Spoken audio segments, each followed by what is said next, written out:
Man, the music is so great, I just don't want to start talking through this wonderful track, man. Hello everybody, welcome to the stream. 1K SPM confirmed, not 999 at all. In fact, we are trying to get the 50-hour graph of science to a wonderful 1K SPM as well. Like, you need like some good interval, right, to prove your base is actually doing some SPM. I would say 50 hours is a pretty good interval. This was when we still didn't care too much about science. We switched over to a 1K SPM base here. So that is still like 14 hours into the future. The entire research of rocket silo, which still is gonna take 11.5 hours of researching at 1000 SPM to unlock a full million science packs. And a little bit more. That was when we started with the 1K SPM base. Most of these zigzags you see here are basically tech switches. Whenever we switch to using less labs, it goes up a spike, and then when we switch from using less labs to all the labs, like for a 60 science per science pack technology like rocket silo, we have a down spike. Those should cancel out.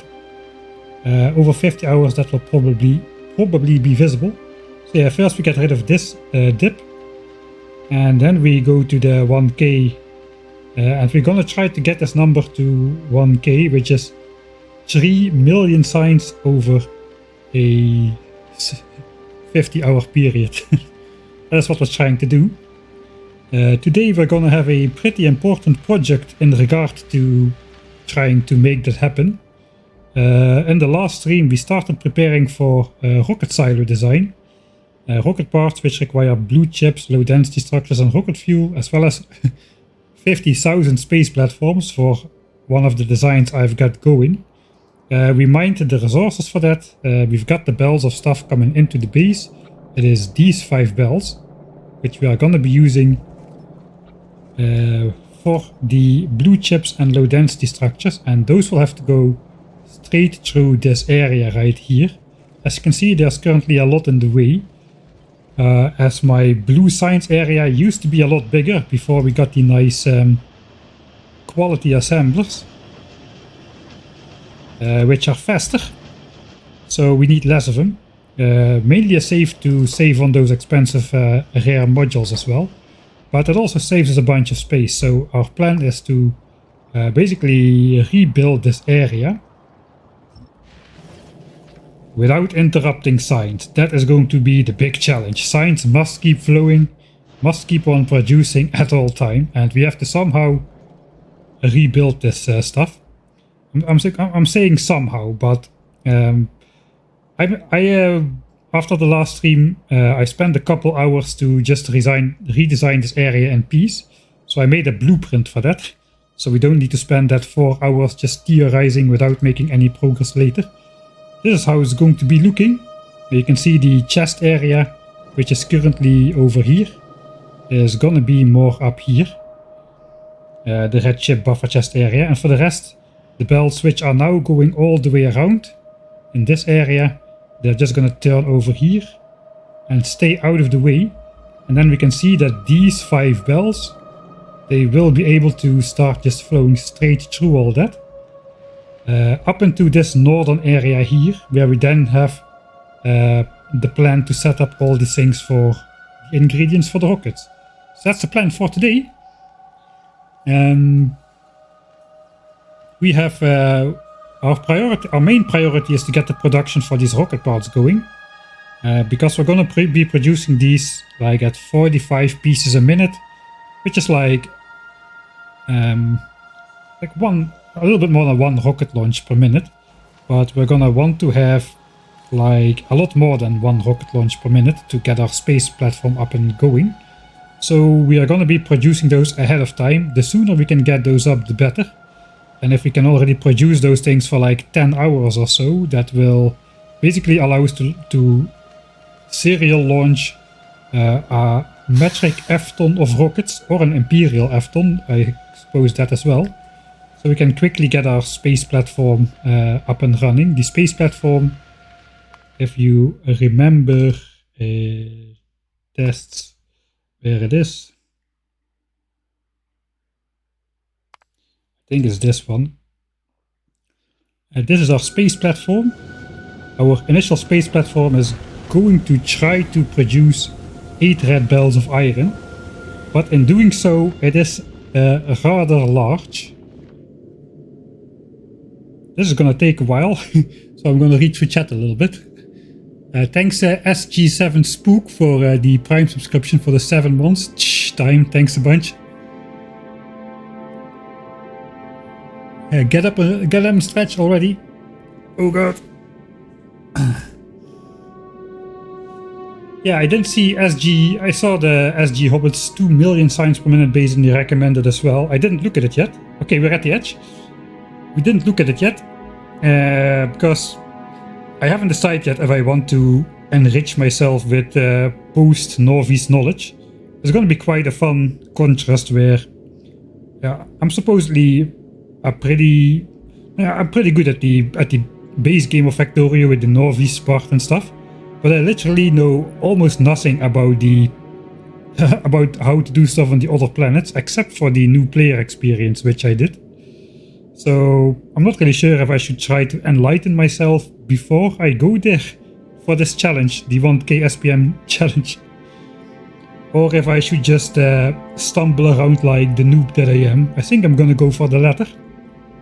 As you can see, you might think I've upped the asteroid spawn rate a bit. When you look at your space platform, it definitely isn't spawning all that many asteroids.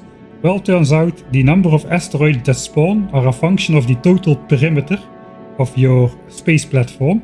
But, and here's the catch, each edge of the platform spawns a quarter of all those asteroids, which is why there's a metric F-ton of asteroids being spawned in on this edge, because this is literally like, I don't know, 100 tiles tall, but the thing is like 27,000 tiles wide, so a quarter of the asteroid is being spawned on this side, which is why it's an absolute storm here. The belt journey to the base takes about 2 hours on a red belt, something like that, maybe 1 hour, 2 hours on a yellow belt I think. And this entire thing is so large that the game simply will not let me blueprint even half of it.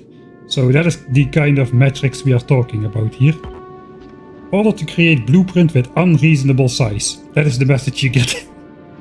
What do you mean unreasonable size? Right, that is our first goal. The thing is, this thing costs the 50,000 space platforms, which is 1 million steel. So yeah, that is not cheap. It does, however, earn itself back in only 6 hours once it's built. I have calculated, so yeah, 5 million iron goes into that. But with 8 red belts of iron, that's 14.4k a minute. It only takes 6 hours to produce that 5 million iron, so it's definitely going to be worth it. Space platforms we already have been preparing for basically all game. We have got 724,000 steel ready to shoot out. So we'll basically just reverse this belt, feed it out, and lead it into this area as well. Probably just joining 2 more belts, red belts I suppose, for steel and copper, and we're going to be turning that into space platforms. So that's the plan. We start production on the rocket parts right now, and we have already pre-gathered the materials to make at least a couple 10,000s of space platforms early on, so we can get the entire ball rolling pretty quickly once we got the rocket silo researched. So I am prepared. I think. Which planet is top priority? Logically Vulcanus, but I don't know. We might be going for Gora first. Preparing ahead feels like cheating. Nah, yeah, for the other planets, yeah. I didn't want to do all the blueprint design on stream though, especially not for stuff like spaceships, because that is really tedious to design and test spaceships. It's not very fun to watch, I think, and I would feel, it's the same reason why I did this off cam. If I would do it on stream, I would feel rushed to just make it work. Well, now I just took like, I don't know, like 4 to 6 hours or so to figure out how I want to have this area look. because I have to look at this for like a couple 100 hours more, so it better look nice. So everything should be looking nice, nicely spaced out, respecting the out belts. We keep the gargantuan mess. A nice chest system, well thought out, which is going to equally feed in and feed out, unlike this mess, which basically draws MTD's chest, and when we really need to rely on red chips, those inserters cannot even feed out half a belt of chips, all that kind of stuff. I would pretty much rush like I did over here. So we're gonna just go through it though. The builds that I made, we're gonna go through it step by step, just like I did for making the blue science area and switching on the belt spaghetti all the way back then. Alright. I have considered making the space platforms in orbit, but it just takes too long to get the steel production going in space. The iron asteroid spawnage is really slow early on, so it would take quite a while to get started. Whereas now I can just launch up my stuff and get going.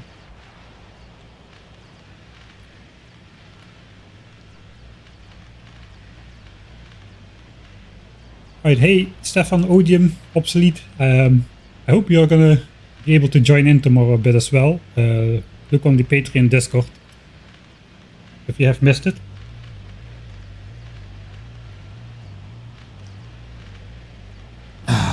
Alright, we've got the coffee going.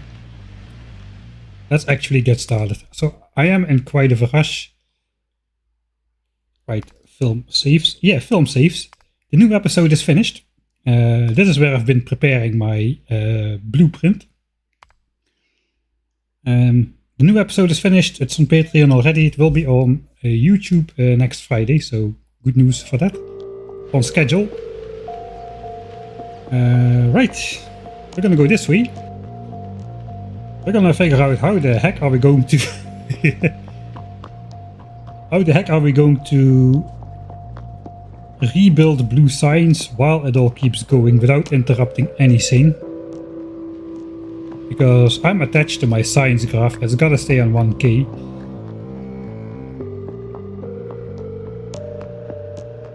So yeah, I kinda made a shopping list for what I need to have. So basically, of course, these belts, they won't be able to keep on supplying stuff as they are doing now. So we basically need to gather some materials to basically just hand feed what else is new. We're gonna hand feed like a stack of stuff into all these assemblers so that they can keep producing. We're gonna try to connect the science belts already without interrupting those. So science production will keep going on. And we will have a little bit of time to disconnect, deconstruct all of the belts and reconnect them in the proper configuration, hopefully before these things run out. If we look here, we require 3 red chips, 2 engines and 1 sulfur. Now red chips have a stack size of 200, whereas sulfur and engines have a stack size of only 50, which means engines is going to be the bottleneck. I think if we have some engines, let's see how many fit into... I'm gonna reload this again, so let's just scrounge up some stuff. So how much can we cram into an assembler? I know we can do more than 50. After some point the game will let you do that. So let's just control click, looks like 70. Yeah, 70, alright, so 70 engines. That is 35 crafting cycles. That requires 35 sulfur and 105 red chips, so that's only half a stack. I suppose if we make like 1 stack of sulfur, 1 stack of red chips per assembler, which is 150 assemblers, and then 70 engines per assembler, which is 150 times 70 divided by 50. We're gonna need 210 stacks of engines. Okay, that's quite a shopping list. So first order of business is getting those resources, because, well, we don't have that sitting around in chest. Actually, we do. Red chips we do. Because red chips is special. But engines we don't. We don't have any engines sitting in chest, nor sulfur. So probably, actually we can use this sulfur plant right here. Just set up a couple chests next to it. And have it just fill those. That'll work.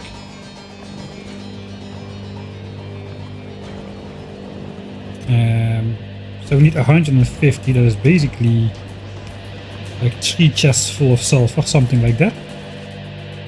Then engines, I suppose, will just manually craft those in my favorite area, the hand feeding area. We've got 80 assemblers going on here, so we can technically do, we can make like 240 stacks then, just the 3 cycles of 50 engines. Suppose we want to upgrade these. I think we finally found a reason to upgrade these assemblers to rare quality as well then. Because that's gonna take a while. I think it's worth it to upgrade the engine assemblers to rare. Or to upgrade the personal crafting area to rare assemblers as well then. We're no longer as poor in resources as we once were, so I think we can... okay, blue chips is not a lot. I think we can afford to do that really. It's mostly a couple green circuits and mostly iron and gears. So yeah, I think we can do that. Yeah, right, so we'll first prepare for that before we do anything else.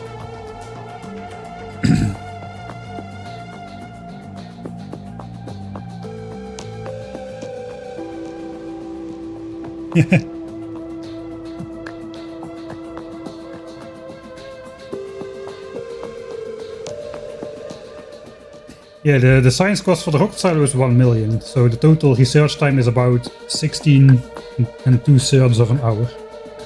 And after that we've got basically a combination of a planet, which is another 1 million, and thrusters, which is 500,000. The only thing that thrusters does is unlock the thruster. And it learns us how to melt ice, I suppose. So that's basically another 1.5 million science with mostly downtime, which we're going to use to do some laser combat around the base.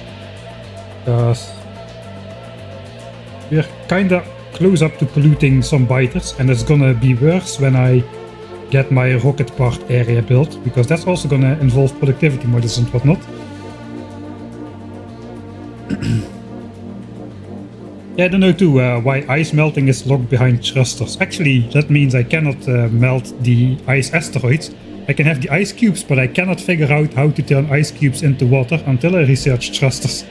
That's gonna be stupid. Alright, we've got a plan then. We've got a plan. Let's go. Set the plan into action. We gotta collect stuff. Red chips, 150 stacks, check I suppose. Because we've got those in buffer chests already. I think we should have about 300k red chips or something. Let's have a quick look. In the mouse over, 325k, alright, so that's fine. Sulfur we don't have any. I do also not have any efficiency modules. I suppose we can steal them from battery. We only need sulfur, not sulfuric acid. So yeah, 150 stacks. That's 3 chests full and then some. I guess there's a little bit of sulfur in each science assembler already. But yeah, we need 1 stack per set, so I guess we'll also use this chest then. The quality sulfur will set aside. 150, that's just 40 stacks then. I don't know if that's gonna be fast enough. How long is that gonna take? 2 per second, and we need 50 stacks. 50 stacks times 50 divided by 2 per second. That's 20 minutes about. I think that's fine. Engines will probably take 20 minutes or so as well. That's probably the next thing we want to start on.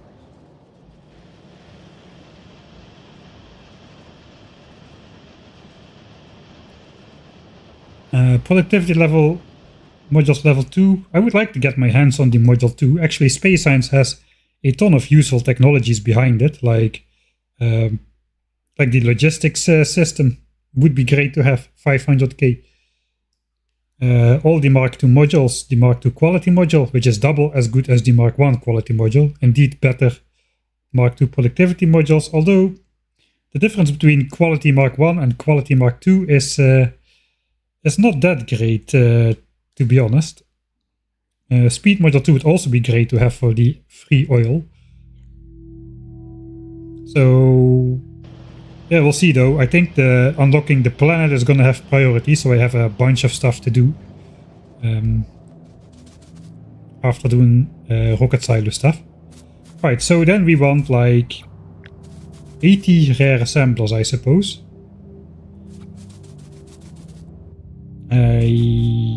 So that's like 720 iron. An assembler in rare quality, it requires 9 iron plates apiece. And also gears. 1000 gears, I don't have any. Do I don't have nothing? I don't think I have a lot of gears. But this has been going for a bit. Okay, we have a couple, but that's like 1/10 of the gears we need. Alright, so we're gonna have to make some gears. That's okay, we've got plenty of iron. Let me clean up my inventory a little bit. I didn't do that anymore after the last stream.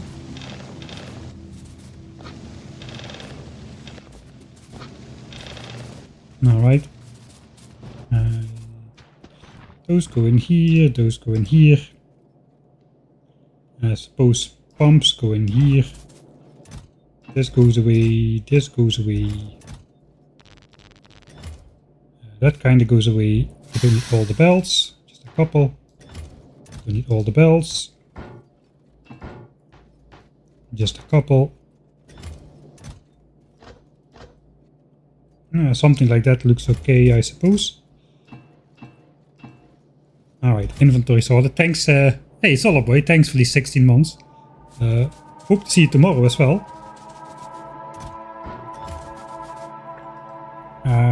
So yeah, we're gonna need at least 1000 gears. Let's just make 1000 gears. In fact, I always have a gear problem. Let's just convert an entire chest into gears. Because we need gears for a lot of things. That's gonna be 2400 gears. We can roll with that for quite a while. We're gonna spend 1000 of them immediately just on these 80 assemblers. And I'm probably gonna want more rare assemblers for the space parts. Alright. I suppose best way to do is just to limit myself to 720 of these plates. And we'll just grab however many circuits and then the gears once they're ready.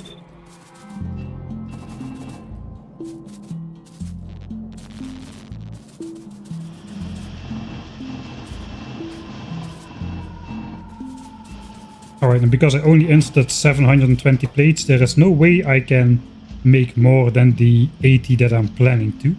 Even if I'm not making it in the right ratio. So now I can just control click that in here.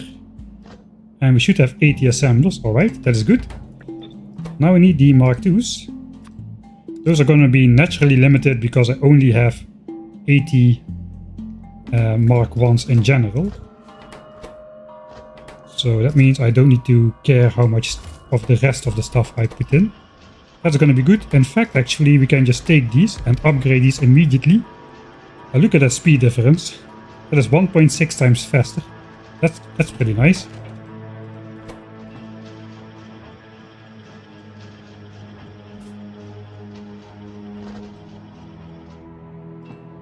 Alright. And I think we'll give the honor to the bots to upgrade this area.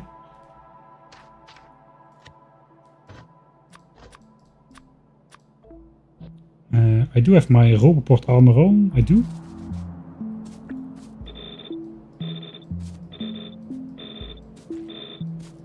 Right, so all of the products finished will disappear. So we'll have a fresh new set of assemblers with 0 products finished. Let's go. I should probably save that. Rare hand feed assemblers. I tell you, this quality is just made so I can do more hand feeding in Factorio. I think that is the reason the devs put quality into the game.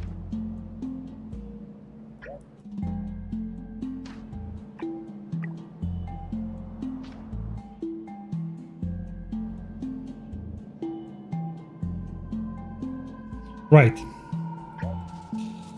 Like, why the bots are not flying out? It's because of that. Alright, quality assemblers, here we go.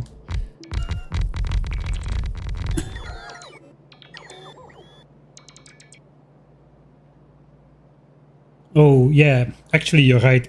Should have put productivity in those for the gears. That was dumb.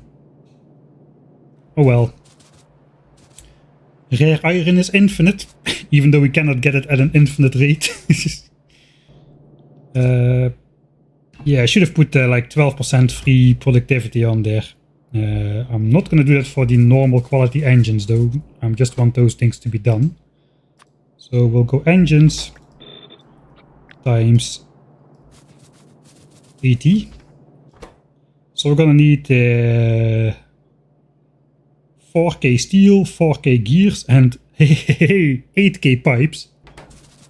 Wonderful! I knew it. I knew all those pipes I made in the early game were not going to be wasted. They would have a purpose, and we have found the purpose right now. There we go, all my early game pipes.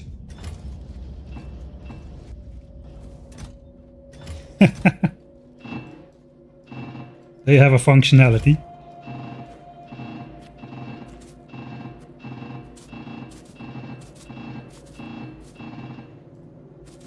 Alright, then 4K gears, which is just a chest of gears. This one is full. And 4K steel, which should be in here.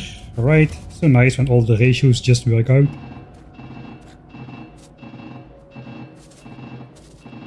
Alright, that's the first batch of engines.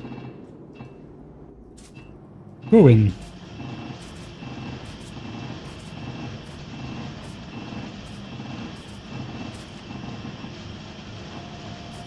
Alright, then we need it twice more. So we actually don't even have enough pipes. We're gonna need 4K pipes, then another 4K pipes, and then 2 more times 4K pipes. So there's at least 10,000 iron into pipes. I could make them in here, so just some pipes. Like we will have some quality pipes if we make it here, but I suppose that's fine. At least they get made while we are doing something else. Or I could just make them in here after the engines are done. Yeah, let's do that. I don't need more quality pipes than I already have.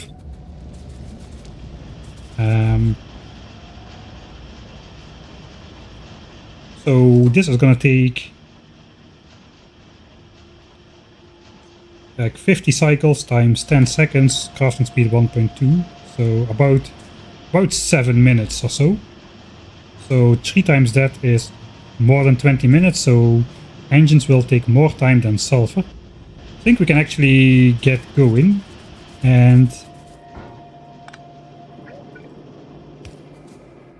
start preparing for the rebuild.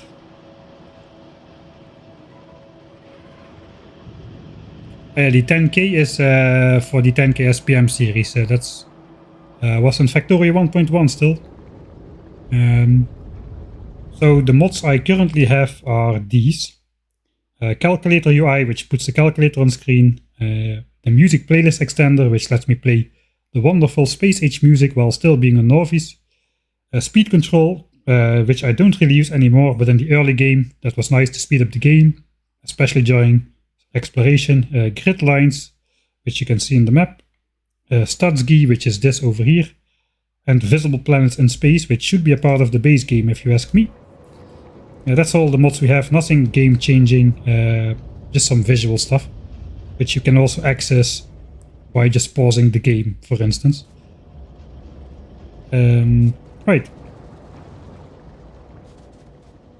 I suppose we'll just put that blueprint, new blue science blueprint on here.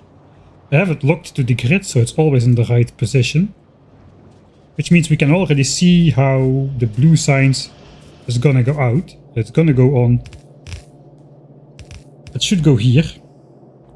It's basically, I just copied this part and put it somewhere over there and had to reconfigure a little bit. But in general, I think we can already just rebuild that manually. In fact, maybe I should first, maybe we can use this one, I say. We can clear up those power lines to give us a little bit of a better view. Can we? Yeah, it is not connected to anything. It is connected over here. So I suppose if I just deconstruct all of this, it should be good.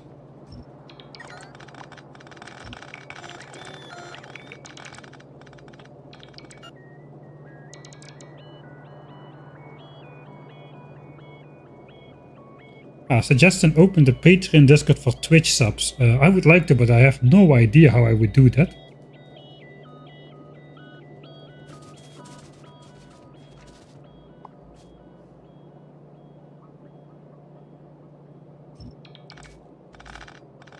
Patreon does it automatically, distributing the roles and the access and stuff.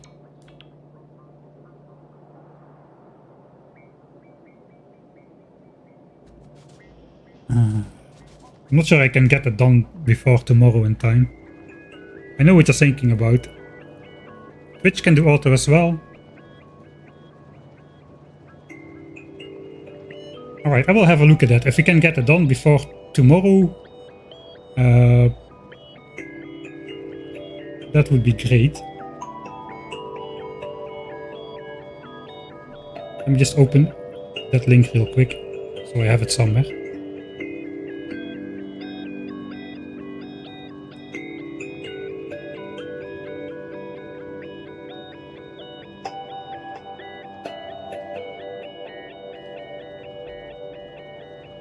That's a great idea. Supporters are supporters, so I think that's fair game. Right, now we have a bit of a clear view. So we can actually just use the blueprint and build at the same time. So we can see where it is supposed to go. This is going to go up here. It's going to come from here. And then this science is going to come down over here. Apparently there's a splitter there. It's basically this just copied to this place over here. Okay, then we get an underground which comes out over here. Like this will just go straight.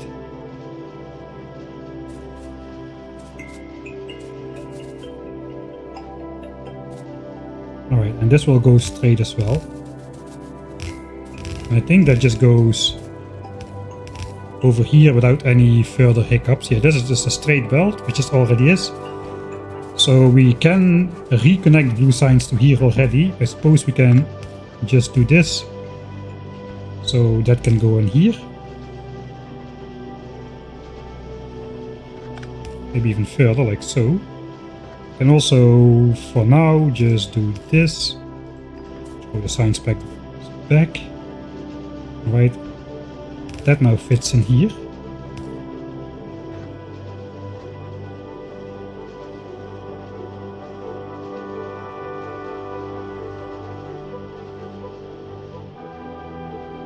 I rotated it by accident.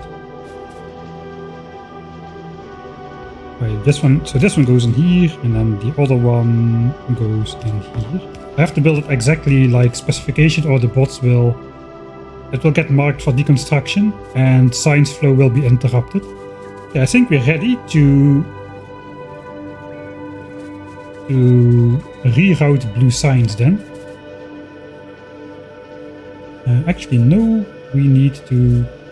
Let's just give this a little bit of sulfur, that we can move this one to the back as well.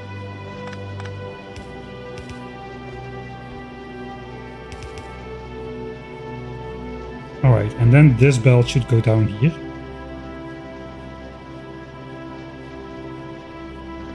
This will actually go here. Alright, we're ready. Ready to reroute blue signs.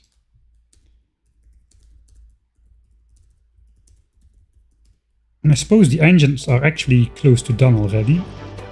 Oh yeah, the last one is being crafted right now. So we're gonna go back to do the second batch of engines as soon as we've got this sorted.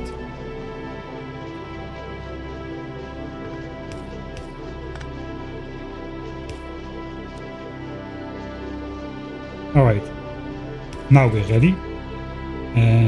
Let's first go sort engines because it's night. It won't look nice if it's night. And I suppose engines is actually more important. Quick switch to the running armor. Somebody chatted last time. You can just, if you have two armors, like I do, one running armor and one bot armor, you can use the pipette tool on your armor to quick switch your armor, which is quite useful. Right. Let's separate it out. It's quite easy to collect them all. We can just actually set these recipes for pipes, and all the engines will just plop into my inventory if I'm in range. There we go. That is 80 sticks. Now we need to make pipes. Let's also limit these to 4. Okay, I'm struggling every time to take the right amount of stuff.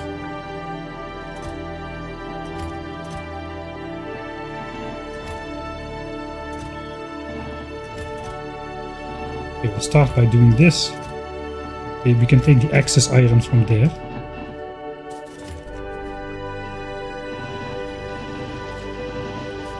Okay, 100 crafts, but we have now got the fast assemblers.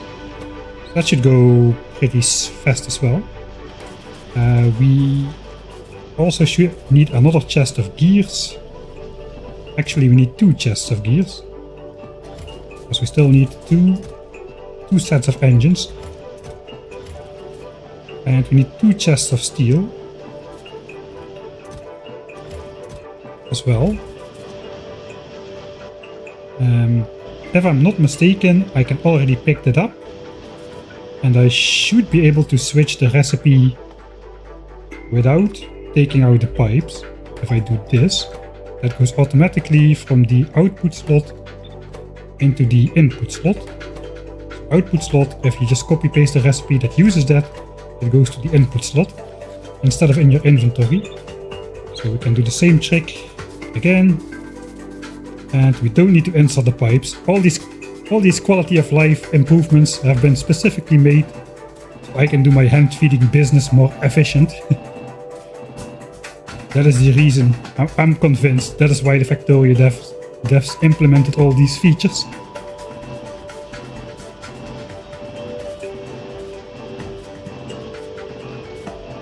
Alright, second batch is go. Let's take those.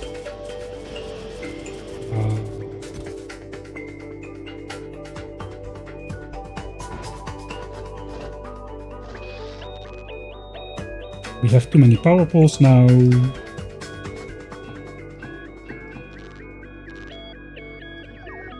Okay, we can carry that exactly.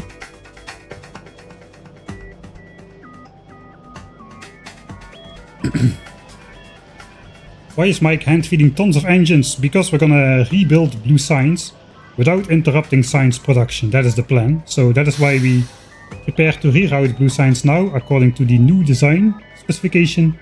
We're gonna basically stuff as much, we cram as much stuff into these assemblers as possible so that production keeps on going and the science keeps flowing to the labs, and then we have a little bit of time to .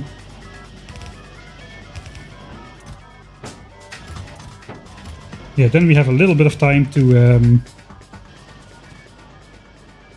reconnect all the belts. Stop engine production here. Self-production will be stopped, but these will keep going because we are making sure we have the stuff to supply those.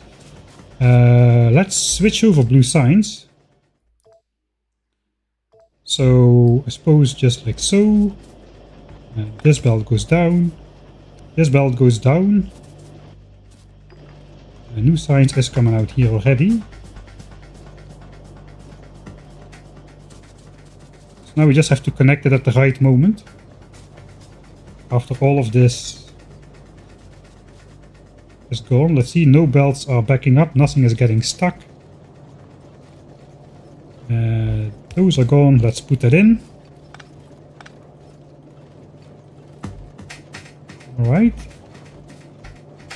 I think we're good. So this is already obsolete. Not obsolete alien, but it is obsolete. And this is now done. The blue signs trajectory is not gonna change. So even if I later paste the blueprint, the science flow will keep on going. Right? I picked up some science packs. Those are part of the 1K SPM graph, so they should go back on the belts. I'm not OCD. Alright. We also need 150 stacks of red chips, which I suppose we're gonna stack in there as well. How is it going with the sulfur? 2.6k, which is barely over a chest so far.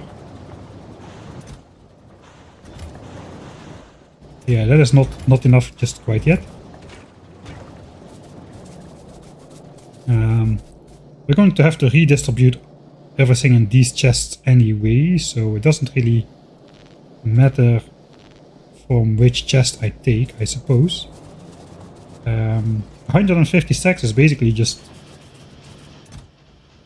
3 full chests. And a bit.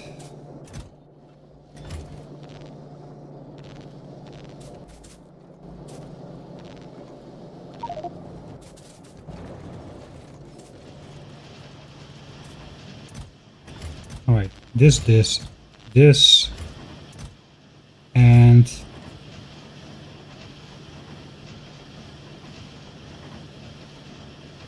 another 6 stacks at least. 7, because we got 151 assemblers.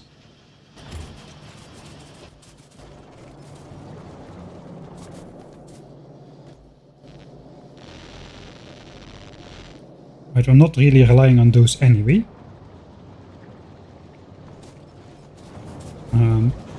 I think we can grab some sulfur out of these machines every now and then as well, since those overproduce slightly.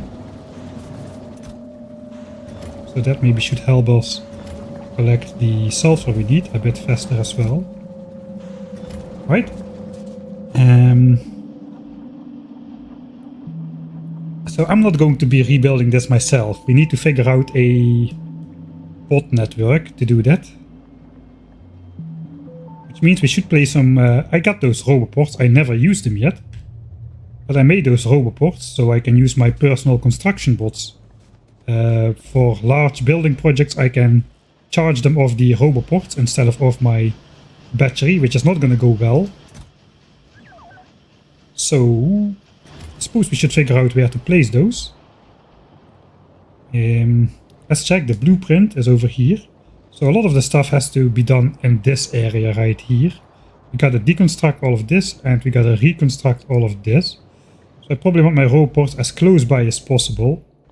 So looks like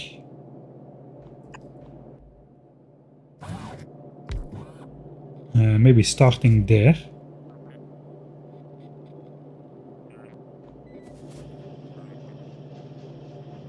We gotta bring power over there as well somehow. Alright, so that would work.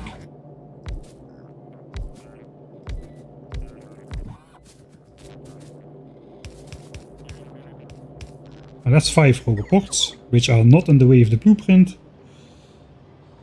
I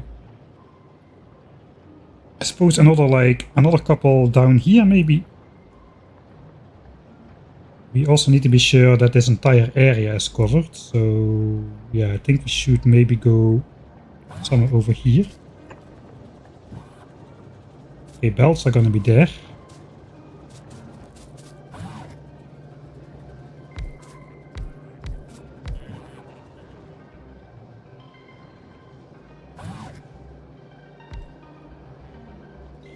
Alright.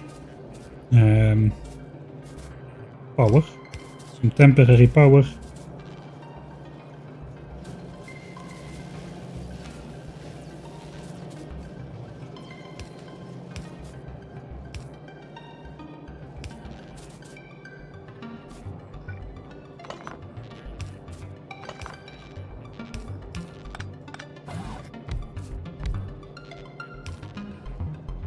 Alright, so nothing of that is in the way for the blueprint. And then I actually need to make some logistics chests. I don't think I've made those. I just made a roboport. Yeah, we have not made any logistics chests just yet. I suppose the next batch of engines will already be done again. Design still going strong.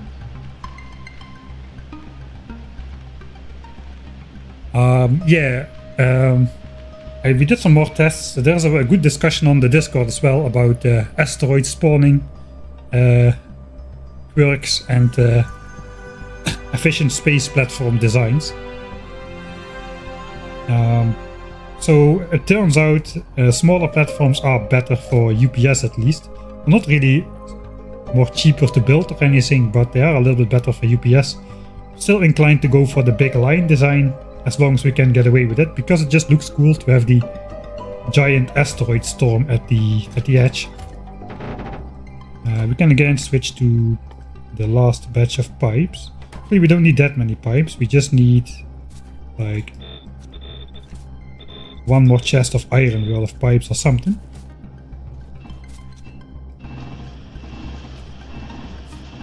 Let's not overdo it.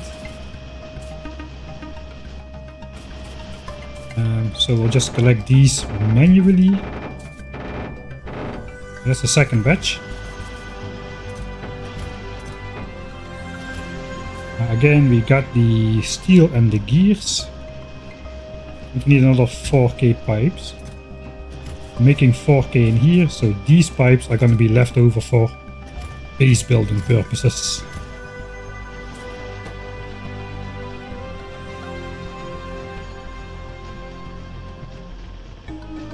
This information, yeah, I tested it actually. I got the giant platform. I could run 250 UPS with just the platform, and then I made the same equivalent iron production with smaller platforms, and I got 750 UPS. So it's quite a big difference as well. It might be a mistake to go for the big one.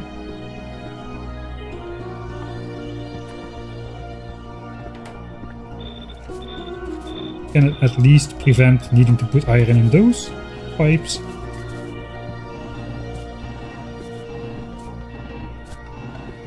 But then it is kind of annoying to have like when you go to the map view to have like 20 different space platforms over here. That's not really nice.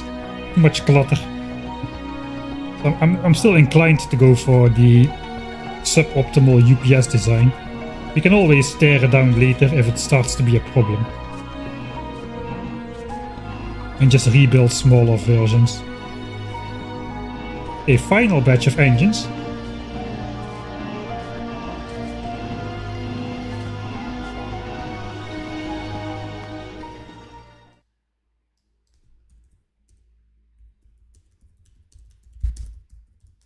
There's indeed space age music.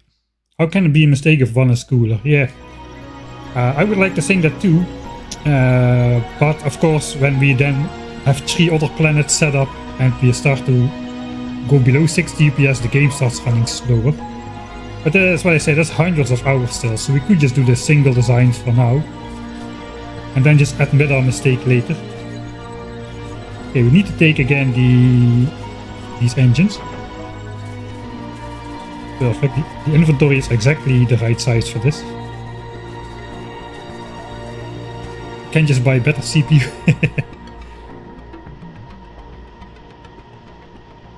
Yeah, maybe we can just remove it entirely at some point. Even 8 red belts of iron is not going to be that much compared to if we go like full purple and yellow signs. We're going to need more copper relatively as well. So it doesn't really make sense to get iron from space and keep all the iron patches left over, and we need to go further and further out for copper. So maybe we can delete it after some point. Maybe it's not required at all, I don't know. We're gonna go for it though, we've been preparing for it, so we are committed. We are platform committed now. There is no escaping. Okay, how is the sulfur doing? We've got the engines, right?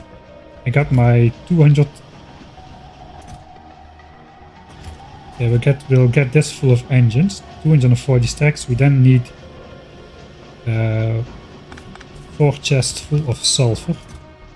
Or 3 chests full and then 7 more stacks, basically.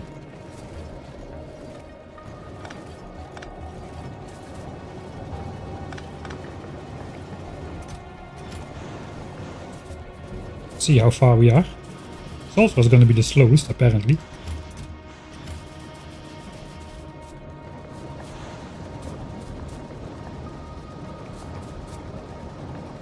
Yeah, I really don't want to rush this though, so we're gonna wait for that to complete.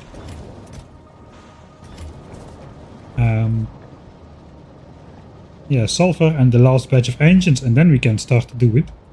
In fact, I actually need to make those chests, so let me make, I don't know, 10 of them, maybe.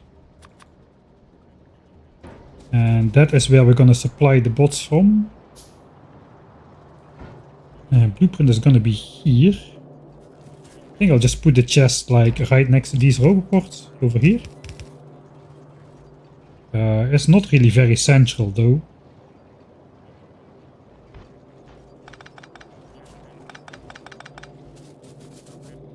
Maybe we'll move this roboport to this edge over here, which is possible, and then just put the chests here. The bots can do quite a bit of flying before they need to recharge these days. Alright, so that fits as well. I think that's a better idea. We should then make sure we actually have all the stuff close by to build this area right here. Let's check what's in there. We have this, all this tiny stuff we have. There's not, no, we don't need to look at assemblers. We just need to know we have enough belts. I think I have some Mark II inserters for the red chips over here. So I suppose we could go make those. We need some rare power lines. That is what we need. All this module stuff is already in these assemblers anyway. So basically I need to make sure I have enough red belts, because I don't have any red belts running here just yet. So a couple stacks of red belts with some undergrounds and splitters. Chests. I think we need to do the chest transfer manually actually. And then some inserters.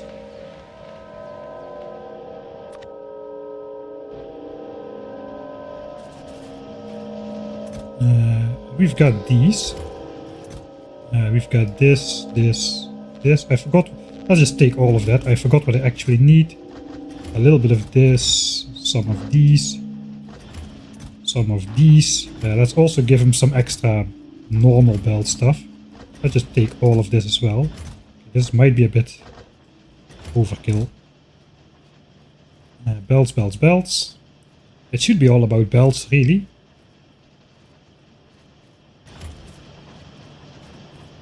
I think that should be good. Chests. We need a ton of chests as well.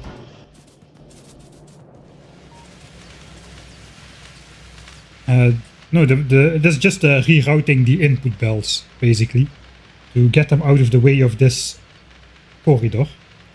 Because we're gonna have some belts coming through here. I want to keep space for later. I think now is the best time to just make sure this goes out of the way. It These setups used to be a lot bigger, but they're not anymore, so we can compactify this a bit and just keep this entire array open. Right, let's do the new buffer chest for red chips. Looks like that's going to be over here.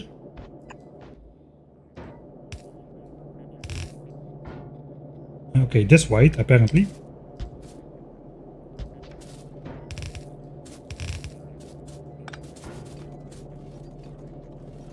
Sure, we can temporarily do this, as long as we don't interrupt anything. So that is one line. The rare power line is going to go next to that. Oh, looks like I need some, I need the short-handed inserters in better quality, not the long-handed ones. But, okay, let's go make sure we have a couple of those then. 72, I don't know if I have that many. We might need to make some.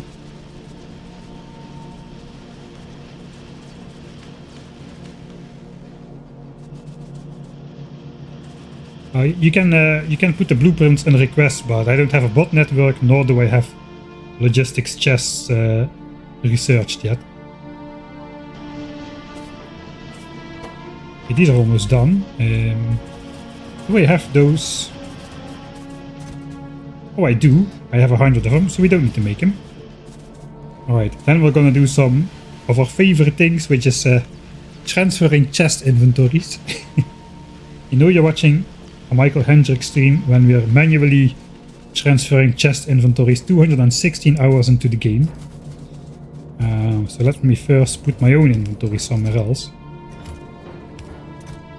I suppose we can already give all of this stuff to the bots. Just gonna keep a little bit of it myself, in case I need to help out with some stuff.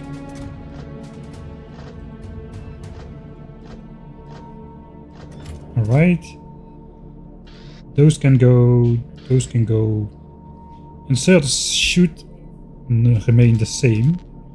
All those power lines, I don't know which ones, but let's just put those there. Some more chests. And for the rest, I think that should be it. They are just gonna pick up a whole lot of stuff off the ground. Oh, I'm a little bit nervous for this. Actually, if I empty all of this out, that is gonna be bad. Are these chests in the way? Yes, they are. Alright, they are in the way. So I should probably clear out the chests which are in the way, which is the central batch over here. And maybe I can for now just throw a splitter on there. Let's just stop red chips flowing into these chests. Oh, that was a bad idea.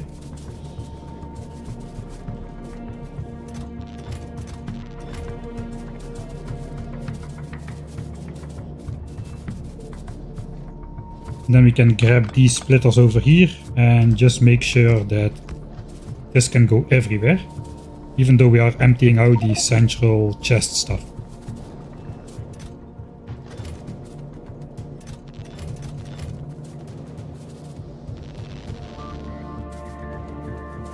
Got a lot of red chips, man. It's 1k SPM. Numbers of chips. So I do have a red chip buffer, but not engines or sulfur, because we're actually slightly underproducing red chips, because I put quality modules in the build after the fact, which reduces the assembler speed by 10%. And of course also some of the chips are now going to be quality chips, which means we are producing slightly less than we need. But then again, sometimes we research a technology which only requires red and green signs, and then the red chips just overproduce like crazy. So the production keeps going for red chips always, even when we are not researching a blue technology, which is why we've got so many of them. But we're kind of relying on those to complement the live red chip production whenever we are researching blue signs. That's the reason behind all those chests.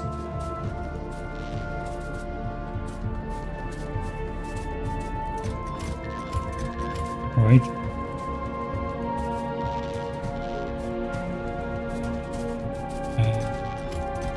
2 more. And hopefully we can then stash the rest away into these chests over here, out of the way. So if the bots need to transfer all of this, they're gonna focus on transferring the chest inventories instead of rebuilding the bells. So we gotta get rid of that. Alright.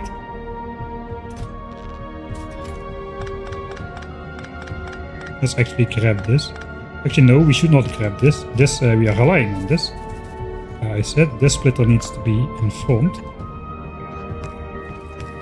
So chips from... oh no, wait. Chips from the bottom belt need to be able to go there.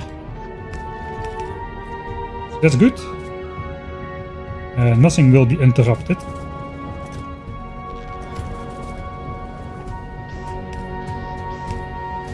Alright. I suppose we collect the last engines. Solve for them.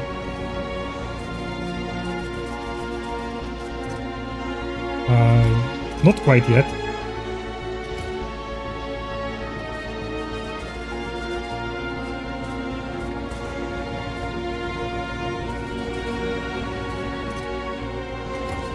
Let's go grab the engines. The last batch of engines. Top left chest is going to be deconned by bots. Okay, I have to check that. Are you following Eurovision? No. I did notice there was a whole drama last year. There's a drama every year. It's basically the Drama Vision Song Festival. There's not a lot of songs, just a lot of drama. Not really my cup of tea.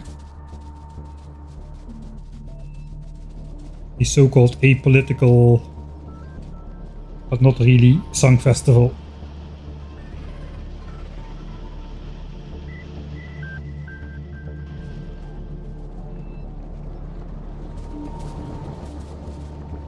Right, so engines we've got enough. So we need to insert the engines last, because the engines are the bottleneck. So basically from the moment we start inserting the engines in here, our timer is gonna go. How long will we have? Let's take a look. We consume, we can input 70 engines, we consume 2 every 24 seconds. So that's like 35 crafting cycles times 24 seconds. 35 crafting cycles times 24 seconds, but the assembler speed is 1.08, so it's slightly faster than 1. So we have 777 seconds, that is 13 minutes, that is not a lot of time. After 13 minutes after I insert engine into the first of 150 science assemblers, they are gonna run out, basically. So that is gonna be a problem. I hope we can do it in that time frame.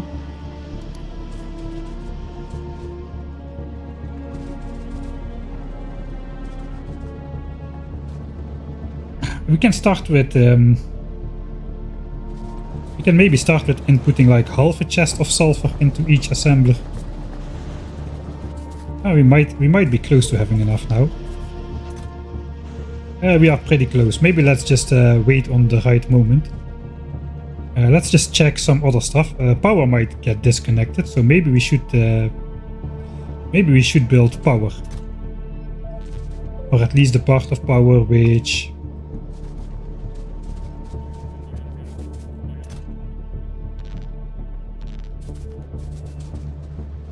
this connection is gonna disappear. We're gonna have a new connection right here.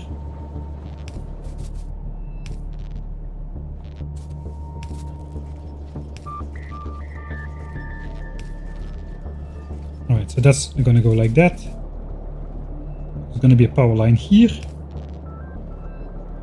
Okay, and that's now connected to here. So we got a redundant connection now, so this connection can go, theoretically, without me disconnecting the entire base.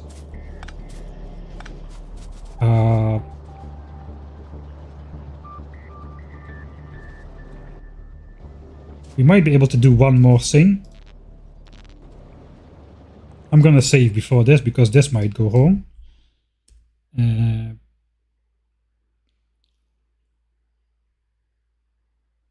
ghost decons idea. I'm not sure this is going to go right, but it might. So if I paste the blueprint, I have my roboport off. The bots are not yet in the network here, so nothing will happen.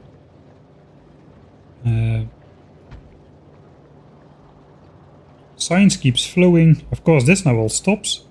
No, I cannot do that yet. My plan was then to just deconstruct all the ghosts, which should only leave the conflicting belts marked for deconstruction. So I could pick those up already, which if they're in the way.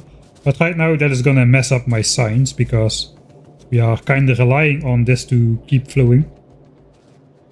Or science will basically get interrupted. So we do not want that. So let's not do that. We should check the top left chest. Why are we not setting up a bot network? I don't have the means yet to set up a bot network. First of all, this map is way bigger than you think. It's like mega base style big, and we are in the early game. So if I would have a roboport coverage, look at this. I just placed 10 roboports, and this is the coverage. Look at this entire map. That's literal thousands of roboports if I would want coverage all around. Even if I just want coverage in my base, it's quite a bit. And we don't have infinite power just yet. In fact, we are kind of struggling for power. So we are not quite there yet where we can just set up a roboport network and call it good. Did I reload? I don't know if I did. Before I mess up my signs.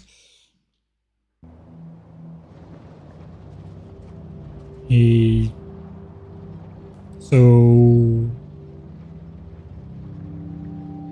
yeah, I basically just have to get ready to plop everything in there.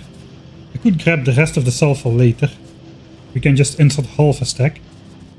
I'm afraid I will run out of time, and that will be disastrous. Yeah, I should do this properly. We get one shot at this. And if it fails, that's going to be painful. Especially if we choose to reload.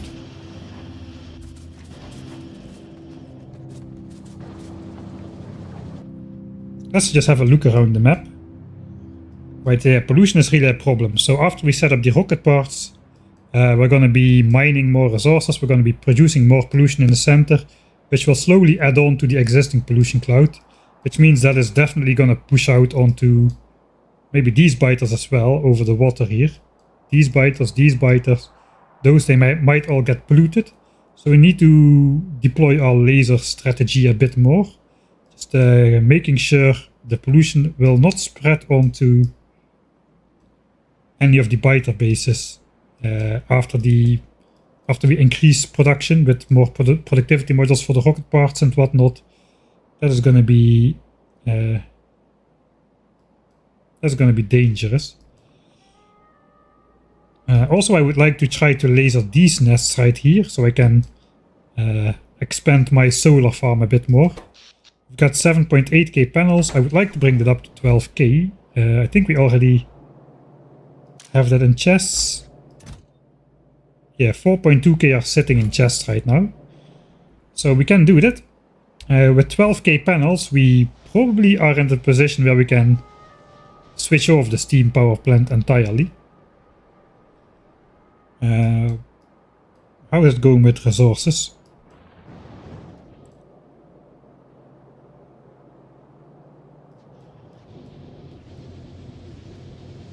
So far we're doing okay.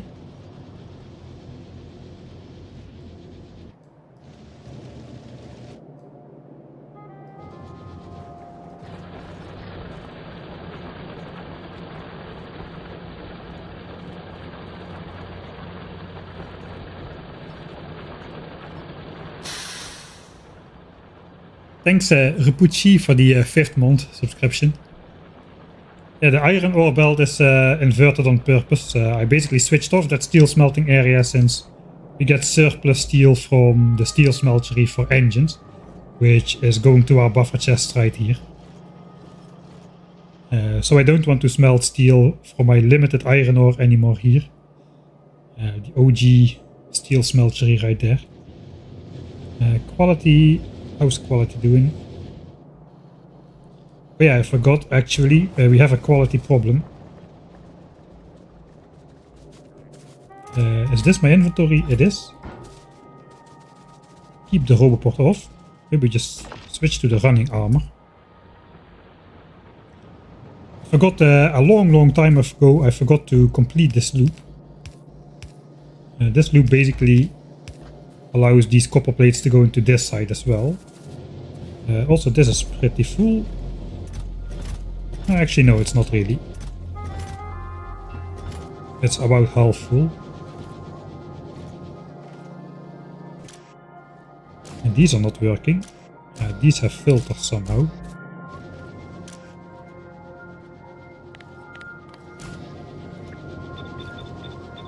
Oh, and the network. Let's just deconstruct them. I think those are not supposed to be hooked up. I think I accidentally copied these settings to these inserters as well. Okay, that's a good catch. Because this actually is pretty close to being full. And as soon as this backs up, everything backs up. This will back up the belt and then the miners will stop producing. My science graph will go to heck. Alright, are we ready?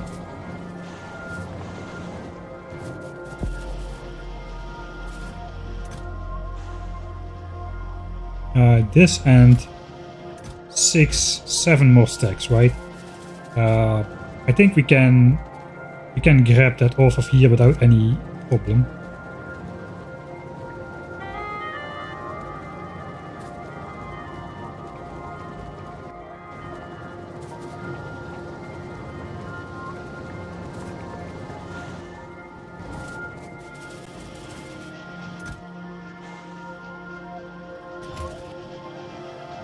Alright, so red chip is gonna be the biggest effect.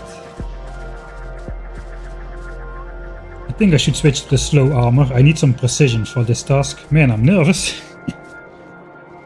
The chest which was gonna be, yeah, the chest is gonna be deconstructed, this one. We have to empty that one out. It has got to go in there. That was a good catch from, I forgot, somebody in the chat. I missed that. It would be disastrous if the bots try to transfer 4800 chips one by one, especially since I do not have the stack size upgrade for the bots. It is backed up. I think we have the resources we need now. Yeah, we definitely have it. Super definitely. Okay, there we go.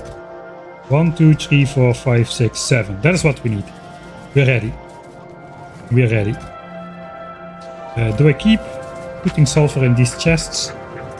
Maybe if I'm in a panic I can grab a bit more. So let's just keep that going. Right.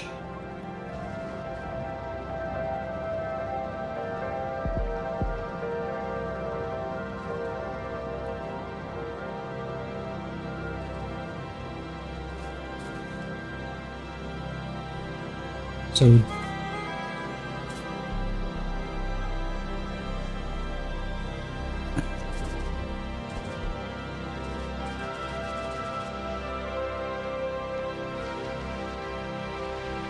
one sec, I'll be right back.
Alright. I think I need a fresh sip of coffee before this. I also would like it to be day, although this might take longer than a day. Yeah, we've got 13 minutes. I think it's getting day again.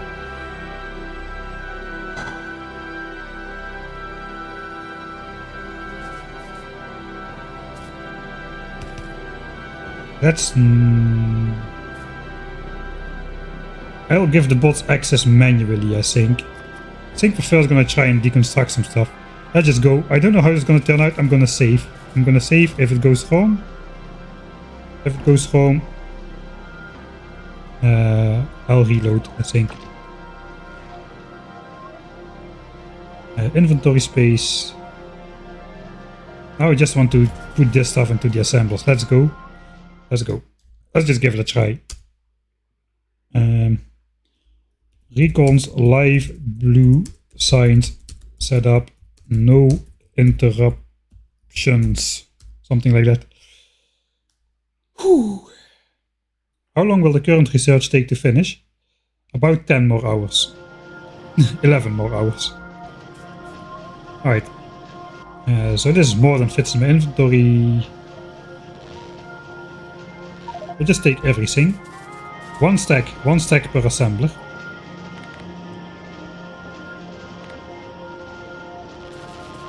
Okay, so those won't run out ever, basically. I gotta be sure to not miss a single assembler. This is the ingredient which is the most overflow. 206 per assembler. We're gonna match that with 50 sulfur and 70 engines. Alright. And the rest of it. So timer is not yet on. My timer is not yet on. I should just stop feeding it whenever I notice I start running out.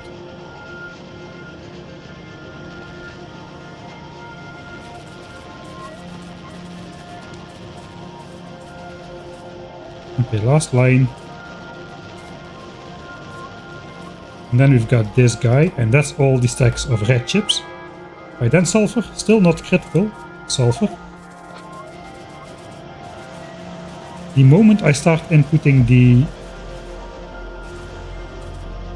these trees. The moment I start inputting the engines, that is when the timer starts. We will have 12 to 13 minutes to complete the entire rebuild with bots, basically. Alright, so stop here. And then we can do the last line like this. With engines, we're just going to go full ham.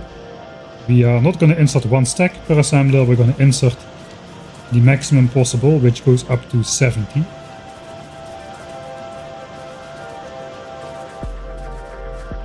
Alright.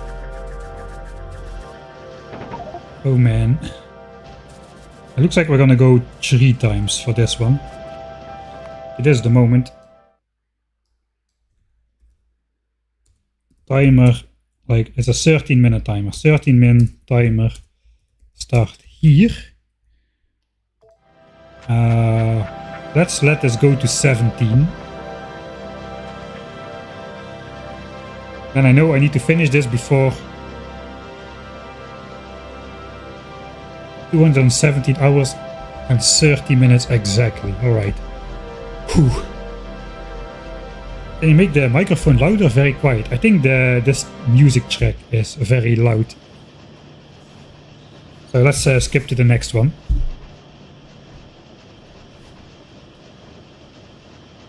Am I really more quiet than usual? Okay, let me pause the game real quick. This is set to normal. Some weird stuff is always going on with the audio. Too many AI integrations trying to meddle their way. Alright. Do I sound different now, or do I sound the same still? I hope this program is active. This one should be active.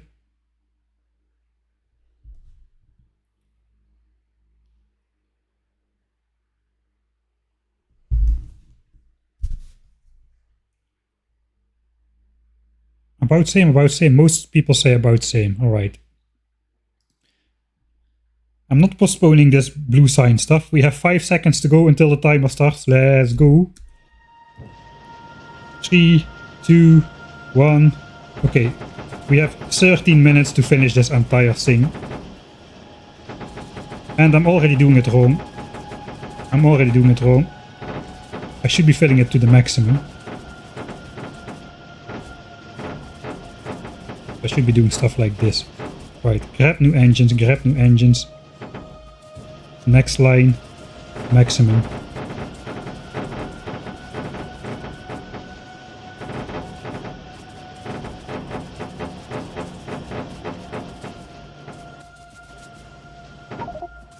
Alright.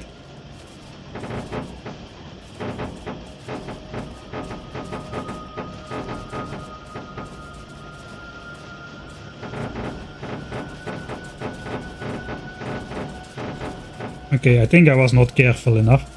We're gonna do another pass. If we missed anyone, it will be filled now.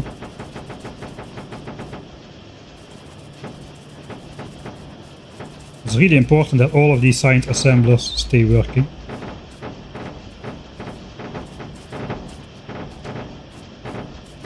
Because it's how I've calibrated my 1K SPM setup, by messing with the production speed and bonuses of the science packs, as well as the labs. So all of them need to be running for me to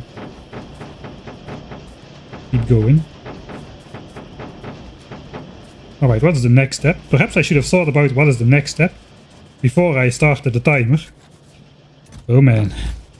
Okay, next step. Place the blueprint. But the bots are still off. Yeah, now I can do that ghost trick. Deconstruct all the ghosts. Now I can see which... wait, I need to place it with force blueprint. So all of the belts get marked for deconstruction, and then I can do the ghost trick. Which basically deletes all the ghosts, but the belts still stay marked for deconstruction. Okay, this is great. Now we can insert the bots, I think. We don't give them access to... we can give them access to build stuff yet. They just are not building anything. They're just going to be picking up stuff now. Alright, and in the meantime I can basically mark the rest for deconstruction. All of these supply belts are going to be rebuilt, so the bots will need to pick up all of this. And then I'm just going to help out, I suppose, grabbing stuff off of the belts.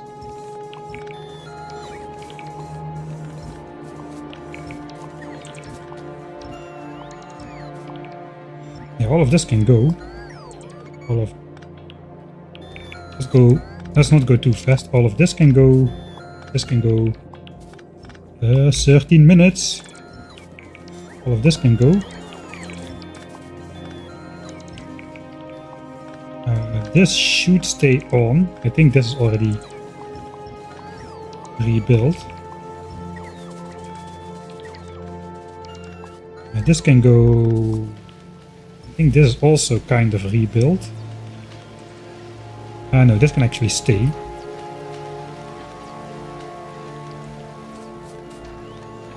Okay, that can stay.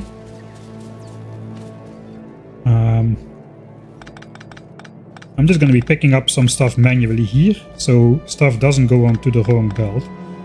Actually, let's just deconstruct all of this. Let's have the bots deconstruct all of this. Up until the splitters, I think.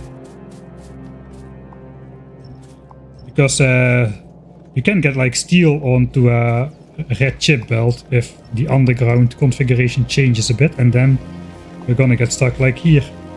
If this gets built like so, it could happen that red chips go on here from this side-loaded belt. That would be horrible, so this also needs to go. The coal belt can stay for now. I forgot something. Oh, that is bad.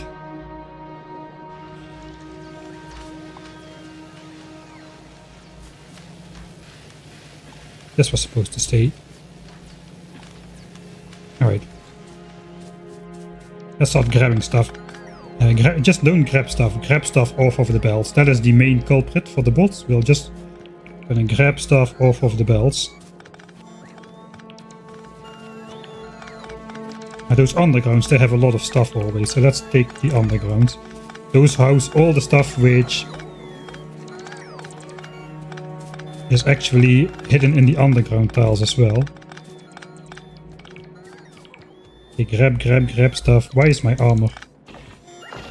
Did I switch off my exoskeletons or what? I accidentally switched off the exoskeleton. This is going very wrong very quickly. Grab stuff. Am I not out of stuff yet? How is it possible? Also this stuff. Grab it.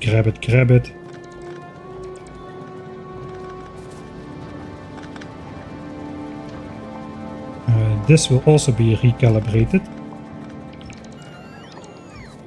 All of this stuff has got to go. Not the chests. Power can go. This is gonna go. I should have done this before. This was unnecessary to do now. Okay, the bots are charging.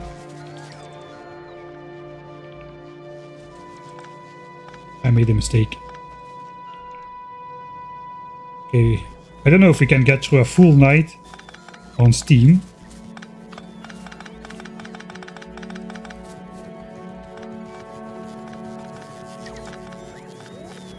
Alright, this was a mistake. Alright. This is gonna go wrong, so I'm not gonna waste your time. What I should do first is rebuild the coal belt. We have a bit of time to spare before the engines need to be inserted.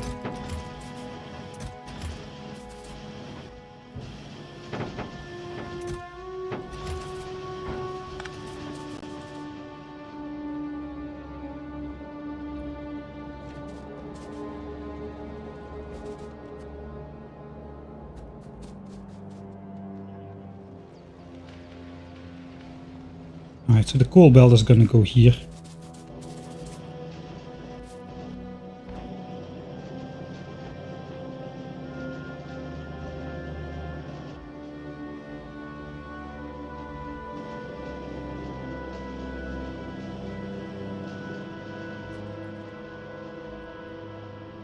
Okay, maybe I do not need to fully rebuild it. I should empty the belts out myself a little bit before I switch on the bots, or I'm gonna run out of time. Alright. Gonna attempt number 2. Attempt number 2. Now we'll do this right from the start. Take the time, make sure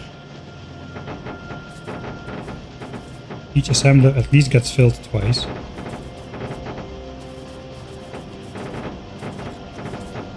Okay, we're gonna do the final pass.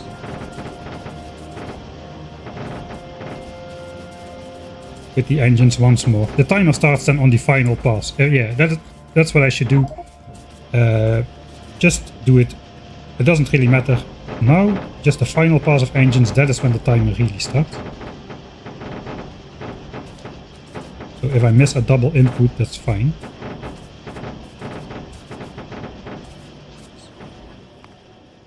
I'm sorry.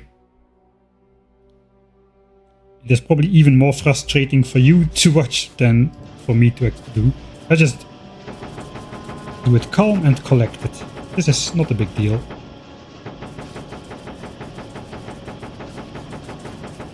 One stack guaranteed in every blue science assembler is much better. And then the second pass will do that again, and then they are filled to the maximum for sure. So 3 lines have been done. Now the next 3 lines, this is how to do it. Don't panic.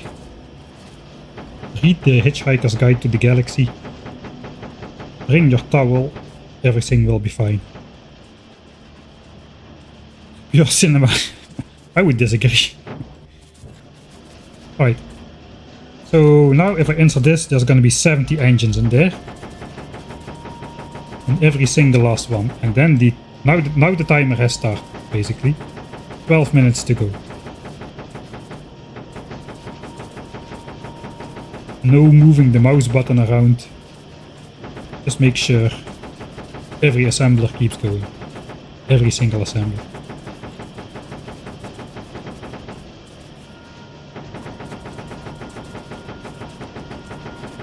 I didn't think this would be so stressful. It's pretty stressful.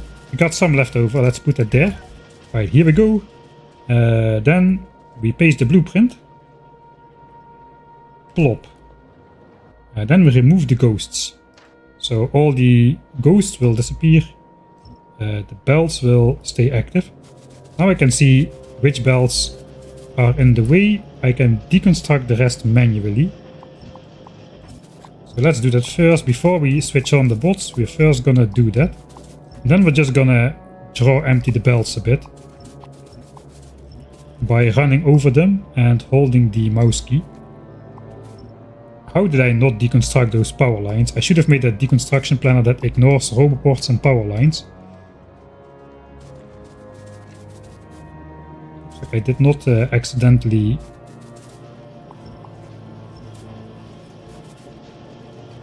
mess any of that up over there. Alright, we have time. We have time. We just should make sure the bots don't need to fly 9 times per belt, but only 8 times. Yes, that's good. We're gonna deconstruct this part though. The side loading is bad. All of this stuff is bad. All of this stuff is bad. Bad. Bad. Bad. Right, so it goes here, here. This is all marked for deconstruction now. Nothing should interact with that.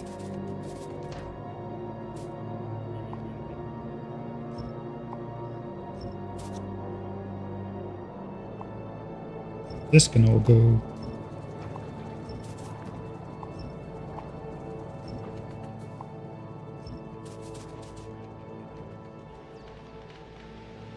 Okay, the core belt is empty though. Why?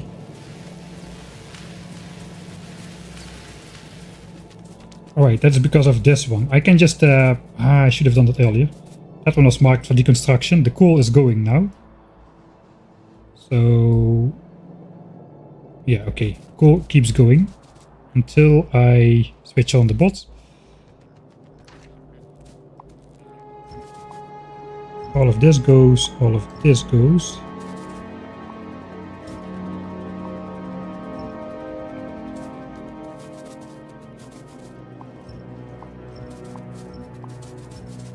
Alright, let's just start grabbing stuff. So now I'm picking up a bunch of stuff. Every item I pick up is one time a bot doesn't need to fly.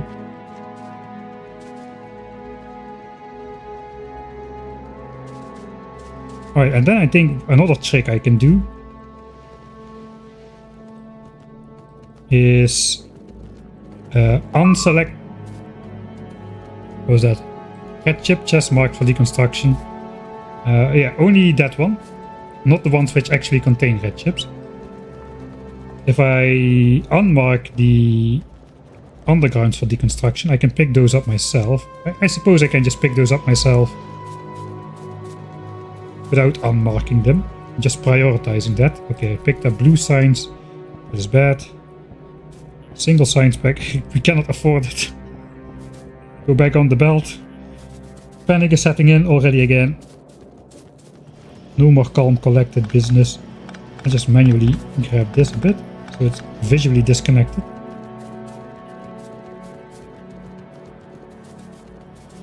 Alright, hopefully we can now do this without the massive bot discharge. Oh, these are selected for deconstruction. Alright, now I understand. Thanks. Thanks for the alert.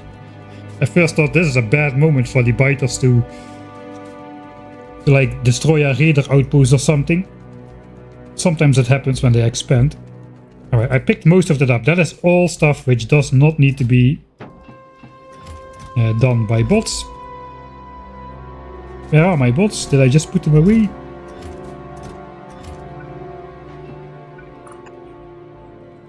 think I put my stuff somewhere in a chest over here.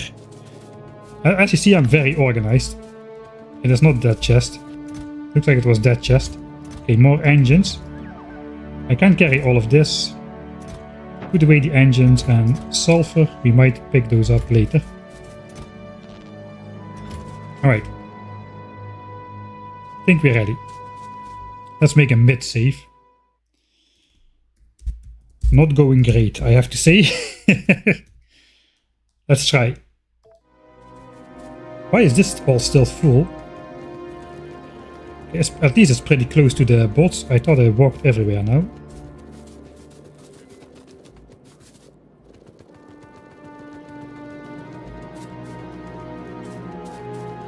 And we are just gonna focus on manually deconstructing the underground because they hold the most stuff. Coal belt is still empty. Why is the coal belt empty this time? Really, huh? How did we survive the night? Because apparently steam is full, there's just no coal in there, so the next night we're gonna be effed. Alright, so be it.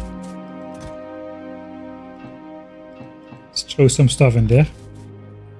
Okay, it's bot time. Still not going great, so the save game name is valid. Fly out minions, do your job. I'm just gonna focus on deconstructing as many underground belts as I can, because those have like 17 items still in the underground section which is not visible. So let's go. I think it's the ingoing belts. Yeah, the outgoing belts have nothing, so we should only focus on the ingoing underground belts. Those have tons of stuff hidden. You can also see those are the ones which stay the longest, apparently.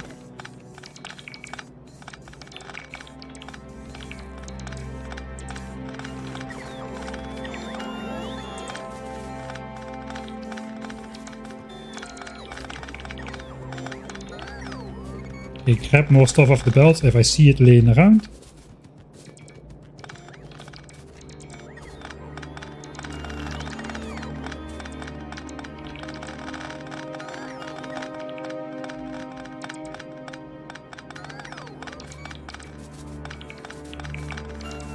Okay, it's going a lot better though than the first try.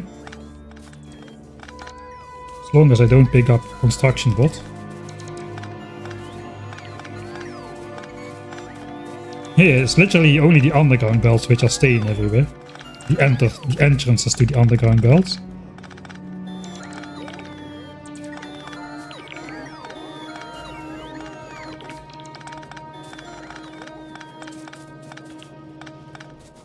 Alright.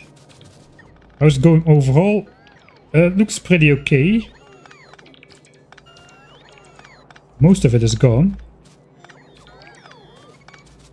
I should be able to paste the blueprint without pressing shift after this. That is the idea. Coal is going in. Let's upgrade these chests. Okay, we're gonna have to wait until the bots are done though. This is gonna be a way as well. Oh yeah, I didn't empty out these belts, that was dumb. Oh, I only have like 4 more minutes or so. And I'm messing up science yet again. I think I can get away with doing this though.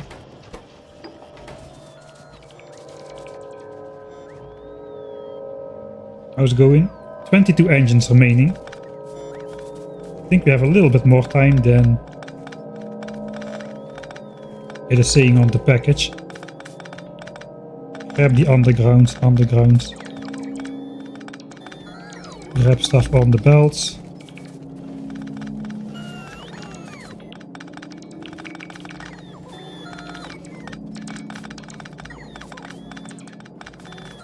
Maybe I should have made some more bots, but then again I only have 10 robots. I think it's all. Okay, so that is not in the way. Yeah, bots are going back inside.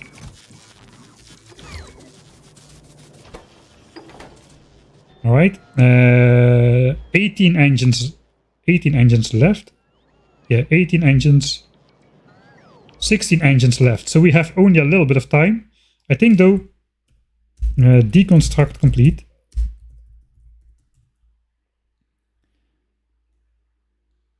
We might be able to fill the front assemblers with engines a bit more. I think the back ones still should have some engines laying on the belt as well, so we can buy ourselves some extra time. Let's see if we can place the blueprint without pressing shift click. Fast underground in the way. Alright, up there. Okay, now I will mark that for deconstruction. Okay, and those belts down there.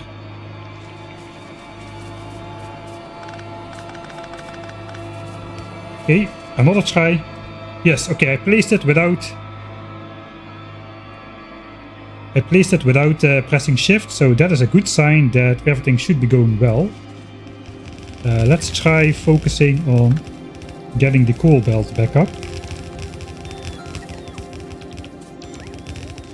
The bots will be pretty fast doing this. Let's just try throwing some more assemblers in here. Okay, so there are engines on the belt. Everything is on the belt. If I start from the front,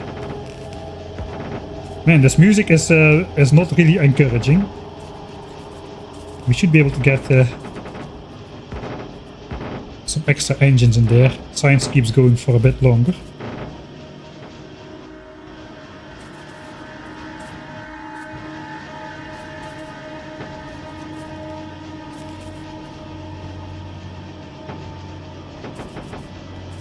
Alright.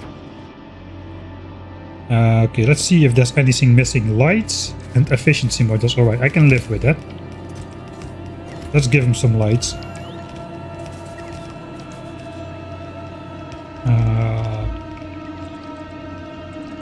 Yeah, I'm gonna try focusing the coal belt. Because if you run out of power, there's still 1k, so that's good. If you run out of power, that's going to be a problem as well. Alright. I think the coal belt is connected now. How is steam? Okay, steam somehow is full despite all the boilers being completely empty and out of coal. I don't know how that works, but like this is a valid run, right? I did not load a save which has been through editor mode in some way. Is it done? I think it's done. Oh, what a panic.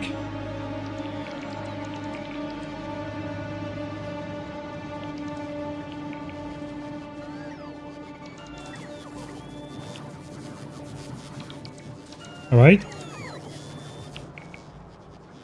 Okay, steel is coming for the engines again. Gears are coming, pipes are coming. It's like I switch it on for the first time again. The stuff is coming. Steel is here.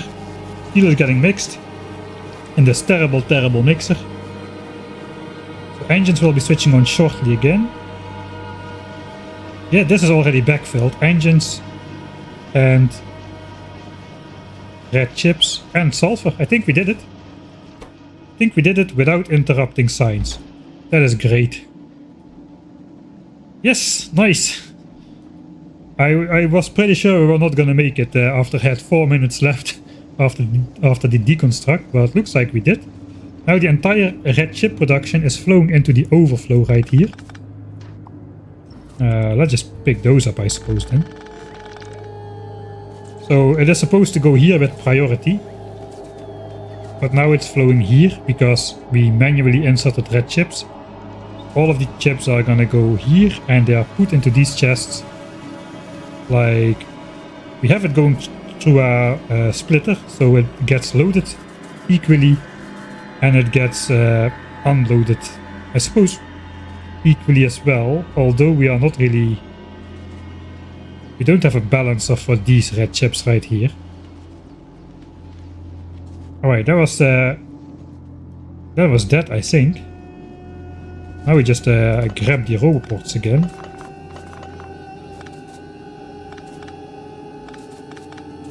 Oh, that was stressful.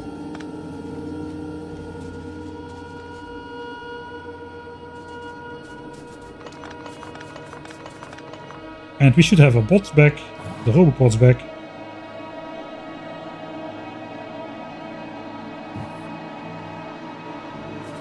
And a whole lot of garbage. And power is now connected here.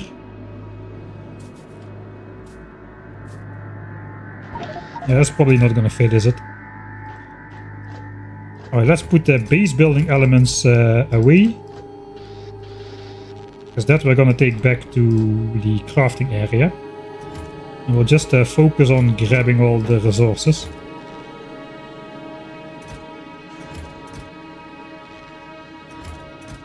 Because that is something we're going to be distributing.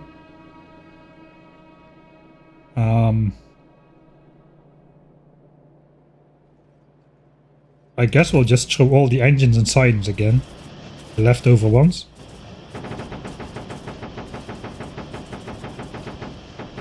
We won't be doing this ordeal again, so... Man, that's a lot of stuff. Sulfur. Well, we were collecting those extra chests of sulfur.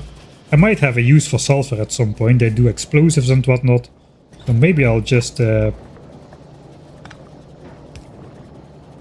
maybe I'll just have like a couple chests of those as a backup.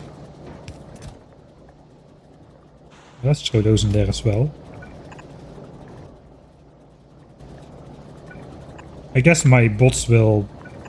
my personal bots will build this as soon as I equip them again. Red chips. Now we just have to distribute that equally over all these chests. We have more stuff here. This is all base building stuff. I think we can bring this over to the home base.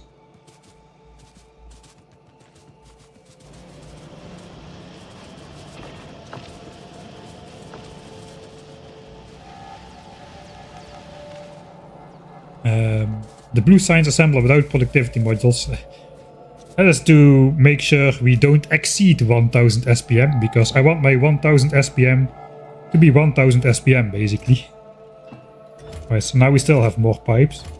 You know what? Okay, these pipes we're just gonna throw into the engine assemblers. Steel, we would like to have steel, I suppose. No more steel is really coming here. Gears, we took a lot of those.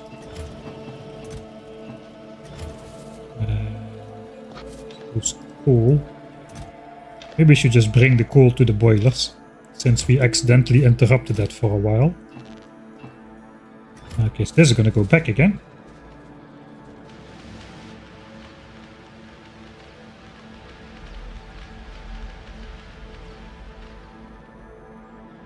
Yeah, it's annoying that I don't have the... steam is excellent. I don't know how.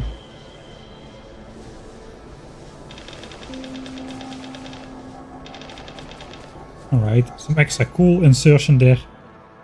I don't know how steam is not worse than this.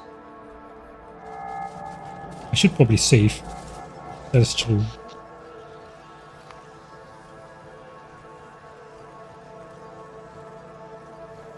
Okay, maybe we're just not using so much power because Blue Science wasn't really working. At least the rest of Blue Science production. Alright, engines is back to normal insertion. Let's check the belts. Belt. Belt. Everything is backed up. Okay, we're good. Wow. Reconstruction successful. Somehow.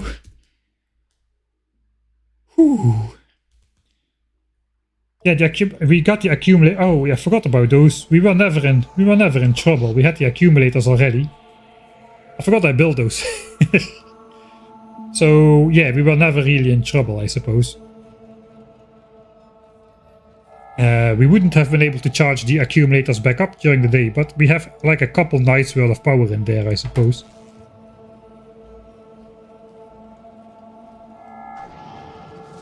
Alright.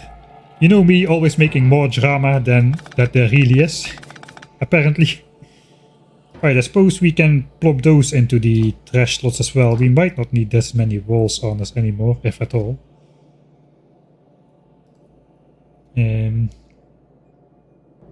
Right. We can again use our own rollport now. I think we're just going to keep this right here.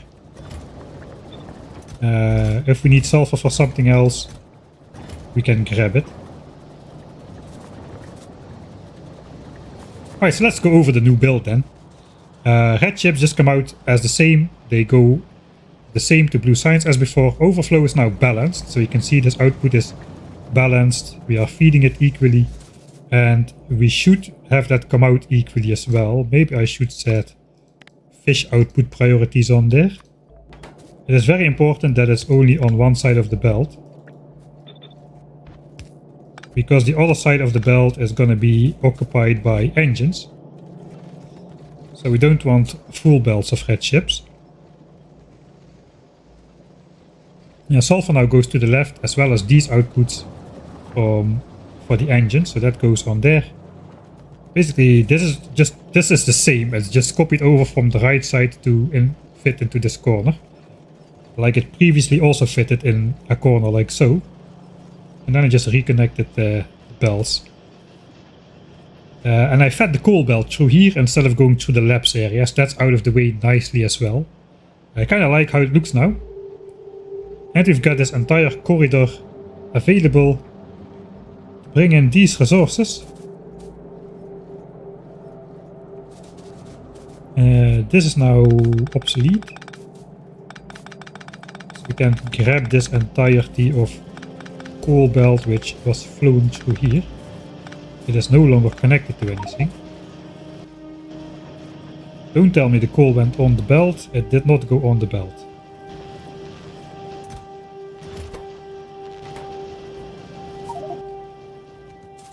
Right, I was throwing this into the engine assemblers anyway.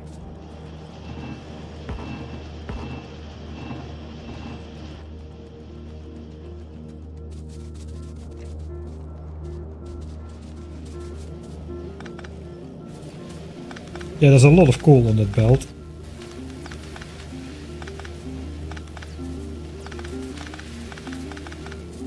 It's probably gonna explode again. Yeah, there we go.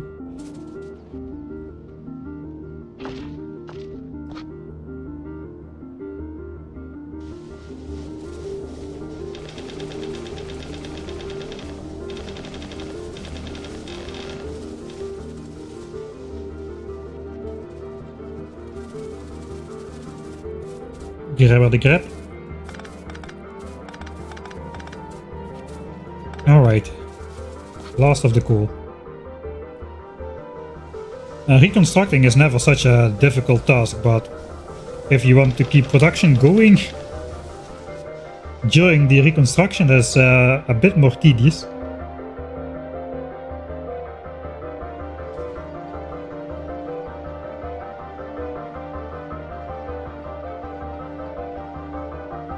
Yeah, time for a drink. That is true. Sadly, Whoop fixed. No, not sadly. Not sadly that Whoop fixed that spoiled stuff goes onto the belt. That is very much not sadly. It still happens in some like edge cases though.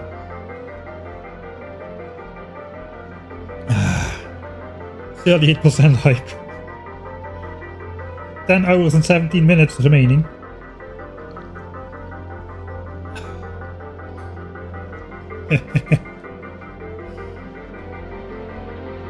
I hate that accumulator setup.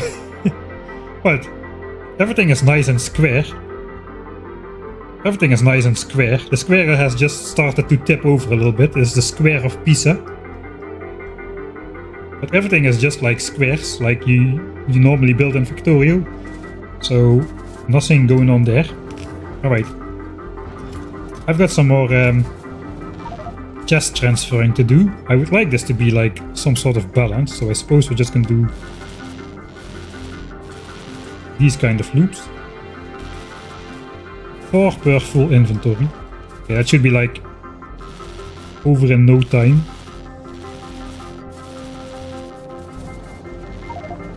Okay, another one. I think it's the last one.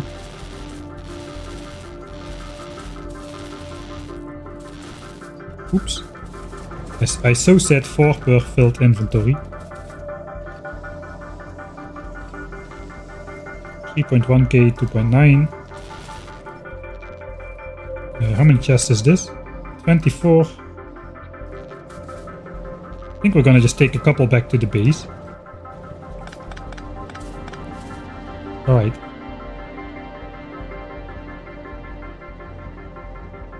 Okay, so...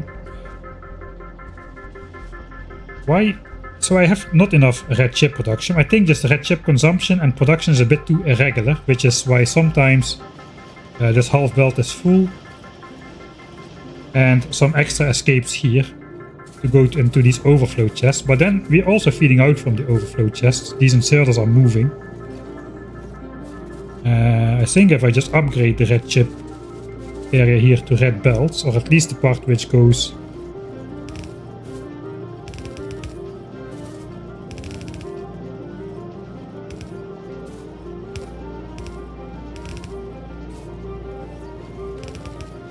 I have an upgrade planner for that.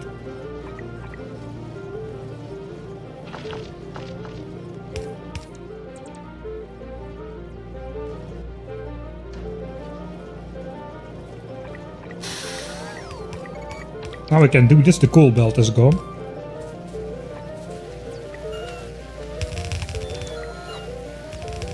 Alright, so now we should get some back pressure on there.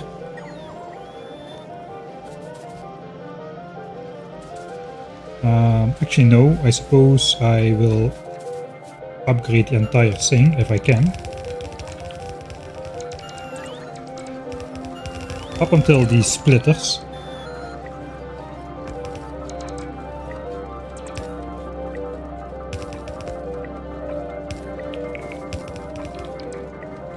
Right. Now these inserters are no longer moving, so everything is being fed from the belts. Suppose the splitters do not need to be red.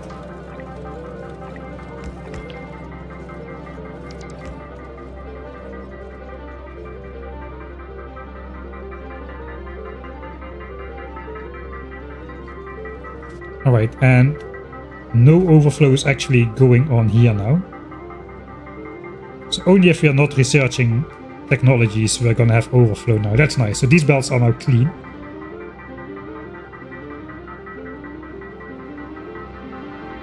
Alright, we have some more red chips in this chest over here. Yeah, let's pick that up. Actually, did I not mess up the expansion chunk circles?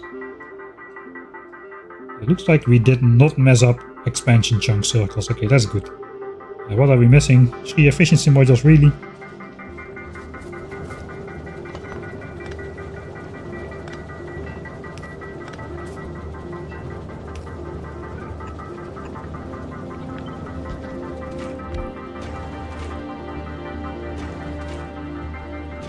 Alright.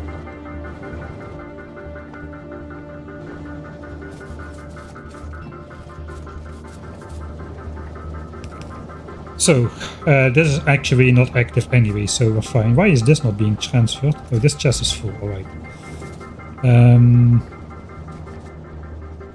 Okay, this can go as well, and then this entire area is fully done. This can go as well. This can go. We don't have quality sulfur setup anymore. Okay, conversion complete. I'm gonna save here then. Conversion complete. Now we cleaned the area. Now we cleaned up the area as well. Actually, no. These belts are actually these 5 belts, which now just can go straight. So now we have cleared up the area. Right. Holy moly. Thanks CampusPL for the 10-month subscription.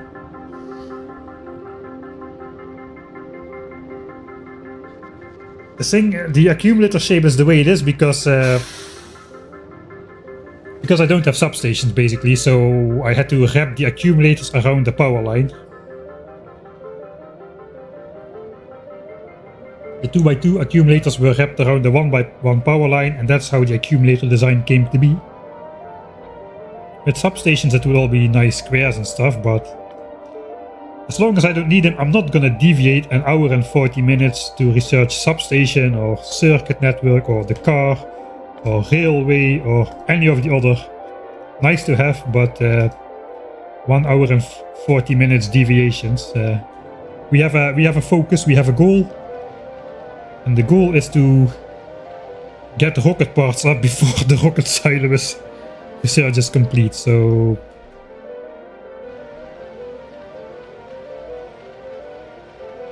oh man, that was intense. Why it was so intense, I have no idea, but dang, it was intense.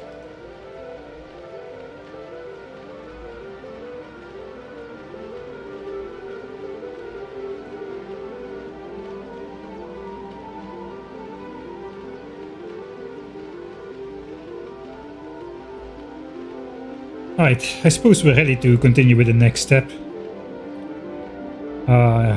We are done with this blueprint. Actually, I made some partial blueprints as well, but we never ended up using them. I think we can delete them now. If I just... That's a way to do it. If I just make one save where I have these blueprints, I do no longer need those blueprints. I just make one save for those blueprints in my inventory.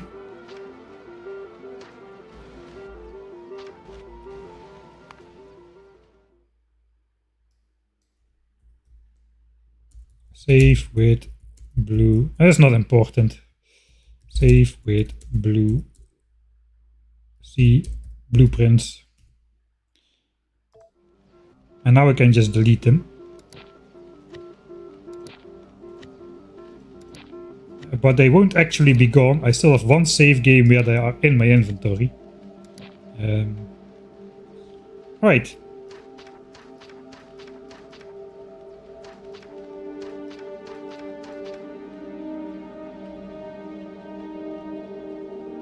I did some more designing ahead of time. Like again, I want the rocket silo area to look nice. So what we've got is another blueprint. These are actually misplaced a bit. They need to go one tile to the right. Everything to look nice. So I tried to keep the forests around as well. We basically came up with... Well, let's just go to the basics first.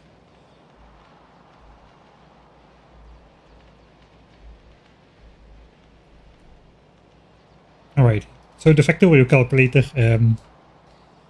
we base my build around 45 items a minute, which is like slightly over 1 rocket launch per minute with the productivity modules and the silos.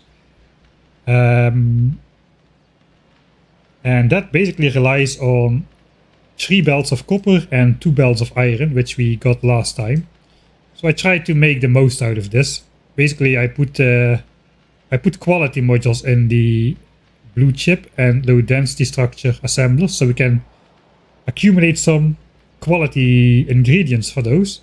And I put productivity basically in every step of the way for blue chips. So we're actually going to end up with, if my calculations are correct, about 57 blue chips a minute.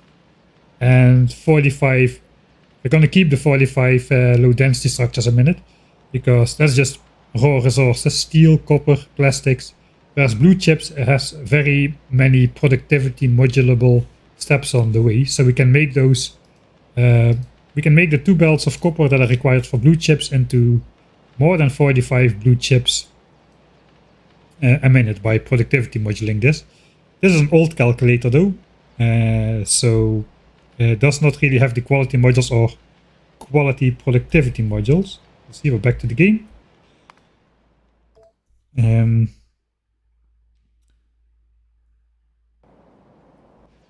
There's a save with the blueprints I just destroyed. Now if I load this save, the blueprints will not be in the blueprint library, and they not will be in my inventory anymore. Alright, so that's good. The next project is gonna be a bit more relaxed. We do not need to work on live entities. making sure production keeps going.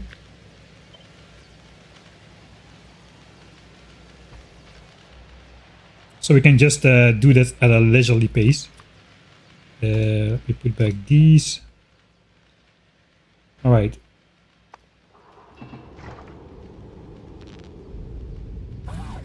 I'll just put those in there for now. We'll bring those back to the base. Next project is gonna be... not iron from space. It's gonna be this area, the rocket silo area. I built it mostly not in the trees, so that's good. I just cut this. So we got the low density structures here. That should be 45 low density structures a minute. The steel smelting is right here. We bringing in iron and copper. So we still need to smelt the steel for low density structures. I kind of forgot about that when I did my furnace setup over here for the rocket parts in the last stream. So yeah, the low density structures are a part of... the steel is a part of this build over here. We're just smelting it live on site. We're gonna build this and then we're just gonna go over how it works again, instead of trying to do it with the ghost layout. Which basically means I'm going to have to grab the stuff from the blueprint and put it in those logistics chests again. We also have the rocket fuel, as well as red and green chips for the blue chips on this side over here. I suppose actually the coal belt is going to have to be remodeled yet again, because that is going to look like so. Again, making sure the chemical plants are exactly on the chunk border, which is over here. I'm standing on it. So we are not building in this chunk, which would cause the expansion chunks to do things we don't want them to do. So I suppose we'll force blueprint this.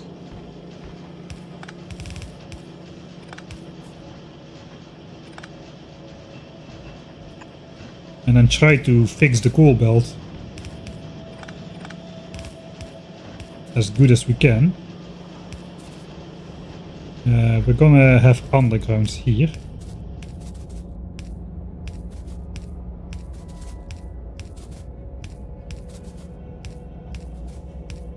So this kind of could be tucked away right on the edge of my base, which was nice.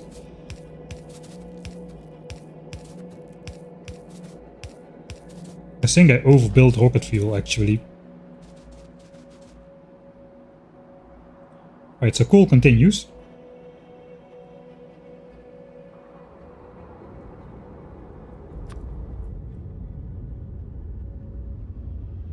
And we have some more belts over here.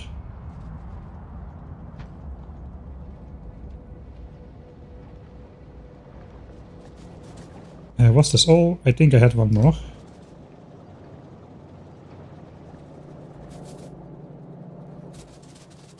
Alright. So that's how the resources are gonna flow in.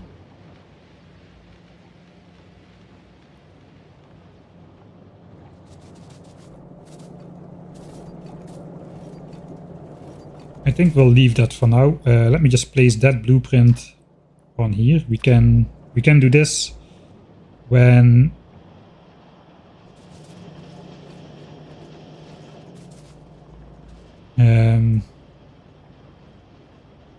the bots are building the above area, perhaps. Maybe we're just going to look at that. Let's also disconnect that. What we need basically is just we need to make sure that we have the assemblers to do this. So let's make a master blueprint for now, just to see the amount of machinery we need. Can I even do that? Not really. I can do the requester chest trick though. Let's travel back to the base. That's the wrong way. Belt.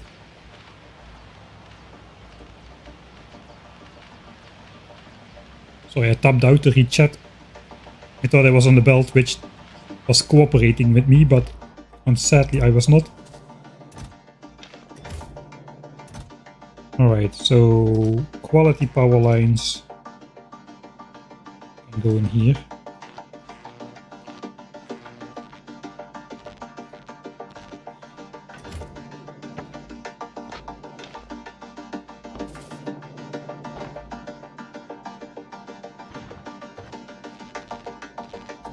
Okay, so we have some red chips now as well for at home. We have red chips at home.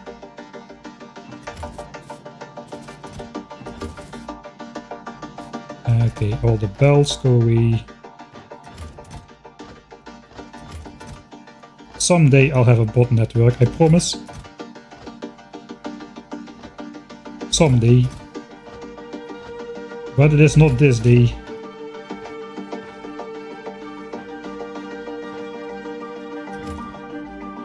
Alright, and a bunch of chests apparently.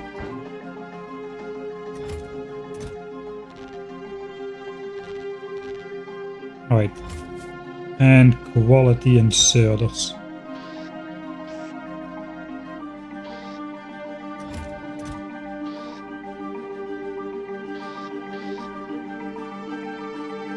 Okay, I think my inventory is okay now. Let's save here. Prep for rocket part build.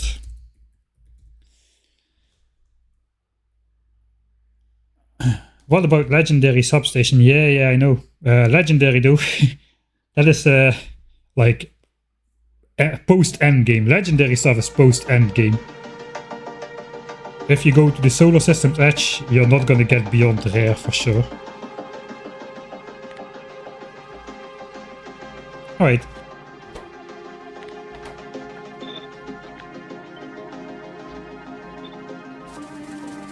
Let's clean that up. Okay, we gotta do the requester chest trick again.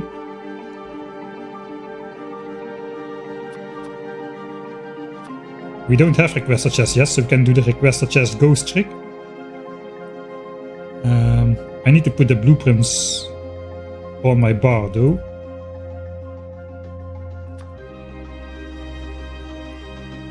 So I want this one on the bar. This one, and the rest is just belts and existing stuff.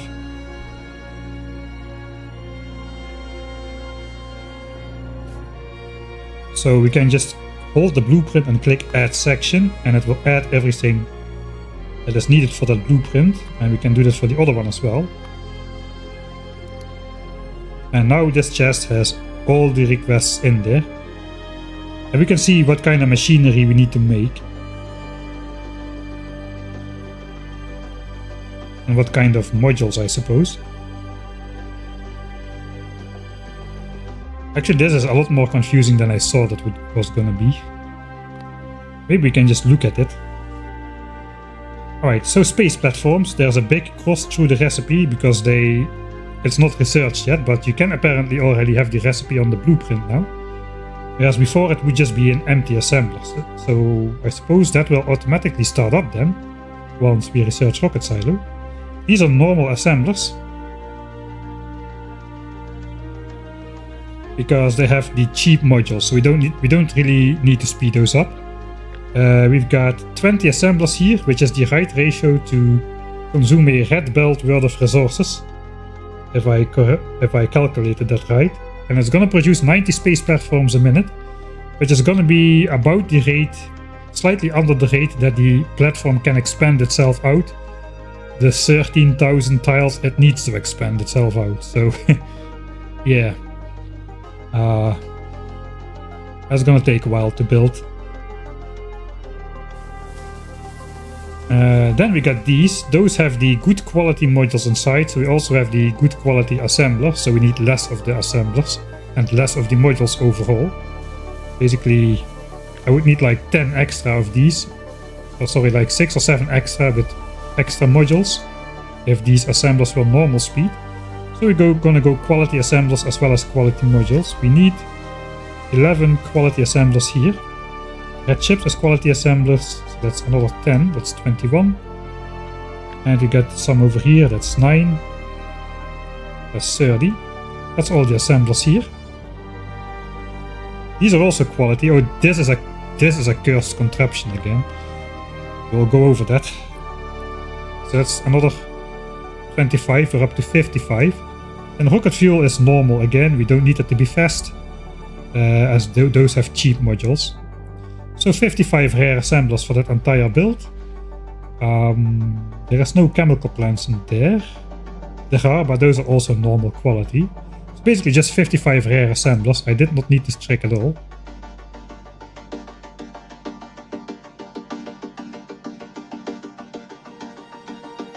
And we're counting some of them double as well, so yeah, that was a mistake. Let's just make 45 rare assemblers. Suppose we'll count 45 times 9. 405 iron plates. So same as before.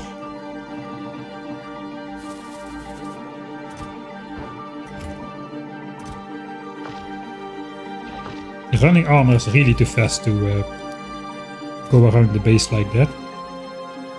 Let's just grab all of this, and a bit of steel, and we should be good to go.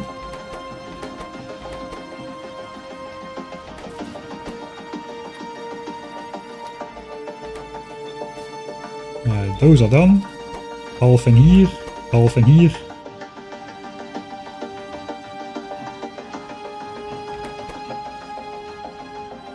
And we should have our 45 done. 44.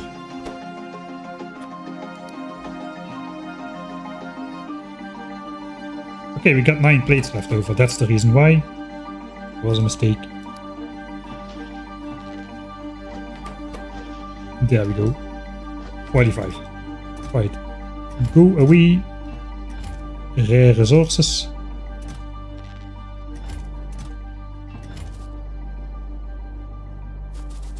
Alright, and actually the requester chest thing was not a dumb idea, because we still can see how many modules we need. If we just go for modules, 60 rare productivity modules, a bunch of those, but we have those 40 rare quality and 60 rare productivity. That is what we need. We got those because we reclaimed those from the labs. We no longer needed those to make 1000 signs per minute. And quality though, I've got 12. We're gonna need 28 more quality modules. Times 5, which is 140 of each type of chip. Okay, that's actually pretty cheap.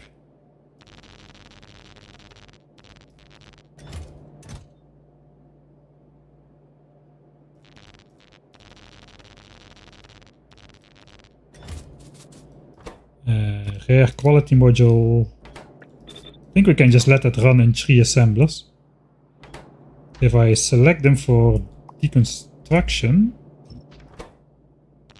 we can get away with quarter stacking into the live assemblers themselves, because they won't be starting just yet.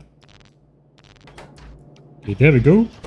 7 crafts per assembler should be done in no time. I suppose in the meantime,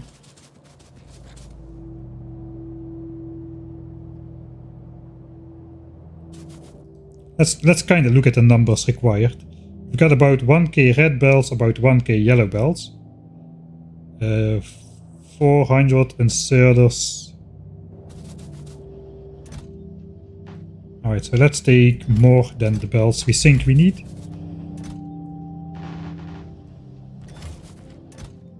How about undergrounds? About 4 stacks should be good.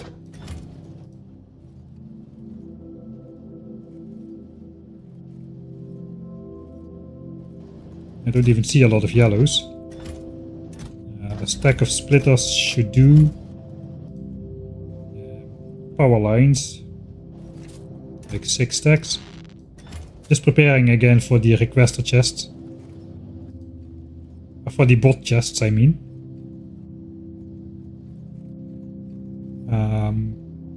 We might need some of those special inserters apparently, so let's take those.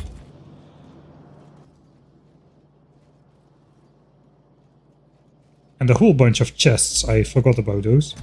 I think there's also some rare power lines in there. Yeah, there are. So let's take those. I don't think we got any of these, but let's take them anyway. We've got the modules. Those should be done. Now we got 40 of those.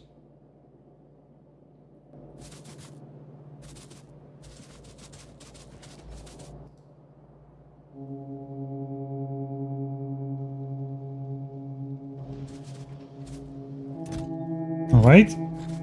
I think we're ready then to start building it, and then we can just connect it.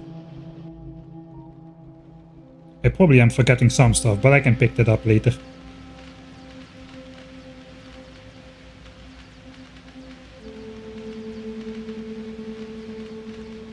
I mean, I don't think space is going to be as much of a concern on Vulcanus, to be honest.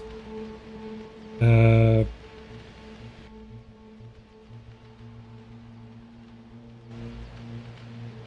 suppose same trick. I want this to look good, so...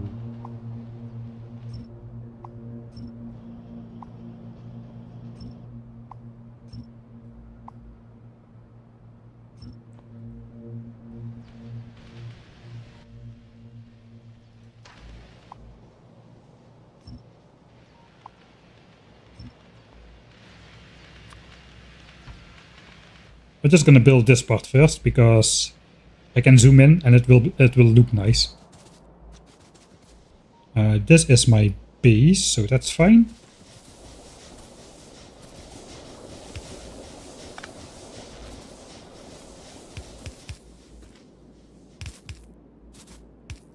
Alright. So we can place our robots right next to here. And they will be powered. At least these. Chests.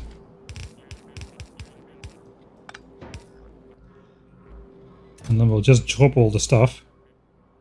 I'm gonna need some chemical plants and pipes as well. I forgot about pipes and stuff.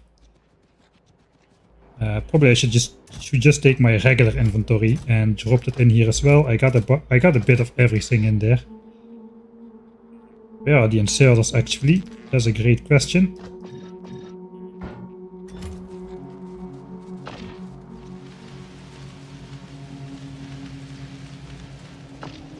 I think Vulcanus is not going to be such a problem. The small demolishers are pretty easy to take out, so space to build you can have. You can have free cliff explosives by luring the demolishers. Just luring the demolishers and have them go over the cliffs. You can destroy all the cliffs like that. If you need space. You need to do that before you build a factory though, so you need to...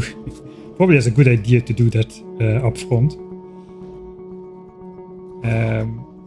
The problem is going to be to get the second tungsten patch. That's going to require killing a medium demolisher for sure. And I don't really have an idea how I'm going to do that yet with the low technology where we're at right now.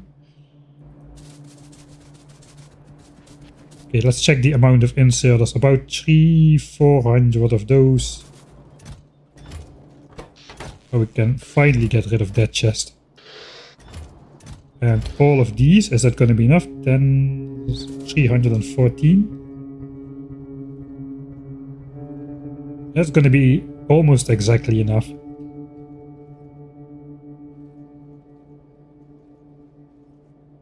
And a bunch of pipes.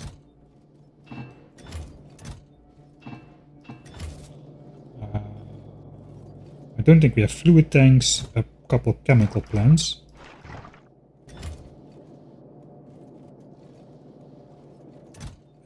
Normal assemblers we have as well. I think we're good. And then just some of these modules. We can actually check those. About 3 stacks. Let's bring 4. And the other modules I think we specially made already. So hopefully we'll have everything like this. Let's try. It would be nice if the boss can build it completely in a single swoop for the video. Small demolishers are easy. Medium demolishers are quite a step up though. Let's just have a quick look. The small demolishers, they heal 24 hit points a second. They have 30k health, but if you need to significantly out DPS this healing rate of 2400 a second, and I have like 2 damage upgrades on my gun turrets, so yeah. Poison capsules would work. Just a stack of poison capsules takes out a demolisher by itself, a small one. But that requires military tree, which is a separate technology with no other uses for quite a while. But the medium demolishers goes up from 2400 hit points healing a second to 78. That's more than triple the healing rate, so you need to do more than triple the amount of DPS before you even start damaging him, and then you need to sustain that for like over 3 times as long as well, as the hit points also go up by a factor 3.33. But they're also actually slightly faster when they're enraged. I think the resistances are the same though. They don't have bigger resistances. Yeah, they don't have bigger resistances. Even the big ones don't have that. But yeah, these have big demolishers has 24,000 hit points a second. Basically 10 times the healing rate of a small one. So that is going to be difficult to do quickly. Alright, I see that my it's not spanning the entire range. So let's put in a robot here as well.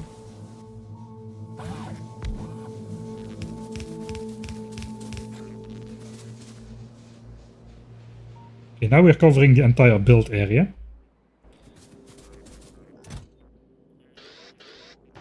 I'm just gonna drop all my stuff into chests.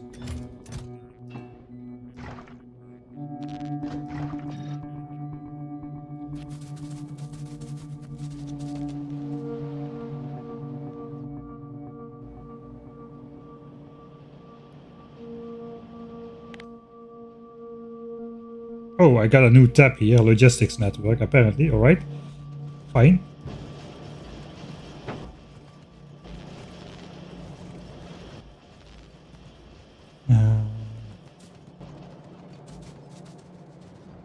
Alright, so it's working. You can see now this is getting back pressured now. This belt is not backed up anymore at any point, and no chips are going down here. So we are feeding out some chips now. That is the discrepancy between our live production, insert a switch swing now, and what science actually requires. So we are a little bit behind.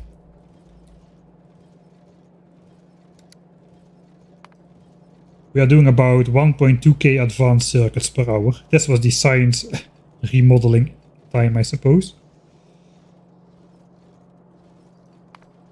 So over a 10-minute period, 12.2k and 11.85k. So we're missing 35 red chips a minute, basically, where we are producing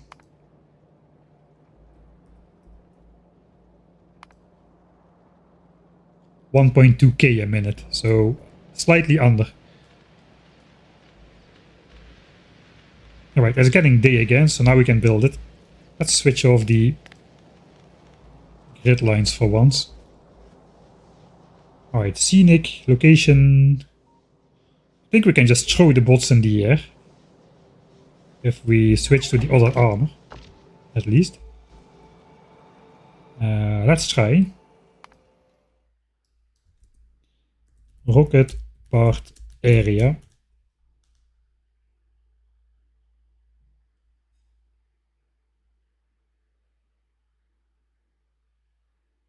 I'm not gonna go to Gleba first. Out of the question. Bots placed. Let's sit back and enjoy. For once.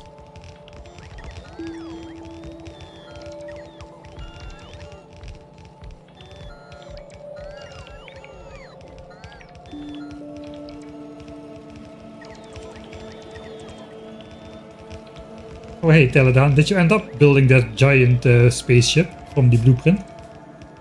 And did it work for you? It was designed like 20 versions ago somewhere, maybe earlier, like Factorio version 2.0.18 or something. And now we're at 47, so that's 30 updates ago. Oh yeah, pentapods. The Gleban enemies are the problem for 1000 times science cost. We need to go there prepared because, unlike for Navis, I have no idea how I'm gonna deal with the Gleban enemies. I know nothing about them, except the limited things I learned from the new player experience. And we have had a ton of updates.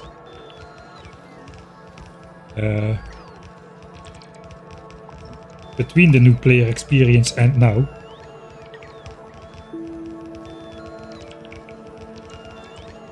Ah, the tapestry book. Yeah, you asked about the tapestry book, not the spaceship specifically. That was somebody else. Sorry, I got you mixed up. Alright, this is a great moment to get up and stretch. Thanks, Sheep, for the reminder.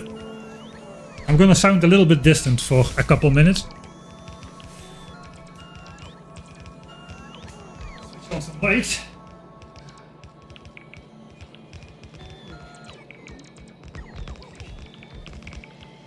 And sound.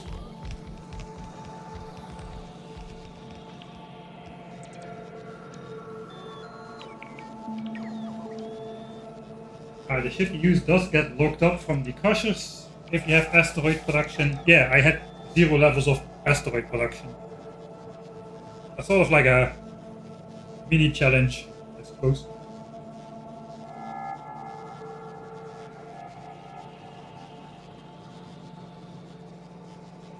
I wanted to see if the asteroids got so bad enough that you couldn't do it anymore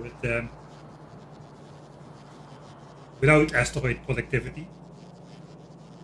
For some reason, that was a bad idea because the trip to the Shattered Planet took quite long, 27 hours. So we wouldn't have a chance to have a rematch at it, not really. And I didn't have the science to research asteroid productivity mid-flight. I think we did end up using some productivity modules for the crushers mid-flight because we were not producing enough from the asteroids that were coming in, despite not wasting a single one when the Prometheum asteroids got too dense.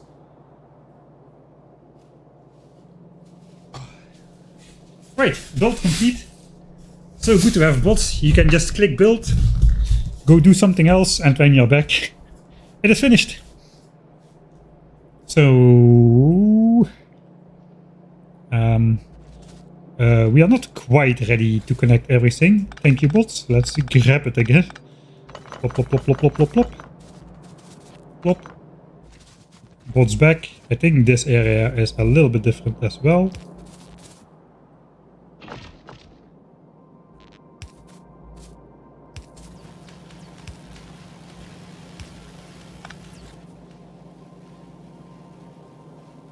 We have aligned the power lines, basically. I also decided I want to get rid of this. That looks ugly.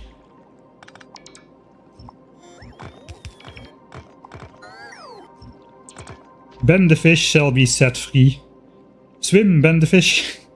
And hopefully I won't lose track of you between all the other fish in my suspiciously populated starting lake.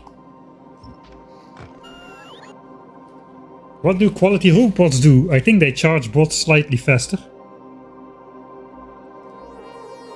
So they have a higher robot recharge rate, so the bots will spend less time charging.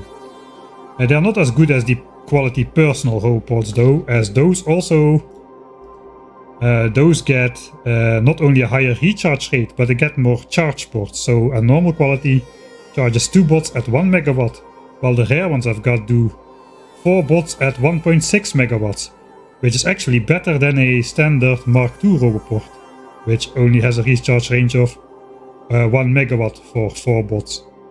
So the rare Mark I charges bots faster than a standard Mark II, which is quite good. quite fortunate for me as well, because this is a long way away from me, and Mark 1 roboports didn't used to be very useful for mass building projects.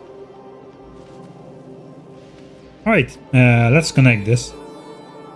9 hours. I hope we can get 9 hours of production. Actually, we are not quite ready to connect it yet. We need to do the other part. Looks like we are chopping some trees which are in the way. I suppose that's fine. Let's do the other one from our personal armor. So that's this part of the blueprint. Oh, that is gonna be bad.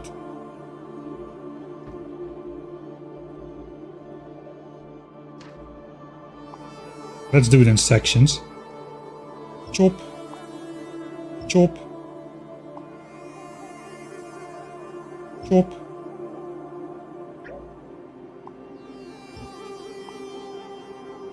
Chop.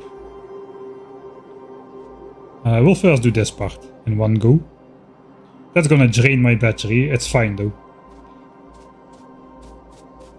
If I stand in this gap, the belt will not take me away. Alright. Second bot flight. I can pour myself a cup of coffee while the bots do all the work. I love this game.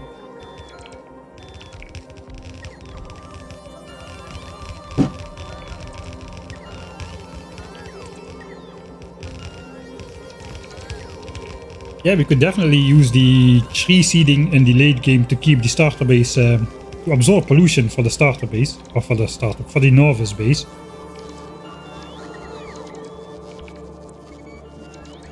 Ouch, even though they have a faster recharge rate and the bots can fly faster before needing to charge again. Did I miscalculate?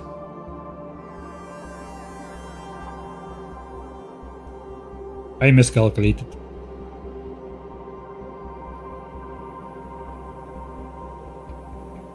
Alright, no matter. Second part was down here.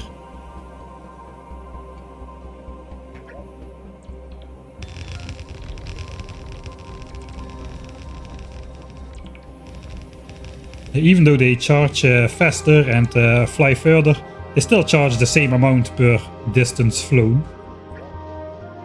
So you will need to supply them with all the power, no matter what quality they're at.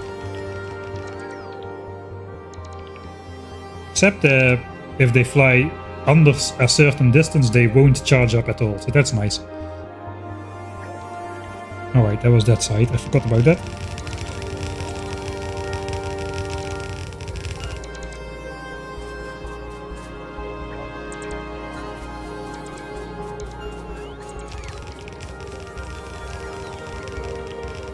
Oh god, we got another one of those. I'm sorry. I'm sorry. This will all make sense in a bit. It does appear though that these will need to be connected in here at some point. At least that's something.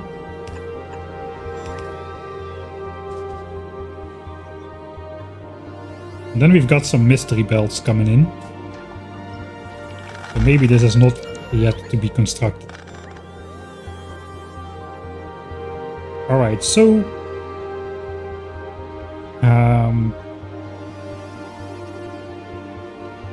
I know I overbuilt rocket fuel. Let's first make those 10 assemblers and grab the missing efficiency modules apparently.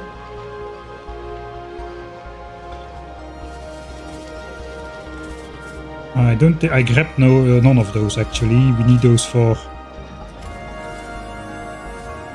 some of the cheaper stuff. Alright, here we go again. Last time. Let me wear the other armor so that it charges up again. 90 plates. A stack of gears and a stack of circuits. And then we need some steel to make the Mark IIs.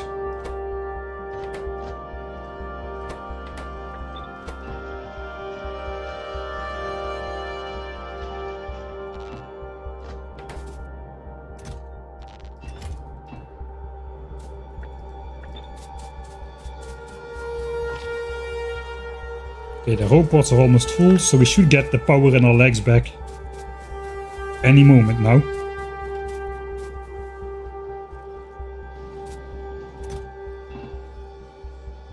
I forgot to... Alright, there we are. Power back. Battery starts charging up now.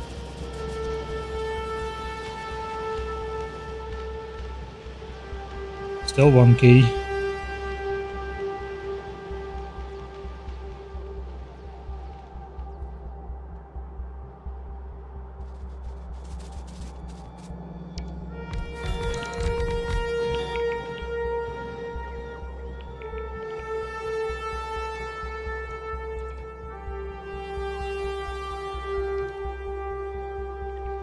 How?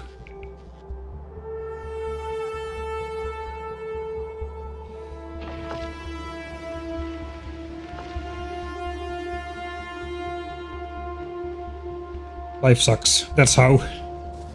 Oh, we are starting to see some gaps in the copper belt here for red chips. That is not good. Once the gaps start, they often start to grow bigger quite fast. I don't need to make those. I still have those.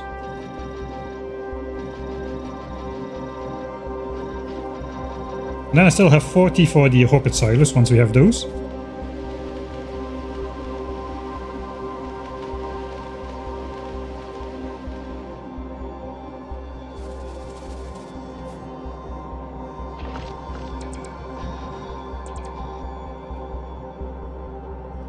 Right, so technically we can...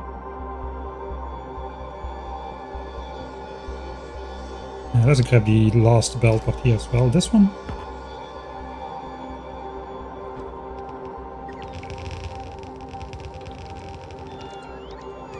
That completes the Gordian knot here.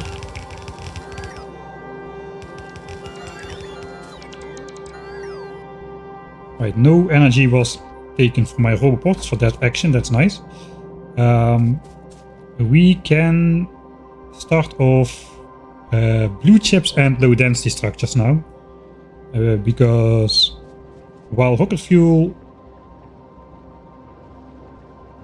no, wait, we need plastics still. I forgot about plastics.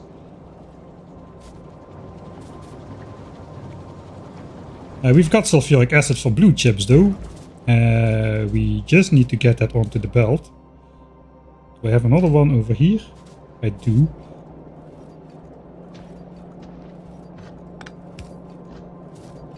I think that tree is a goner.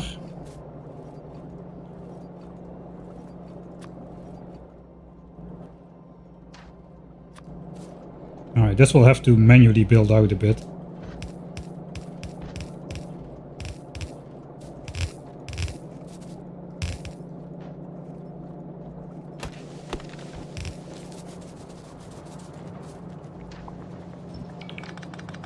Let's stop that here at least.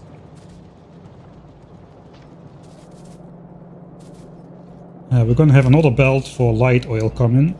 This section is a bit of a horror show.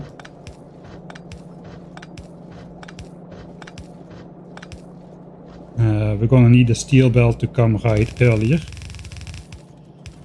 think just like that.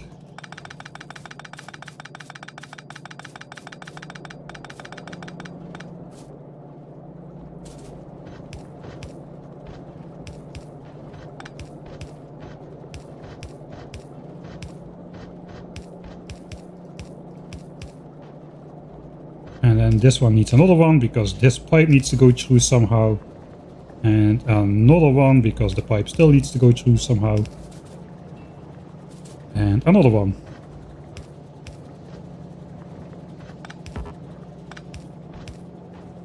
Alright. That was the annoying part, I think. Okay, that connects now. This is built symmetrically.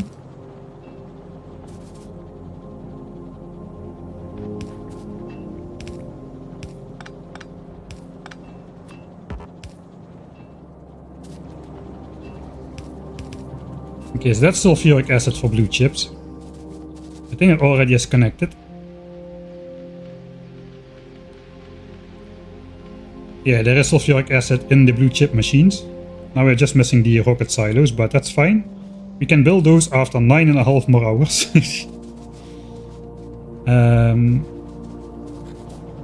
Alright, then we have a secret setup.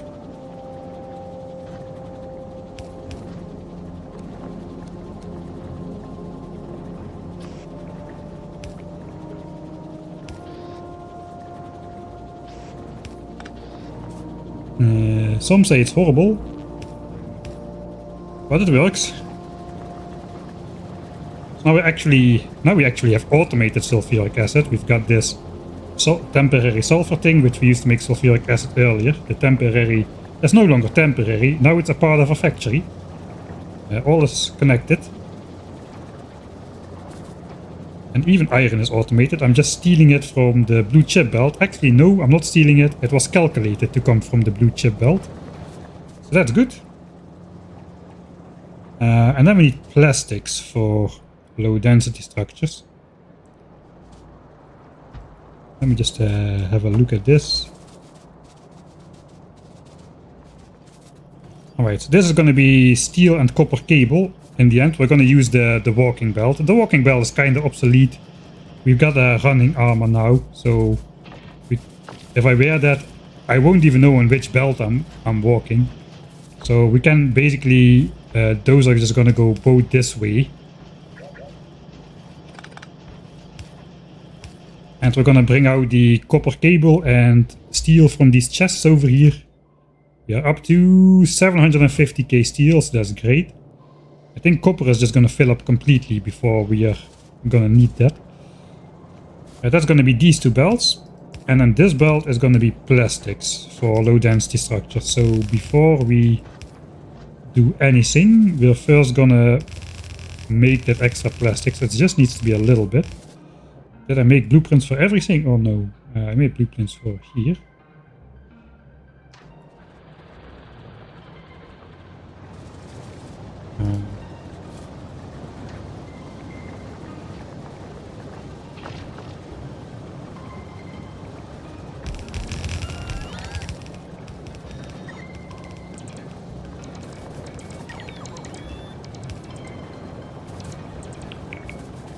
Let's see if I didn't interrupt anything. That's always a bit risky. So I did interrupt something.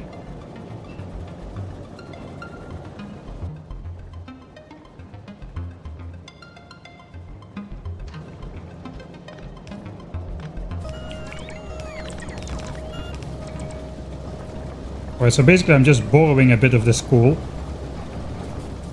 So... and just have connected the petroleum desk that was already coming by. Apparently this is something is wrong here. I think that and that is.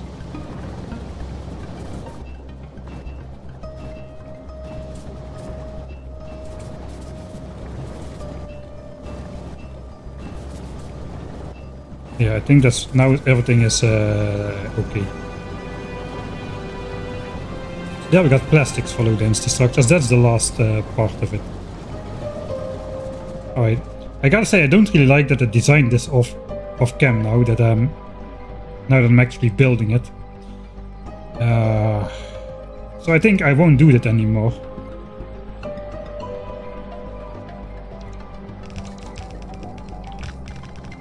It does speed up the stream a little bit though. To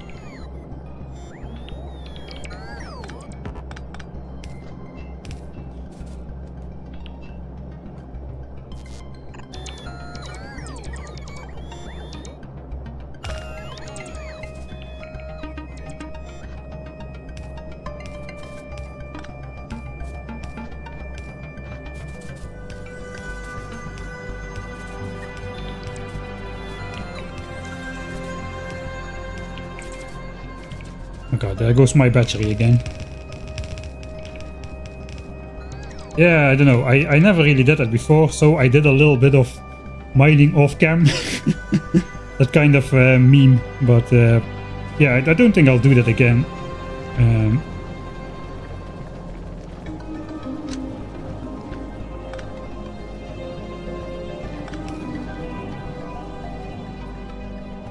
But it did take me quite a while to design this area, man. It took me more than a stream worth of time. I think Rocket Silo would have been completed.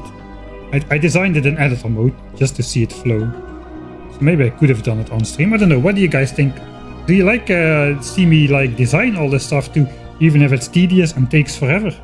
Or is it okay if I sometimes for some specific projects just prepare the blueprints, just prepare a design, and then just go through how it works, which I'm about to do right now, I suppose. As soon as plastic arrives. It won't arrive because that belt is not built. I love designing fun to watch. Sure, always. Whatever you like best. Design doesn't matter at this point, the base is cursed. Cannot even disagree.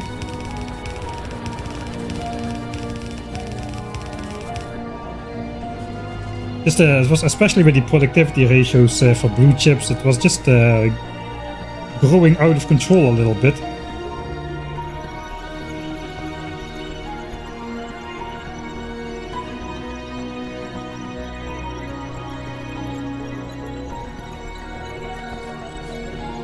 Alright, that's gonna be light oil for rocket fuel, but rocket fuel we can do later. We are now interested in low density structures and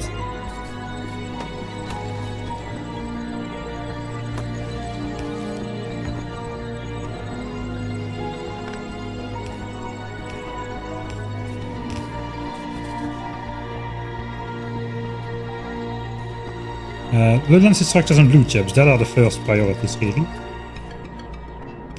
So this light oil pipeline can come in a little bit later. Because we have, I accidentally built or designed that too big. Alright, so we should be ready to switch this on. I suppose, let's go. That is LDS and blues. I do feel I make better designs when I'm just taking my time off cam instead of just cobbling stuff together quickly.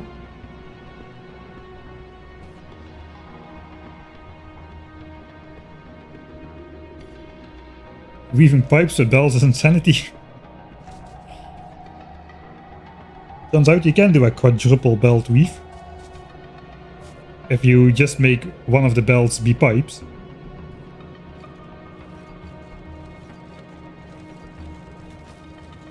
Alright, so we are taking 1.5 belt of iron for green chips, and the other half belt is going to be smelted into steel. That's all we need for low density structures. Half belt of iron into steel combined with a full belt of copper and like half a belt of,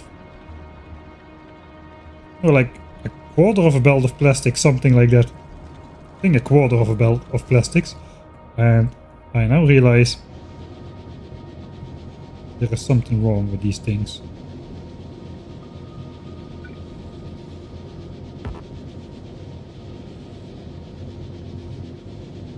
Kinda made a copy-paste mistake.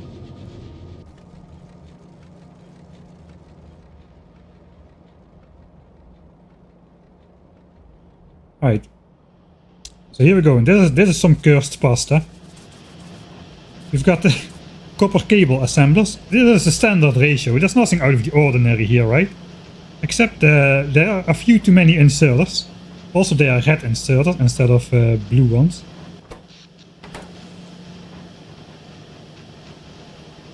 And there's something weird going on here. There's a couple too many inserters here. We also are using these copper cable assemblers to make copper cable for red chips, which we can do because of the productivity modules, and everything turns out to be exactly precisely fast enough for this to work and not gridlock, and keep working at the maximum speed. So all of these inserter speeds turn out to be exactly sufficient to input all the stuff. I had to make sure though there's some lane balancing going on here. These are like lane balancers. So no matter from which side of the belt we draw here, you can see it was the near side. Let me just grab that. You can see on this side it goes equally from the left and right side, even though here I'm just grabbing off one side. So that's what a lane balancer does. I had to do that because all of these setups need to... they don't prioritize green chips, so I cannot have... all of these need to contribute equally to copper cable for red chips instead of having one side be preferred, because then this side is just idle and this side doesn't deliver enough copper cable for green chips. So that's why the lane balancers exist there. Alright, plastics is coming in, that means red chips is going to start up, which means blue chips is going to start up, and we are making the first blue chips. This should be able to consume a full belt of green chips. We got quality modules in there, so we're going to get some quality processing units, which we can use for stuff like power armors and asteroid grabbers and whatnot. Okay, that's switched off. So that's blue chips, just consuming a full belt of green chips. And here we're making the red chips with the extra copper cable from the green chip assemblers. And I forgot to smelt steel, so we are smelting steel against the steam engines here. Man, that is a worrying sick cloud of stuff right there.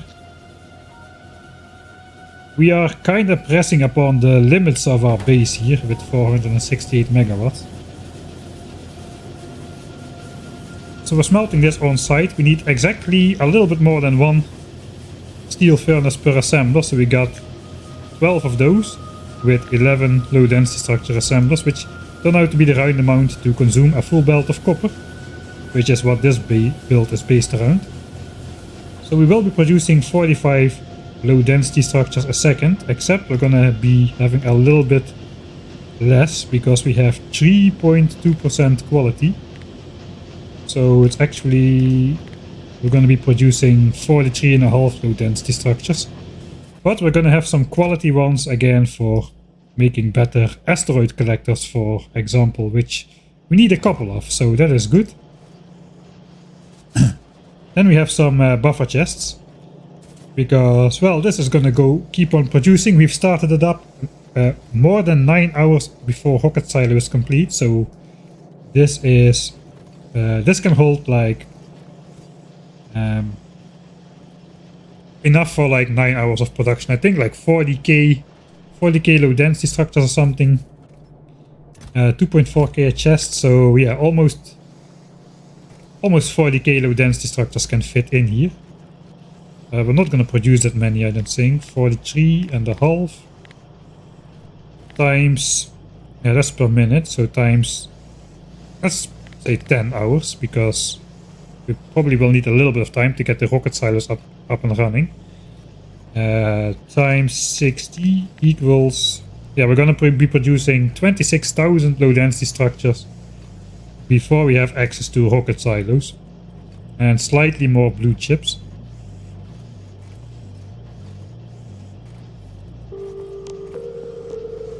Blue chips should be in the neighborhood of 34k. And rocket fuel is accidentally designed to be 90 per minute, because I forgot. In Space Age, the rocket fuel recipe is halved in crafting time. It used to be 30 seconds, incredibly slow. The ratio is still the same though, because also this recipe used to be 2 seconds, now it's 1 second. So this basically works twice as fast as in Factorio 1.1. So my Factorio 1.1 brain designed this thing twice too big. That's alright though. We don't really care. We might actually be using some of that rocket fuel. I don't know if we're gonna have enough power. We could use rocket fuel to supply the boilers. That would not be a terrible idea. I'd rather not though. Alright, so that's good. We got this running. That is gonna keep stockpiling. We're gonna make some of those tasty rare ones as well. That's nice. On the side.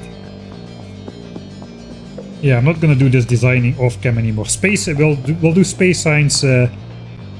All the space science design pain will be on the stream.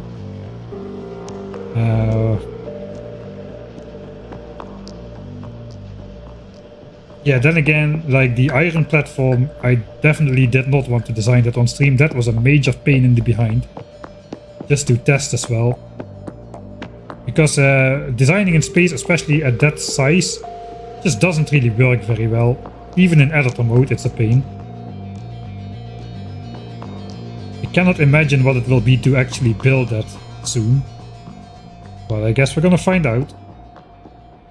Alright, so then the only thing we need to do is pipe light oil into rocket fuel, because this is just light oil. And then this is just light oil plus those fuel cubes. So that's just light oil. Let's flip this pipe, this pump around so we can switch it on when we're there. I did not prepare this, so we are just gonna have to build a pipeline out to oil cracking, basically. We're just gonna steal the oil from blue signs. We have too much petroleum gas anyway. I think we just grab all of that. And some pipes on top of that.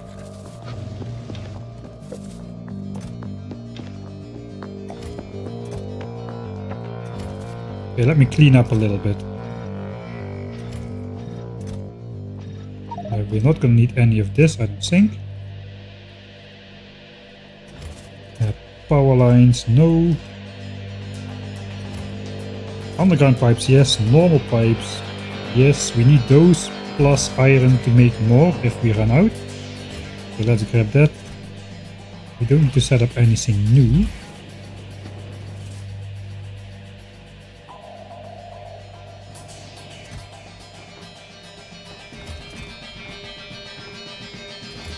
This is all post-construction stuff.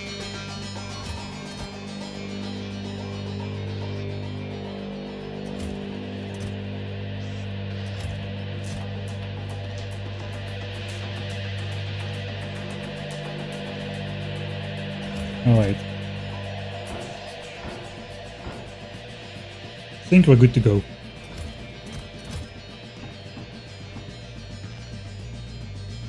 Right. I didn't make a save. Man, the science area is just awesome.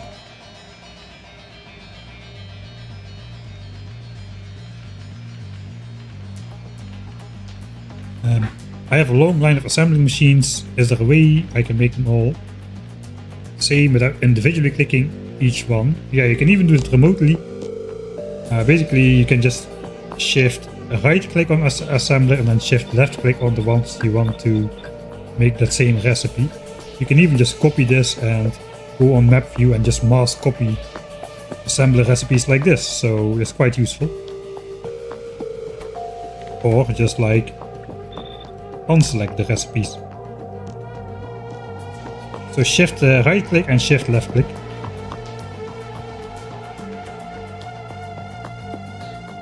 Alright, let's work on getting rocket fuel up and running, and then we can actually check out the production rates for blue chips. Looks like,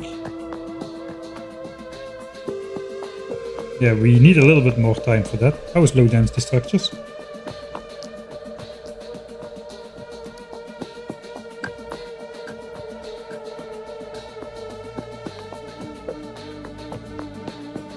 It's like about 45 minutes. We'll have a better look at that once it runs for a bit more.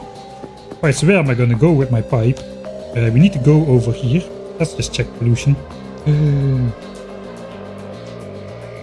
Okay, as soon as we get rocket fuel up and running, we need to go play with our laser turrets a bit because it's starting to get dangerous.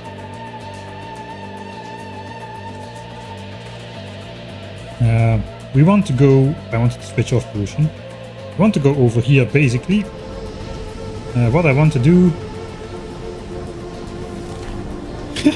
That was fast. I've literally been producing blue chips for what? Not even 10 minutes. We've already got an achievement. Yeah, we want to basically steal the light oil. We want to stop the light oil from getting cracked, and we want to send it over to rocket fuel. I've took a look at it. We're not even gonna need half of the light oil that is produced from this setup to make rocket fuel. And we have like, this thing is almost entirely full of petroleum gas anyway, so we can borrow some light oil and let these tanks go down a little bit. As soon as we're going to be researching any level 2 technology, like a railway, if we want to go elevated railways, we will need to spend over an hour researching railway. And then we're going to be producing petroleum gas for over an hour without consuming it, so it's going to go up again anyway. How are we going to pipe that though? We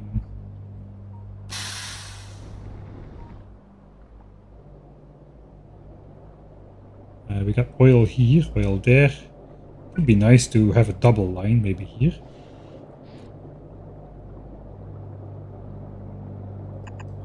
This makes it, okay.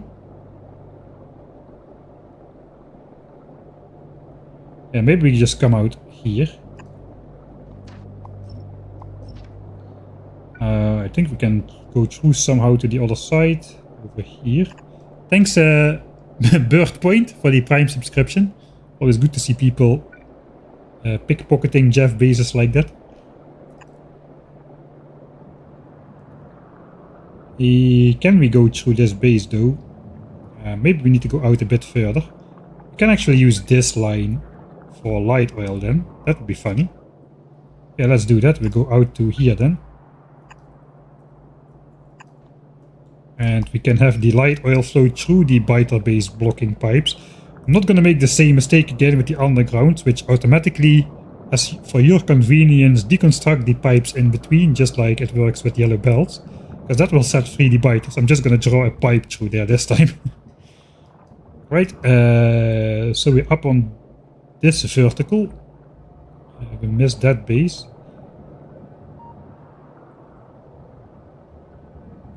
I suppose we can also throw that through here then.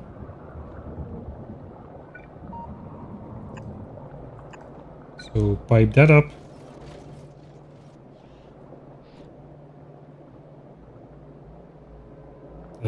We're just gonna go alongside. Yeah, I'm not gonna make it more difficult for myself than it needs to be. Alright, so we need to turn here. Alright, so that part is decided, that one. Are we turning here? Yeah, we're turning here. Maybe we can just offset that. Something like so, and then just follow the same. Okay, just keep following. Petroleum gas goes the same way, I suppose.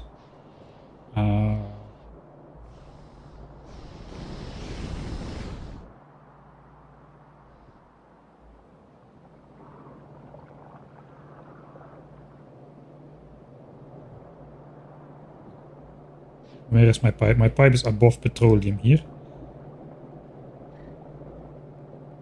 So we'll be ending up over here. We can just go straight to here maybe and just follow the belt up. So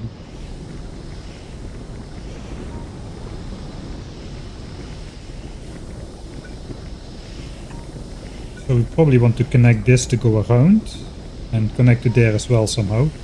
Maybe we'll just go out here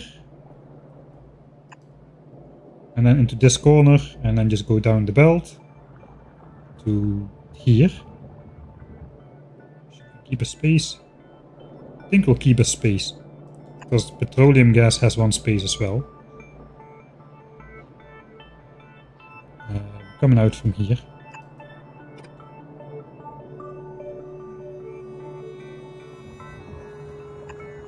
Right, and then we'll just go this way.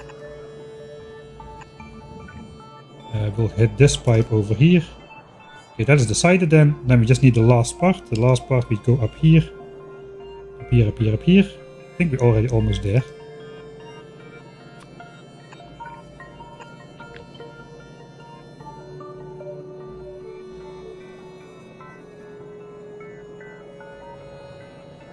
And we're coming out over here.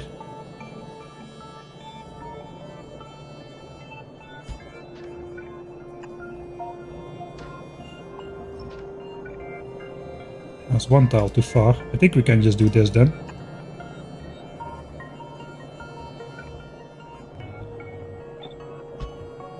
Go next to the water, sure. I think we're just gonna go straight down. And just make the corner here to connect it. Alright, so we know everything. We know everything. Now let's just put it into action.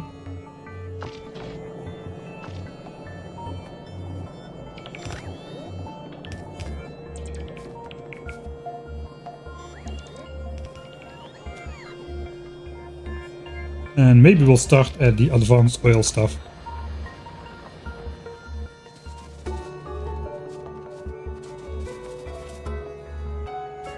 I was thinking, should we put lights on the military science cliff, but it's military science, it's a covert operation, should not draw attention.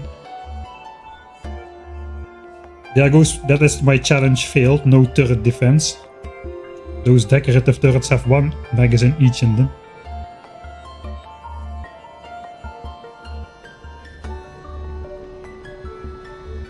Have you seen the new videos from Factorio? Yeah, from Kovarex himself. I watched the first one. Partially. That's pretty cool. Just to see the process. Right, how is this connected? It only goes around this way. So light oil is made here. It goes here. It is just cracked. So basically what we want is...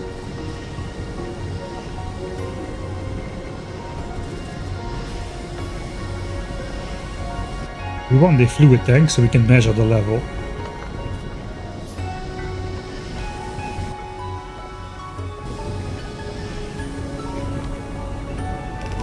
Okay, there we go.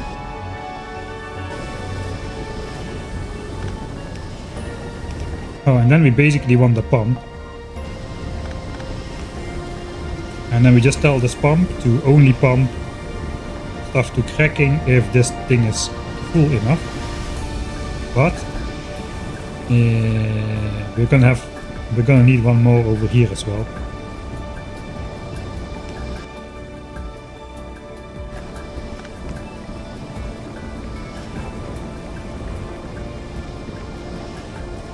Okay, this is not gonna work, is it?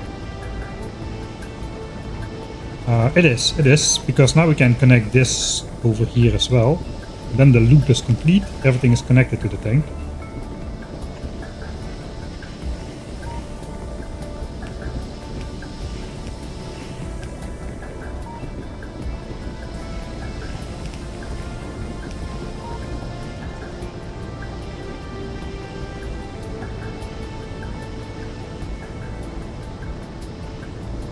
Alright, so now light oil in here is a separate fluid line or network than this one. So that means we can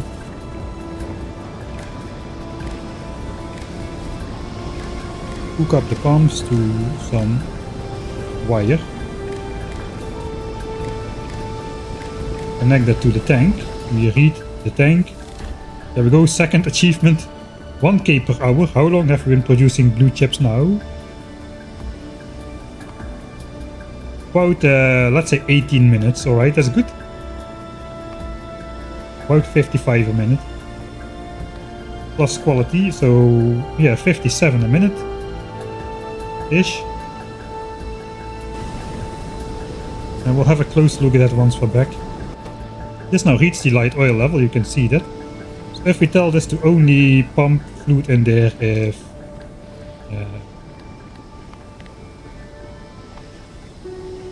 light oil is bigger than 20k or something, it's gonna fill up for 80% before it starts cracking. And we set this one there as well. Suppose we could have disconnected this side and only pumped from that side, but now I build it like this, so be it. So now this thing is gonna fill up. There we go. And only when this thing is fuller than 20k, it's gonna crack. That means if we put another pump on this thing over here, without a condition, that's gonna have priority, and that is the idea, I suppose. So that now we have to just bring this over to rocket fuel and whoops, you're empty. That exactly stretches, so that's good.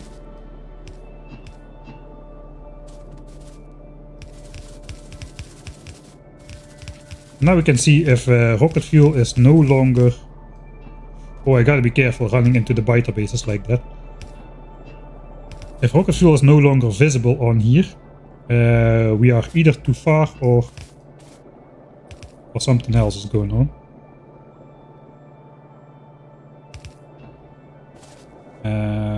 We have now to do with the maximum pipe length issue. Gotta make our way around the cliff.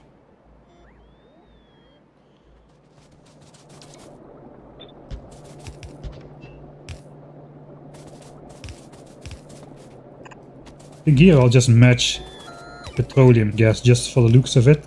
I am at the point where we don't really care too much about trees anymore. Not really.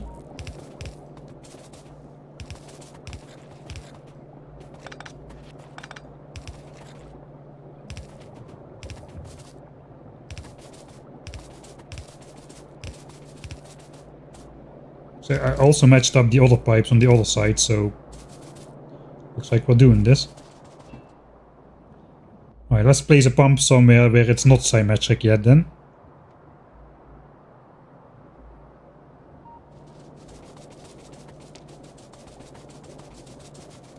Yeah, like right where we join up. Is there power? There is no power. Alright, then we'll do it where there is power.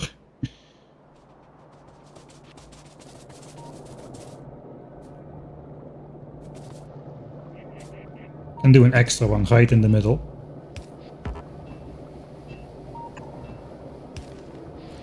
Okay, there we go. Nobody can see that behind the tree. How long estimated it until you can start killing nests? Long. I'm probably not gonna kill nests at all. I'm just gonna kill one nest to get the achievement. We already decided which one. It's gonna be the Biter Island one. As a throwback to the episode. We already blueprinted our turret here. We're gonna make a rare artillery shell. And we're gonna crush him. I have the attention span of fish, man.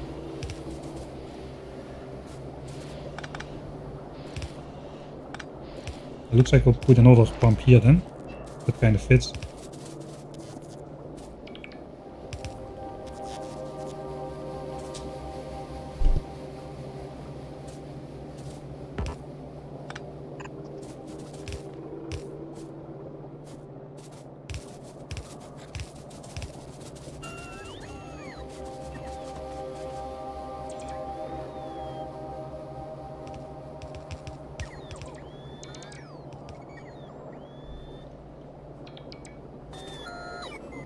Alright, does this make it? It does.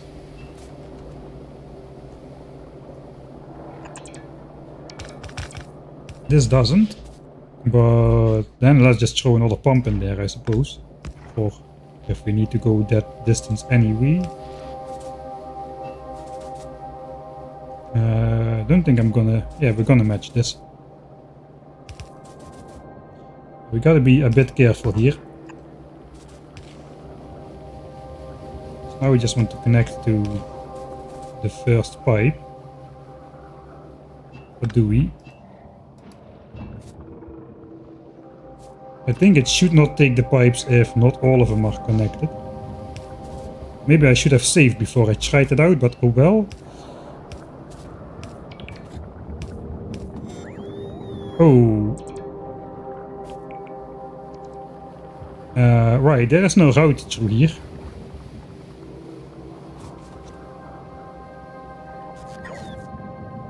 If I Ctrl Z, I cannot accidentally deconstruct something that should not have been deconstructed.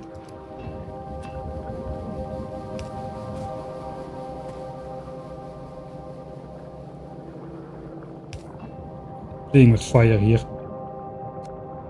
Rotate it into position so this will not get deconstructed.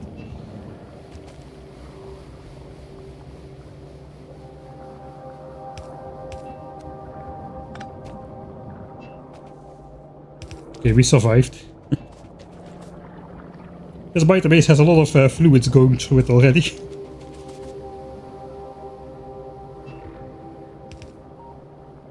Alright, that's connected. We got another one, oh god.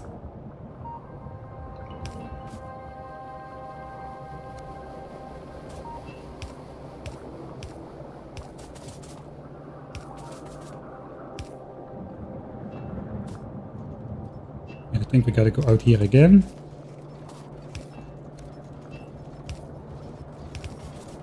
Match up these. Make it look nice.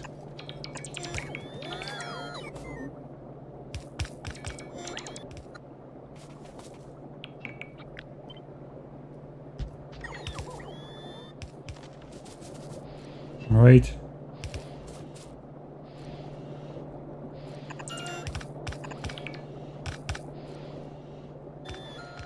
Okay, one bell doesn't have anything. I know it has some quality, alright.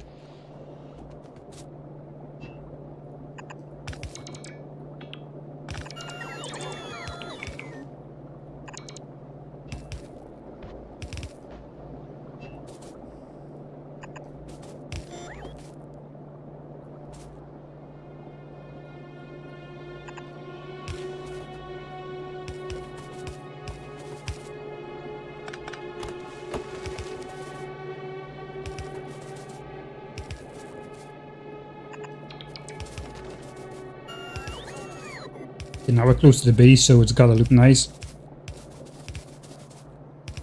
I have a feeling we're about to run into a maximum length thing again. 300 out of 320.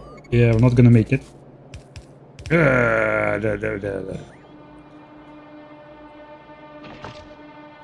Let's make one somewhere in this mess. Yeah, maybe just right here.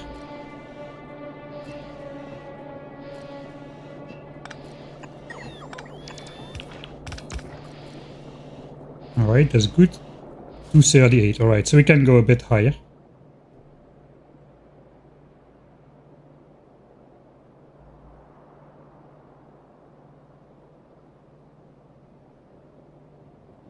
Yeah, I played, I think Crastoria 2 or Space Exploration, one of those mods had like super long pipes, and you really get used to those quite quickly. We can put another pump, another thematic pump right there.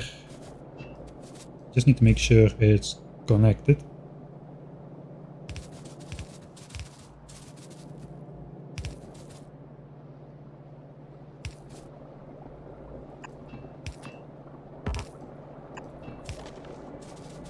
To power.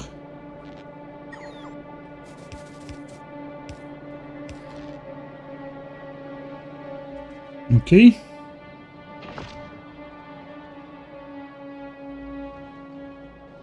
Yeah, our main iron lines for green signs are basically dead. Everything is coming from the backup now. Oh god. Those bells. Things have really got the potential to grow out of control quite drastically in a playthrough like this one. Well, that's the last one, I think.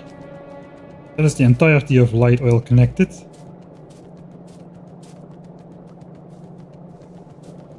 We didn't need to make more underground pipes, so that's good. Then we can switch on rocket fuel. This goes here. And now we just need to flip this pump and we have rocket fuel. Rocket fuel. And rocket fuel should be able to catch up with the other components because it was accidentally over-designed. Turns out it's actually a good thing because it's starting quite a bit later than the other things. We've already amassed a whopping 1,300 blue chips. Alright, that's not too much yet. Is it still working? It's still working. Looks like we are consuming the green chips. We are not set to produce a full belt of green chips. Sorry, that was wrong. We are set to consume this full belt of copper. That was the idea for blue chips, I suppose. Consume one full belt of copper. That would be 45 blue chips a minute, and then make the most out of it by using productivity modules, which bumps it up to 57, that is like 25% bonus. But we have 3 steps. We've got copper gets multiplied here. It gets multiplied once more here. Those green chips go into blue chips. And then we got red chips right here, which also has productivity modules. So that's quite a bit of bonus before it reaches the blue chip stage over here. So nice. Alright. That should be rocket fuel. It's gonna take a while, because we need 10 blocks in there. They should all switch on simultaneously, I suppose. See if we can see the smoke puffs come out. And it's a tall setup. Okay, 9, here we go. 10, okay, it's not very visual. Let's look at it like this. Double speed rocket fuel without even using quality assemblers, thanks to the recipe change. Right, so as you can see, the thing we are caring about, we are consuming the full belt of copper. These belts should be moving all the time, at least the copper belts. The iron belts, we don't need quite the full 2 belts, but 1 belt of copper is consumed at low density structure, 2 belts of copper are consumed in total for red and green chips, which make up the blue chips. So as long as these 3 are moving constantly, we are living up to design specification. And I didn't see them stutter once, so that's good. This obviously is consumed all the time. Other is also consumed all the time. Yeah, this one has less products finished than this one, so this is not working all the time. Where's the rest of the... Oh, that is basically the 2 belts. 3 belts of copper. Oh yeah, this is 2 yellow belts of copper. We are merging them into 1 red belt of copper right here. So we are consuming 2 yellow belts of copper just over here. What about that part? Right, how is power doing? How is my steam tank doing? It is almost but not quite full and night is falling. So we might be at the point where we no longer have the oomph to fill the steam tank during the day. We do have like 100 gigajoules of accumulator backup though, so that's alright. But with that, we have all 3 ingredients for the rocket parts up and running. We have started to collect them about 9 hours, 9.5 hours in case of blue chips and low density structures. And rocket fuel is going to catch up and surpass the other 2 because we over-designed that. So now we have 9 hours to kill doing other tasks. And I think our first task to kill is going to be not getting killed by these biters, as now we are producing a ton of extra pollution here in all these highly productivity module setups, as well as mining extra resources from this patch over here with quality modules. So that's gonna push pollution out these biters real fast. So we're gonna need to play around with our laser turrets a bit more, I feel. And if power turns out to be a problem, we also need to start thinking about maybe we can place these extra solar panels out to the full 12k and stop relying on steam power entirely. That would be nice. Somehow steam tanks are full. I don't know how that works. Was it getting day? Maybe it was getting day.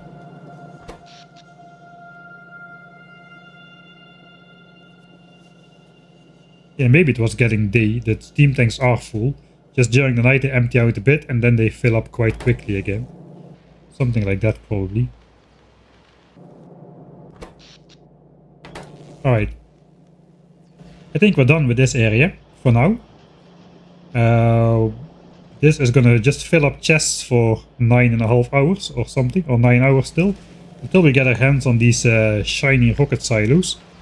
And then we can put the last 2 belts in place, which is gonna put the blue chips, the rocket fuel, the low density structures on a belt, and the space platforms, which are to be unlocked only after rocket silo is complete.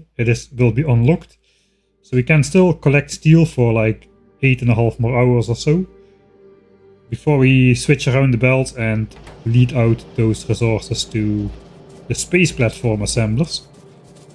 That is the fourth part. Then we do some nice belt weaving, of course, with some inserters set to 1 item each, so that they cannot gridlock themselves into grabbing the wrong item that cannot be inserted.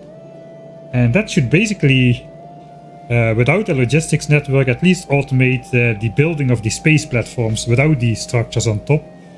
We're gonna have to supply these structures which are built on the space platforms ourselves, but the literal thousands and thousands of space platforms are just going to be automatically loaded and automatically launched just by using this inserter without setting without flicking on the automatic request from space platform switch here. It's just going to build everything automatically without logistics network.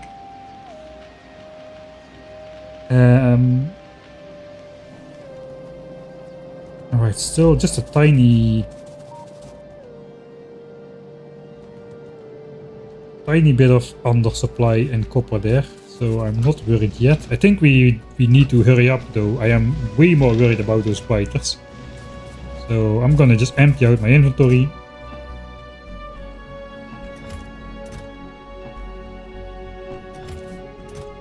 And we're gonna go on to some adventure with our shiny laser turrets. It's been a while.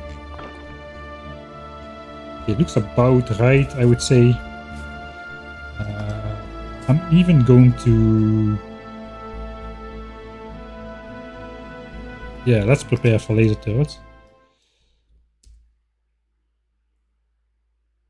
9 hours of rocket part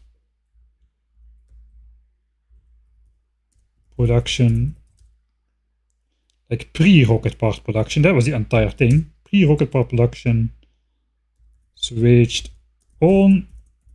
Let's kill biters before they kill us. No, I do not want to restart my 200 and I don't know how many hours game.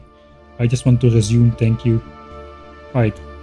It's always good to take chests though, so we're gonna take those. For the rest, I do not want anything.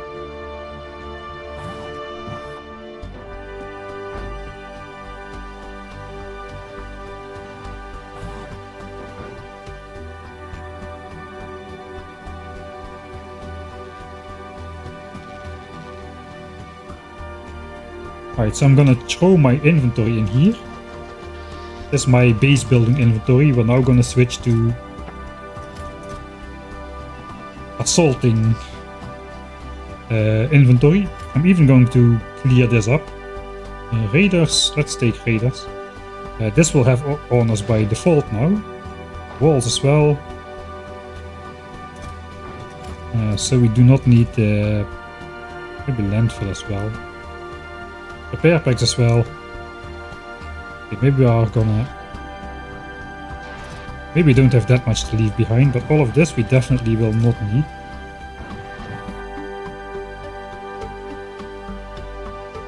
So we have more space to throw walls in there, that's the entire idea.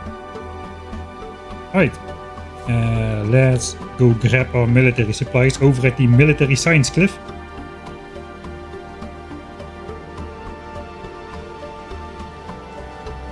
Yeah, press Alt should be the default, but you should switch it off after you see what it does, because like this it's very... I think everybody I know or see uses Alt mode, because without... It's just, you don't really see what's going on.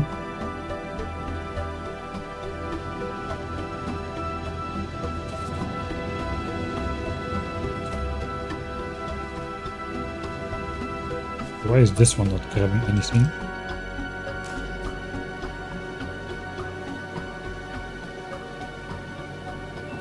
Alright, we are not there yet. Alright, okay, all is good. House resources still looking okay. Or is it? Or is it? Wait a second, we are not okay.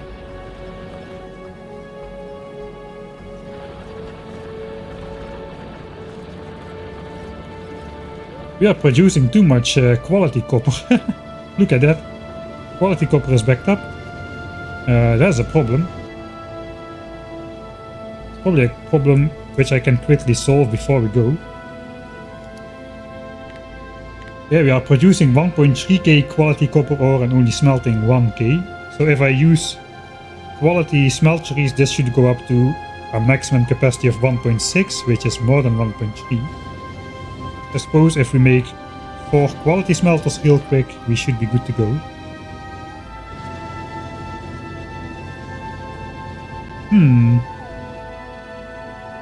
How long has that been the case?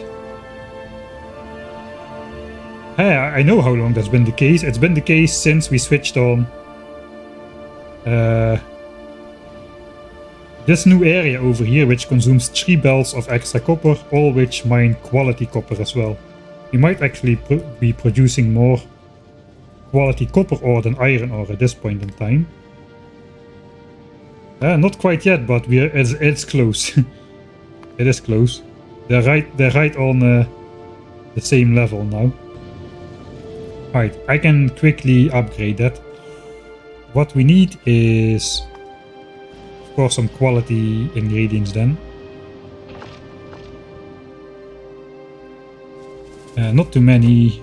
I think we have all here except the bricks, which we can quickly smelt. So 40 bricks, 40 steel, 20 circuits.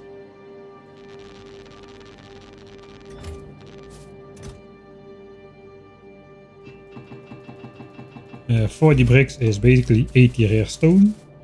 I don't have any rare bricks, but I do have this. So we can just make that. I also have had these in my... Especially for that reason, I have those in my...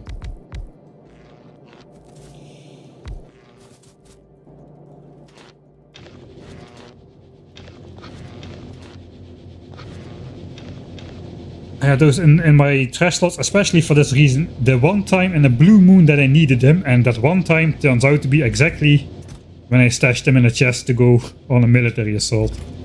Oh well.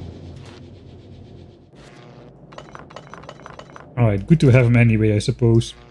40 bricks. That's a good spot. That could have thrown a spanner in the works. Quite badly, actually.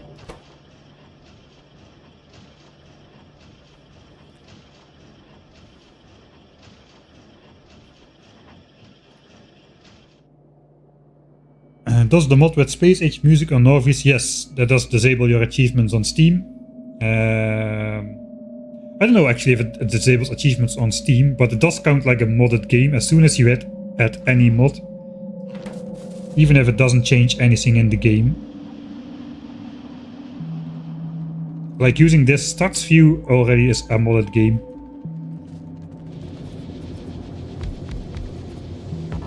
Alright, so now we should be able to smelt that away. I suppose maybe I'll input priority. Do I? How far is it backed up? It is not really backed up because we have this balancer thing going on here. So it is backed up until here, and now we should be smelting faster than we unsmelt. Then we produce unsmelt. So it should not be a problem. Actually, we might actually want to prioritize this belt because here we have the mixed coal in there. I think we are not going to prioritize anything. It is also just backed up until this point. So no harm done. We realized that just in time. Let's go to the military science cliff. We need to get a move on. Before that pollution hits the nest, we need to be there. This is not our supplies. Our supplies are here. So I'm gonna grab 1k laser turrets again. I think 1k should be enough. The power lines, the good repair packs, which I'm gonna stash away. Looks like we have these, so for when I'm back. And the rest is just gonna be walls, I think.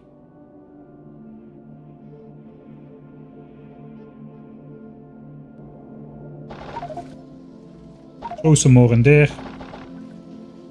Let's keep 4 slots to pick up like stuff. We're gonna need all those walls to wall in the nests. We've got our blueprints on this hotbar. So laser turret assaulter, the biter base encaser, and of course we've got our bots to do all the work. So we're gonna have some fun with these, but I am first going to take a quick break. Let's just go stay at the labs. And we'll see if the biters actually attack me before I'm back. I'm gonna reload this though, so it doesn't really matter. Maybe we'll take part of the new rocket silo area in there as well. Does it make any sense? It's a bit far away. We can do like a bit of labs with. Something like this. Alright, let me save here. Small break. Rip bitrate. Okay, that's a perfect moment for the bitrate to rip. Because we're going on a quick break anyway. Is bitrate 0? No, bitrate not 0, bitrate low.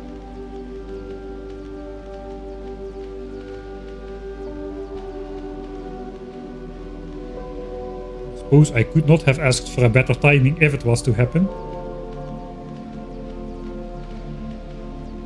Yeah, it's been a bit wobbly the last couple of minutes.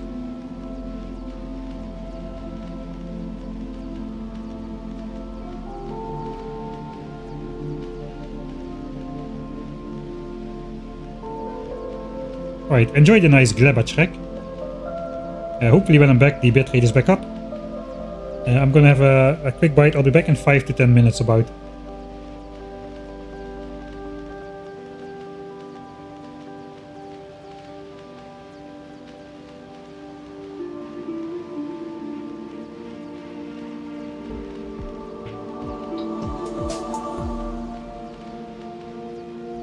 Alright, I haven't left yet. I'm just going on dinner break. Thanks, Sakesaur, for the raid.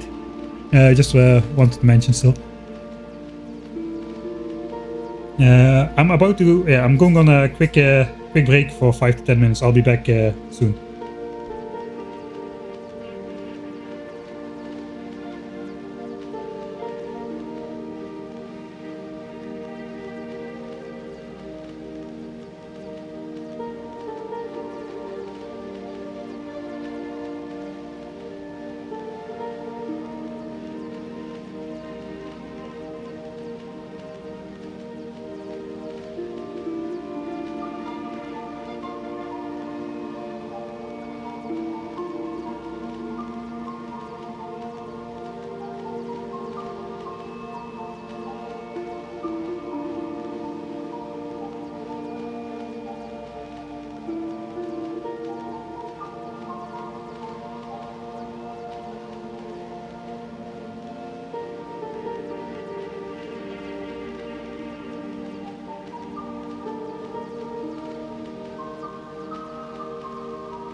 Right.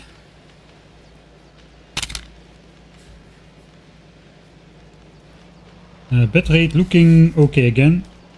Break was long enough for the bitrate to stabilize, looks like. Oh yeah, perfect. Perfect flat. I never have such a good bitrate as during the last break.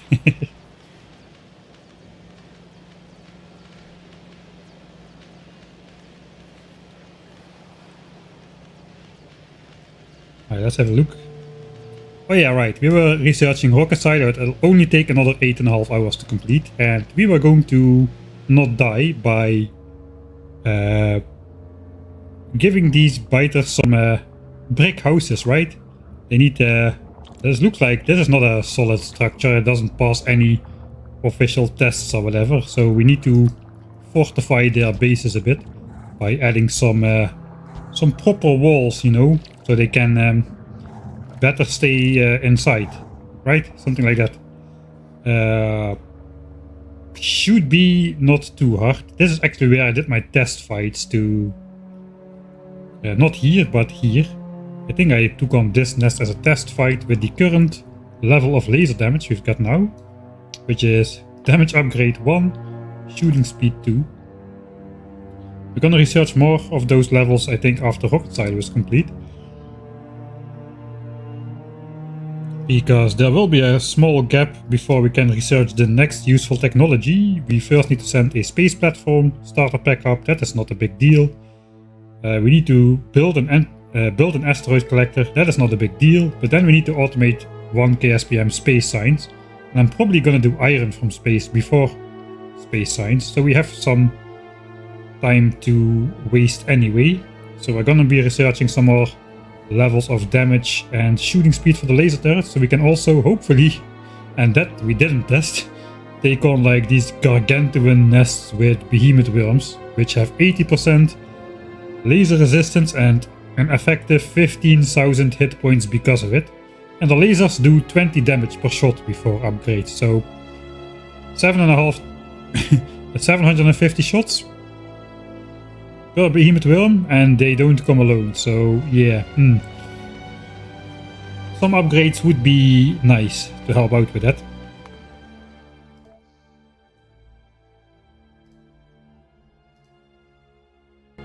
What happens in the maybe zone stays in the maybe zone.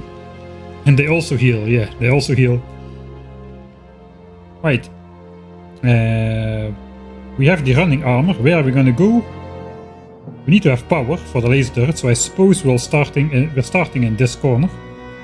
And just make our way down there. Maybe just take on only this space and then this one second. Because it is getting a bit wild here on these edges in terms of pollution. Basically all the nests which have these red markers on them, these show in which chunk they are. So that is... Though if there's a red marker on there, I am worried about pollution reaching that base, so we are at least gonna have to take out all the bases with the red markers here. Let's go. The base can tend to itself now for the coming hours. And we are gonna have some fun. Does that mean we are invading the UK now?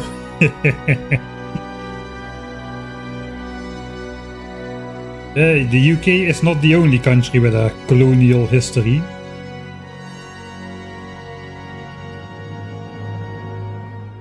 And where's the power line? Power line goes out all the way to the wall, so that's good.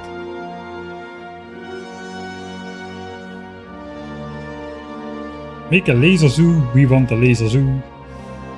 I'm not gonna make a permanent laser zoo. First of all, we don't have the power, I don't think, to do that. We're now just gonna rely on those accumulators a lot, I suppose.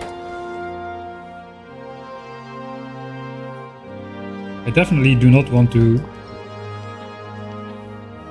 switch off Steam just yet before... I do not want to switch off the Steam back up before we have the laser stuff done.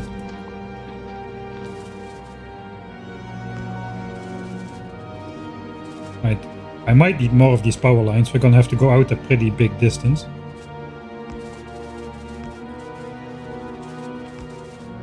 Okay, now we're entering the danger zone.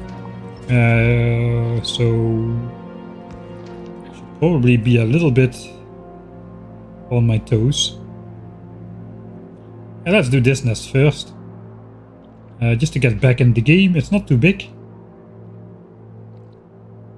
Only medium worms, so the worms are gonna melt easily. So the lasers have enough time to focus down the behemoth biters and behemoth spitters without getting sidetracked into the worms, which is the main danger of those big and behemoth worm nests, as well as those are usually a bit bigger.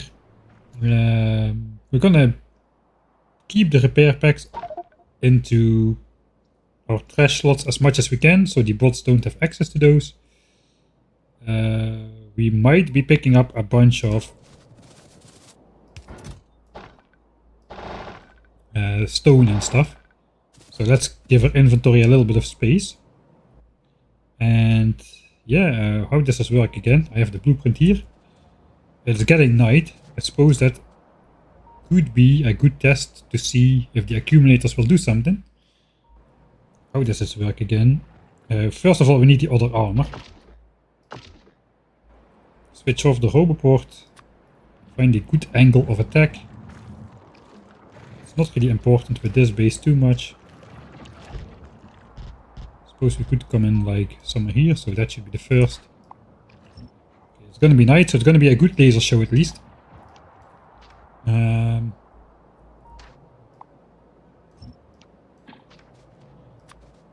suppose could maybe just come in here as a base. Suppose we have one power line which connects to that. Yeah, let's go. Laser show is a go. Fortunately, we have this green mouse over stuff. Hop.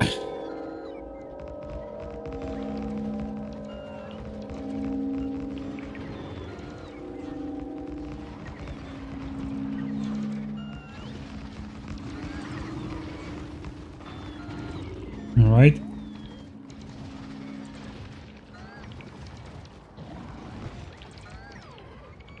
I think that should do. I do not want to walk too close by. Ah, there's one. I know, we can reach the last worm as well. Alright.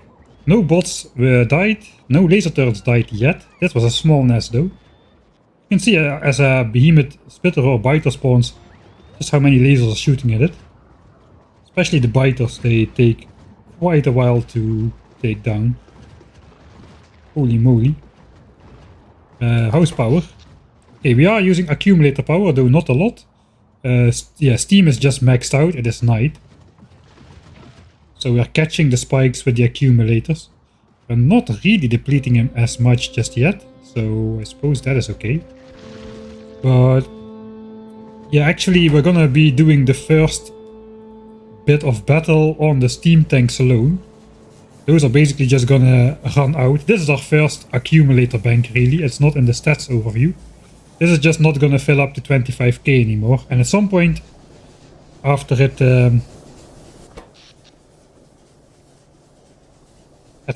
after the steam tank runs out, our maximum steam power drops from 468 megawatts to 120 because of the coal belt incoming. And then we're just gonna draw those accumulators empty real quick, I am afraid. For now though, I think we can... This is a tiny nest. I think I can safely stand on the edge and try to stop the biter bases from here.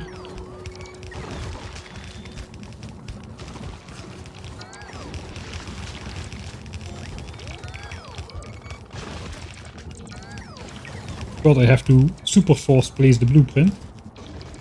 So my laser turrets get deconstructed if they are in the way.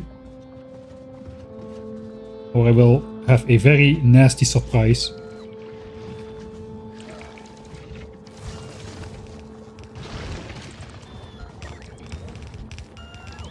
Waiting for me when I deconstruct the laser turrets again. That's probably gonna go wrong at some point. That should be the last of it. We kinda messed up the laser turrets here, so let's try to manually switch it on. Looks like the biters are trying to pathfind their way out, but they're already stuck in there. Okay, this is one behemoth biter versus 2 lasers. Look at that. It takes forever.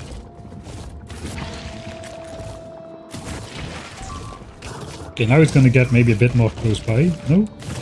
Oh god, we're getting more of them in there.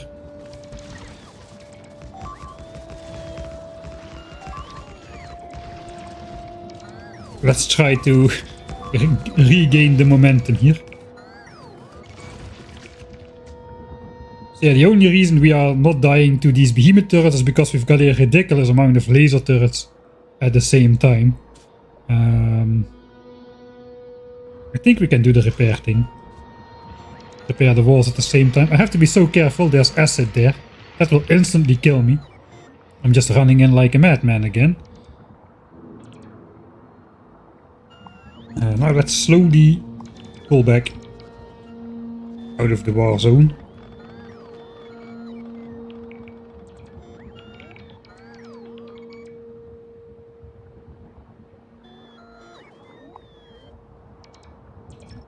Yeah, editing Mike is never all too pleased with me. It has gotten to the point where he's just re-recording most of the footage himself, right? He doesn't even want to use the stream footage. He's making all the scenes himself from the approximately 1200 saves I've got up to this point.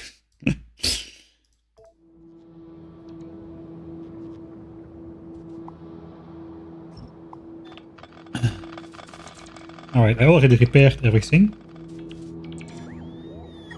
So we don't need to do a repair session now. We should put those away again though.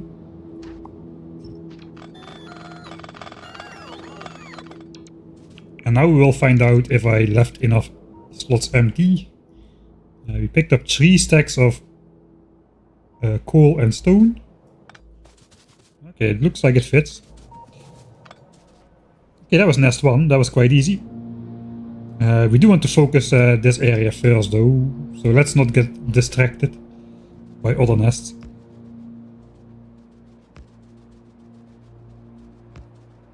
Maybe we'll go out here because there's it'll be easier to deconstruct the power lines again. So if those biters only knew, right, that they just need to chew through a single power line here, even just buy this copper cable, snap, and my entire base would be, my entire assault would be avoided. If only they knew. It's a little bit unfortunate of a angle. Maybe we'll try taking on this nest first from the north, and then we can set up base here and come in from the right, which seems to be a little bit more optimal than coming in from the top. So let's go this way first. Okay, a good thing to do is to always check is there power on there before starting the assault.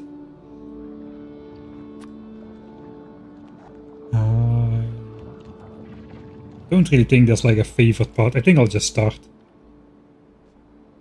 Repair packs are gone, so that is good.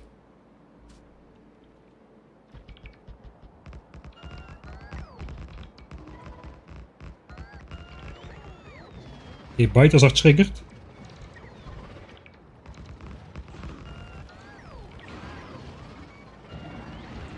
I just gotta keep the worm anger away from myself.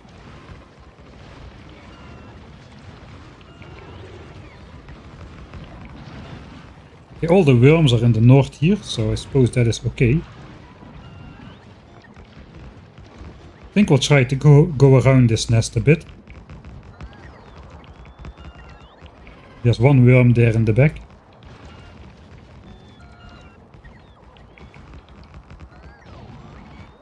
Okay, I think that'll do. Laser show activated again.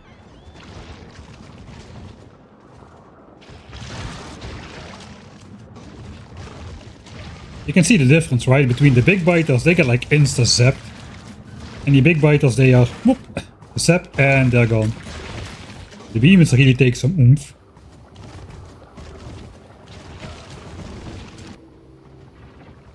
Alright, let's keep those repair packs away still. Oh, there's so many nests in here. Let's not stand next to the closest laser turret, and theoretically I should be safe.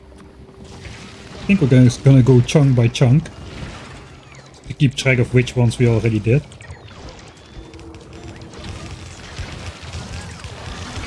I cannot tell you how glorious this feels after the insane trouble we had in the early game with all the fights. That was crazy. Okay, one wall got destroyed, that's fine. Don't care about walls. We care a little bit about lasers, but we care a lot about our bots. Not because we like our bots so much, but you know, those guys are expensive to rebuild, the rare quality ones at least. Okay, my armor is out of juice. Suppose we'll put the extra solar in. Again, as long as I'm not the front laser... Woo! As long as I'm not the front laser turret, I was gonna say I'm fine. Okay, I misplaced this one.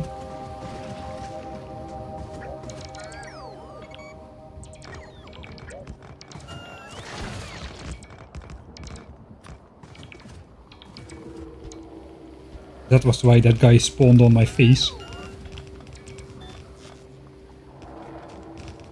It feels so easy, but it all could be over like in 0.3 seconds. If one of these guys spawns right on top of me. Or a spitter, like... Especially when I'm in map view. If a spitter hits me, I'm dead. I'm instantly dead.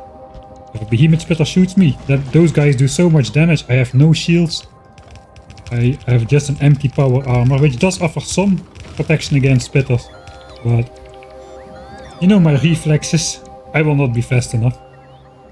Let's check if anything's still spawning. Looks to be okay. How is the power? Okay, we have used a little bit again, but I suppose, yeah, it's just steam. Let's check the steam tank. Maybe I should just set a flag on that for now. So I can just quickly go there. 15k. Alright. We're gonna do it the smarter way now. Probably want my legs on here now. The armor can maybe go in the trash.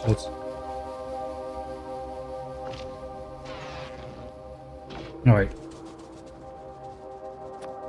Retreat.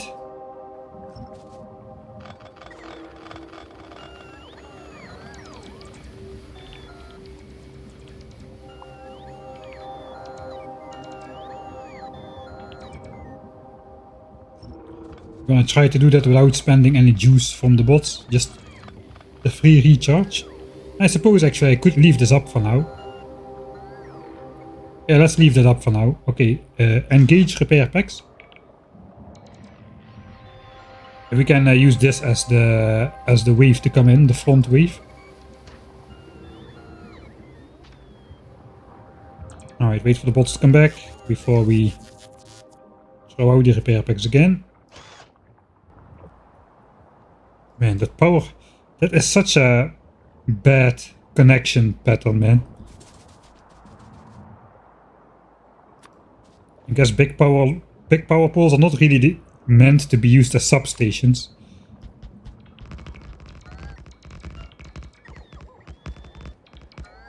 Let's just fix those as well then.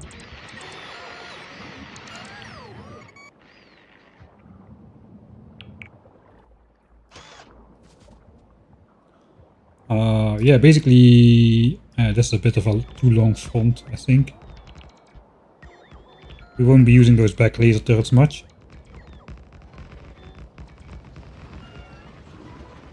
Let's just take a look how this goes.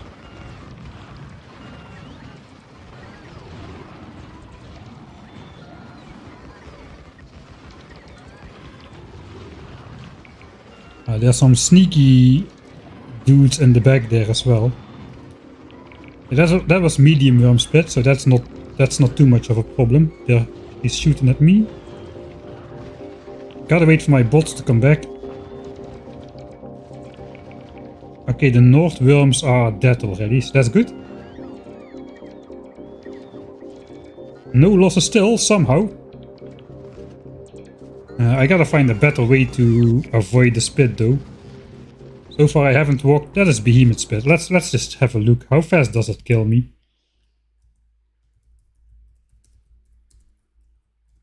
think that is gonna kill me pretty fast. If I accidentally stand in there... Oh yeah, that is fast. It's like less than 2 seconds. And that was without a direct hit, just from the ground acid alone.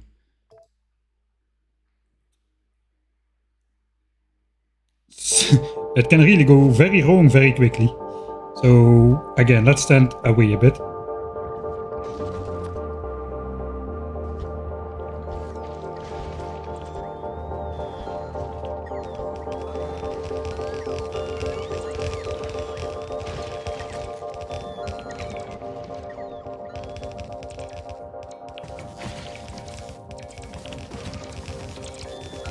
Wall storm.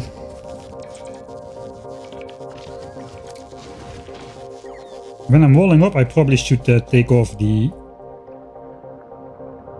legs, since they will run out of power anyway. This just takes a lot of bot juice.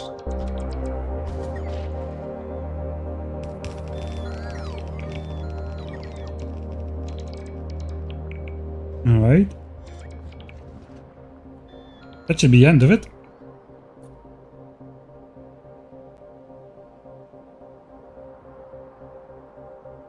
Alright, we outran the pollution, so at least we did something, right? Let's retreat.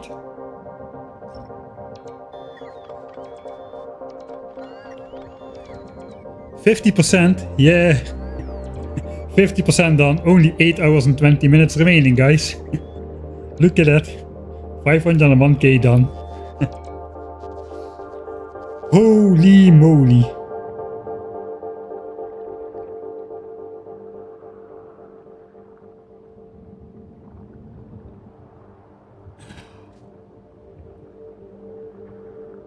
So what are the things we still need to do before rocket silo? I suppose we need to prepare ourselves to actually make the rocket silos. We need concrete.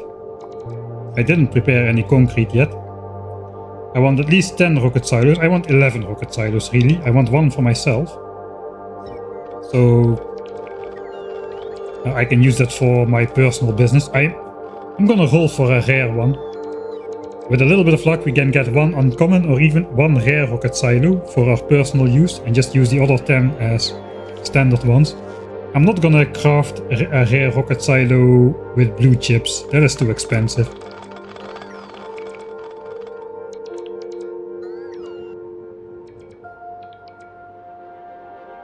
Maybe I can speed up the game while doing this kind of stuff. Like the good old days. Maybe we can just go 1.5 times speed for the cleanup, so I don't instantly die to any spawns. But we also don't need to wait forever for the bots to do their flying thing.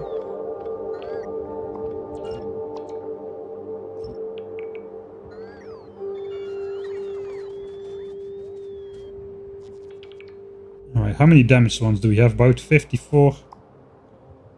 Let's do this.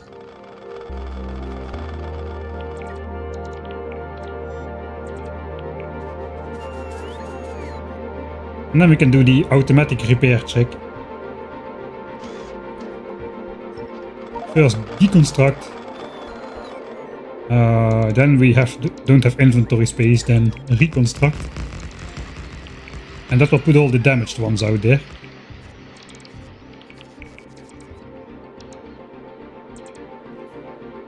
And then deconstruct. Deconstruct, I lost count.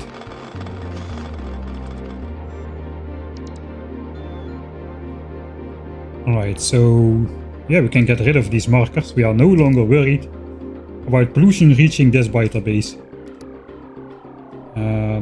Suppose we keep going along the coast a bit, because these ones over the water, they are still quite dangerous, I suppose.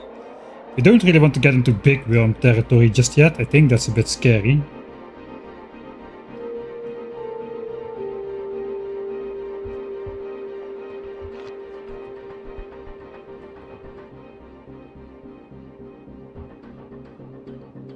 Is there a pollution resource power reason that you don't increase science production?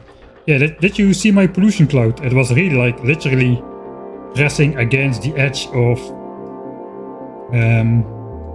the biter bases, and I think my time is better spent preparing for the next science pack than trying to increase production of all 3 red, green and blue science packs. We're gonna want to prepare for space science. We probably want to get elevated railways if we want to go to Fulgora. It seems pretty hard to do Fulgora large scale without elevated railways. Actually, it's just impossible, since the landfill is not available until much later. Right. We can get our legs back. Where are we going now? We're gonna go south then. I guess we'll take on this tiny base there. Also just a medium worm in there, so that's not a challenge at all.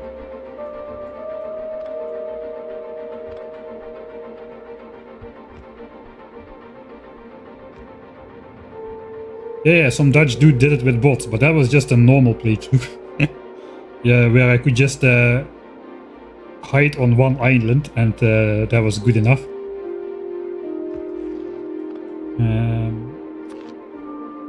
I think we're just gonna not even think about this, we're just gonna storm in.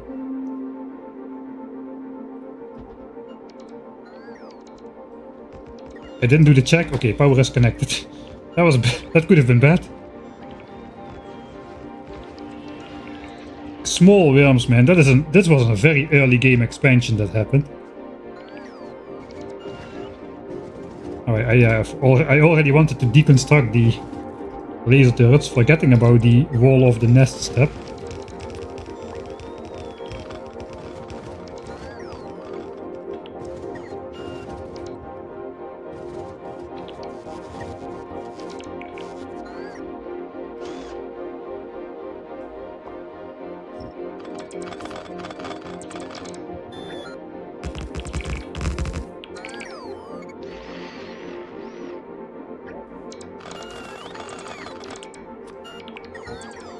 That was easy. That was supposed to be easy. But still, it was a nest where I was worried about. It only takes a tiny nest to absorb pollution and end the entire run.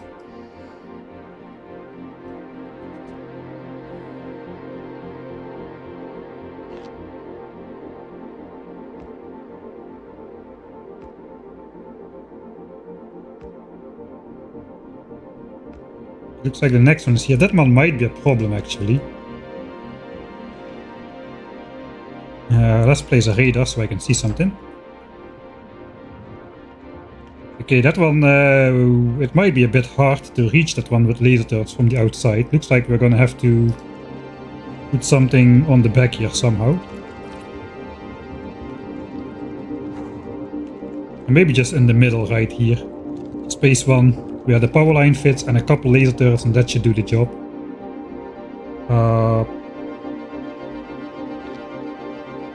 Yeah, let's go laser show. Accumulators are full, so it's okay. Repair packs away. Probably make a back line first. Okay, they're already coming. Those tiny ones are getting replaced real quick by some of the bigger ones. And this is a bad bot pattern. A lot collateral damage.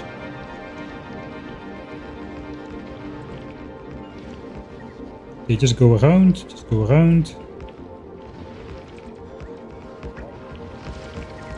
Yeah, let's place that. Let's try to place one in the middle. One or two. That's not going to connect to anything. Okay, it does.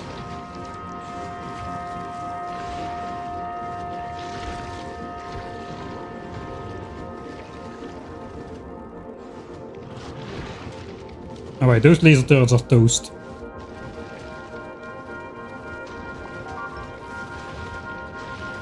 Let's see if we can. It is a bit scary to recollect them. I do not want to lose my bots. Okay, 2 turrets down, bots no. I cannot move, there's spit everywhere. Don't move. Stay in place, don't move. Don't move. I don't have landfill on me, so that's good.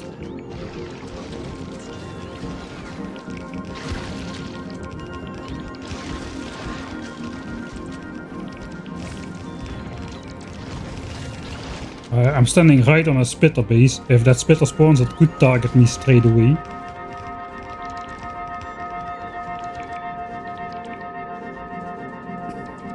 Let's go up a bit. I think the spitters are the most dangerous now actually, because of their ranged attack. I cannot really see it coming. They can just spawn, spit at me, and I'm in map view, I'm dead.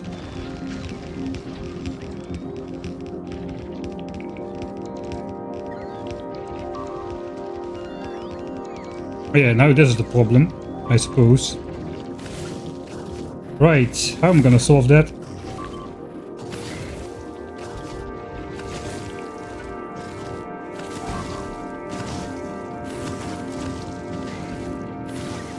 That's gonna be the problem with larger nests as well.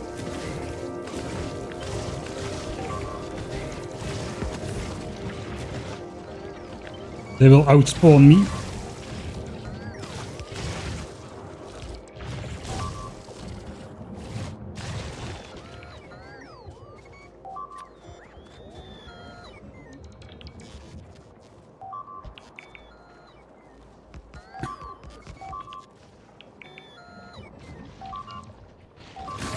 Look at that cluster, that's a problem.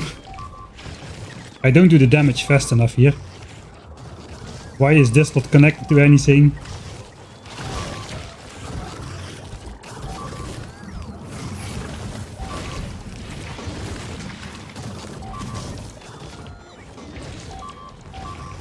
Alright, I don't think I have a choice.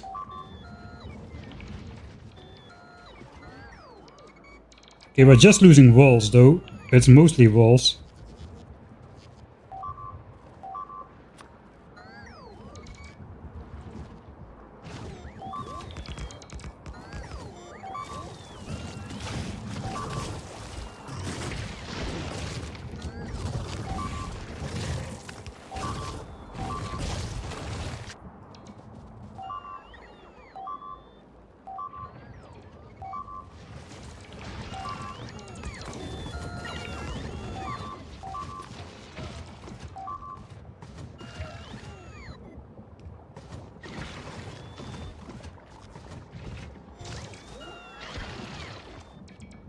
Okay, we're getting there. We're getting somewhere.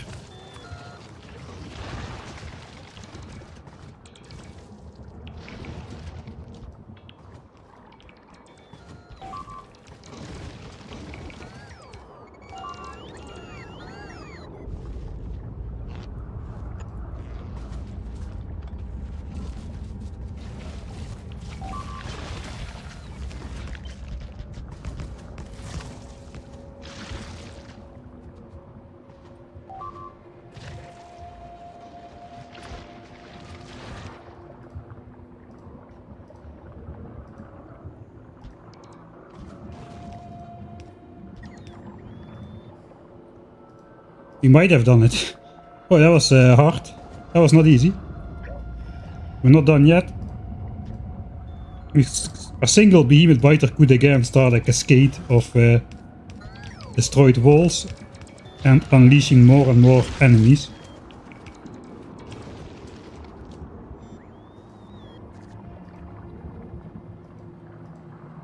Did we catch it?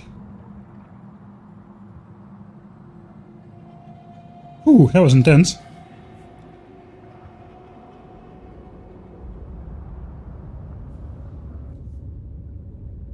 Let's check the losses. I think it was mostly walls though.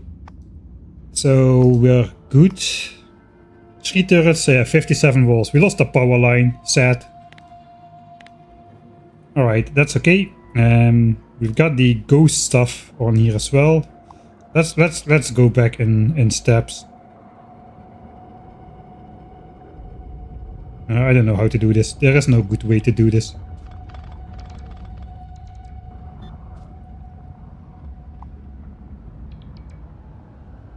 Okay, nothing spawns.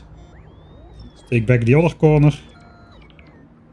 We'll also go away from here. I can just control Z everything back into position if stuff starts spawning.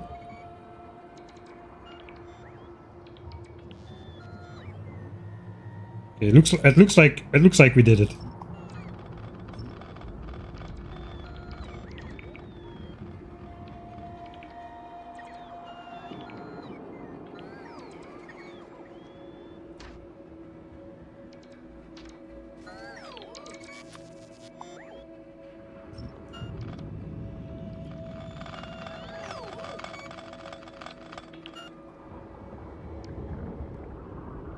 Yeah, we definitely want to go in there with some repair packs as well.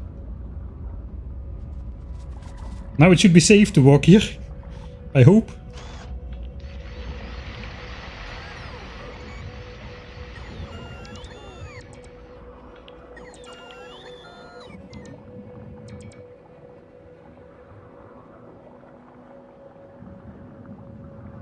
Yeah, the problem was I could not really place the turrets and power them as well enough inside. And once I started placing the walls, there was not enough turrets active. A behemoth spawned and that guy started chewing at some walls, which freed up spawn spaces for some other nests, and pretty soon it cascaded out of control. 56 damaged laser turrets, we can fix those as well.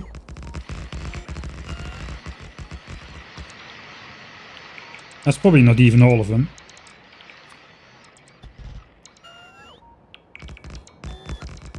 It was all of them, alright.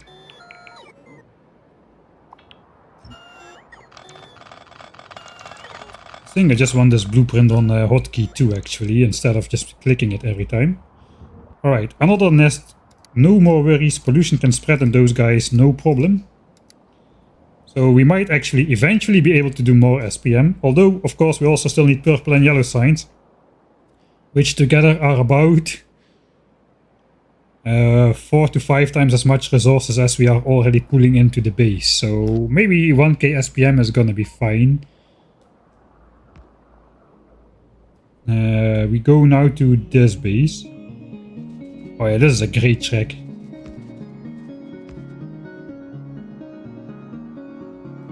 Do we take that one? I think we should not get overboard just yet.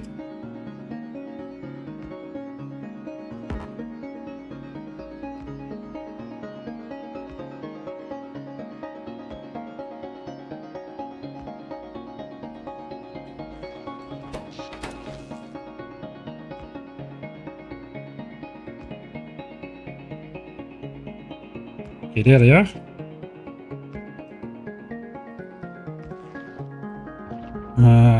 Similar water problem, but not so bad. It's not a corner, so we can probably reach all around from both sides. It's a little bit tricky with the worms in the front and a lot of forests. I think we're just gonna forget about all the pipes. Don't really care too much about the forest anymore either. I should throw away the repair packs. I should never forget to throw away the repair packs. My bots are gonna rip themselves deconstructing laser turrets. Let's try not to deconstruct those coal rocks. It's gonna take up the bot's time for quite a while. Let's walk with a big arc so the bots fly away from the biter bases as much as possible. Even though it's a little worse for the visuals.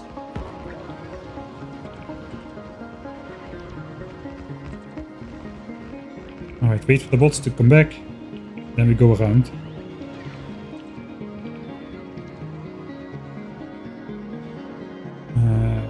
Big arc, no spit or spit for me.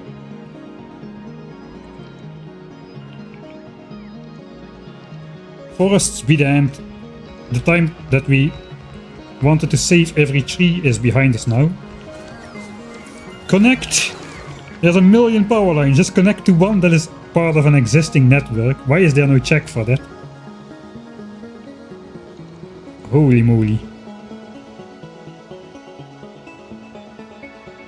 Yeah, I could actually, like if we check this biter base over here, if I place like landfill here without a wall, biters will spawn there and the base will absorb pollution and the biters cannot attack me.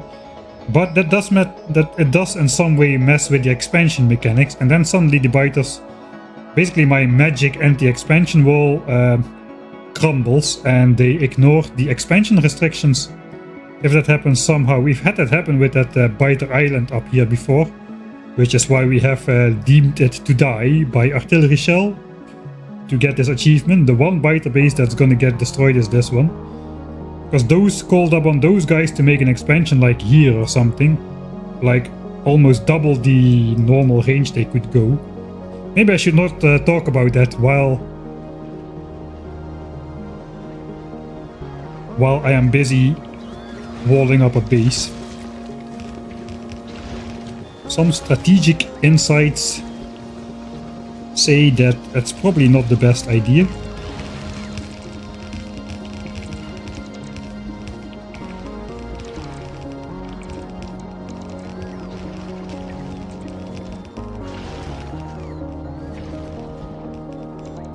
I'm thinking it's so tedious to precisely click all these nests, but then I think back about the early game, where it was so tedious to place all the 49 walls around every single individual nest by hand. And then I started saying, maybe this is not so bad. Maybe this is not so bad.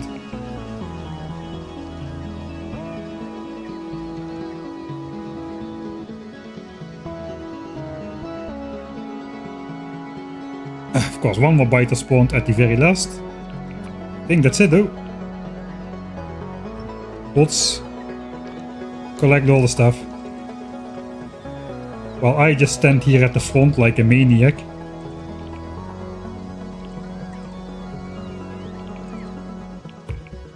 Okay, let's just retreat to behind the laser turrets at least. We'll go 1.5 times speed again.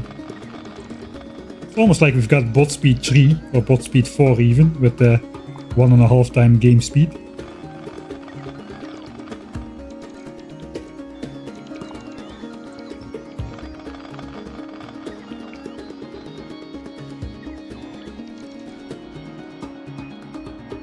And another one. Threatening nest. No longer.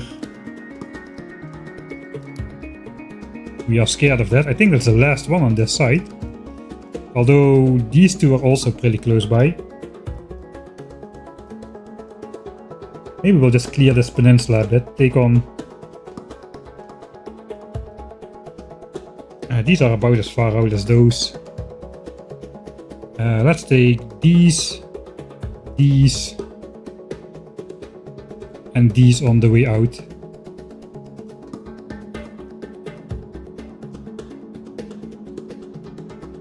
And actually, as soon as military science switches on again, you might want to do something about this line down here as well. Because all of our stone mines for the walls are here. That's quite a bit of mining. I think we're good here, really. This one we're not really scared about. I think this was my early markings for... There's a biter base there for the expansion chunks. Look at that, actually. That is pollution. Pollution with 0 absorption because it's a full chunk of landfill. Looks like pollution was there, but it retreated. But it will never disappear from these landfill chunks, unfortunately. So that is annoying. And this base is actually quite threatening as well, especially if military swine switches on for the coal mine here.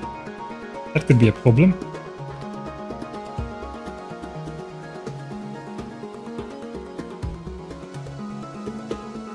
That's a nest with some big worms, not a lot, but some.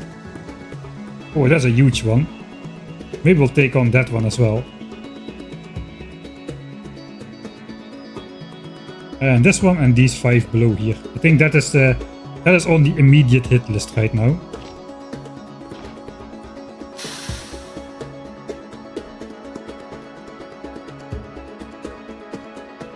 Thanks NFT for the 8-month subscriptions.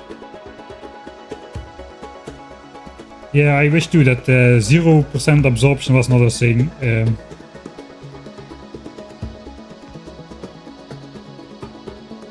Like if you think back to the Ultimate Death World challenge where I actually had to nuke the landfill to get it to absorb some pollution so that it would dissipate. That's a little bit stupid. Okay, there's some big worms in here.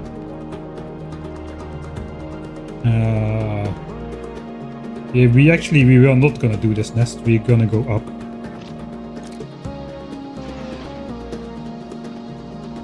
Don't overdo it just yet. We will have plenty of time when we will need to research thrusters and the planet discovery for more science than the entire rocket silo cost. Instead of 1.5, instead of 1 million, that's 1.5 million. So that's gonna take us a cool... How long is it gonna take us? 1.5 million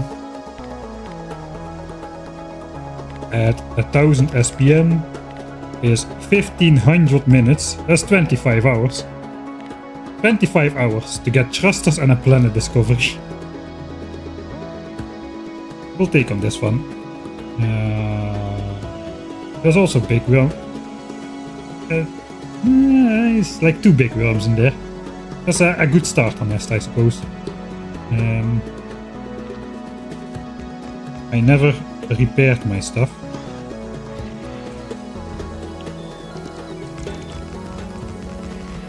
We still have way more than that.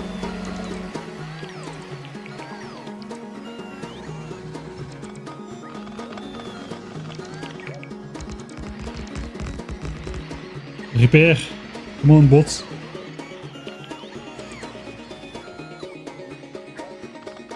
I think they still got more. No? Ah yeah, a couple. Alright, that is all repairs. Hide the Wii.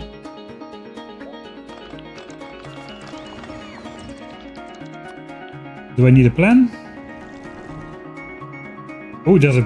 You know what? This is not a natural big worm nest.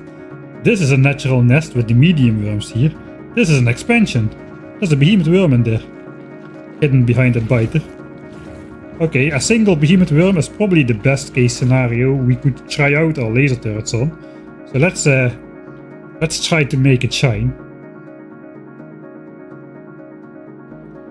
I suppose let's make some landfill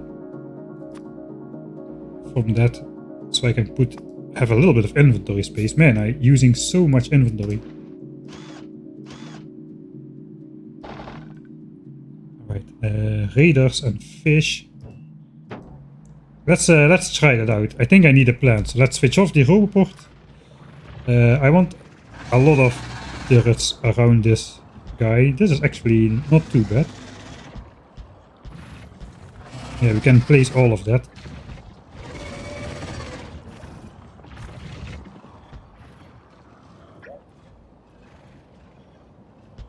Let's not try to deconstruct the coal rocks, so the bots will not be occupied picking up 47 pieces of coal individually.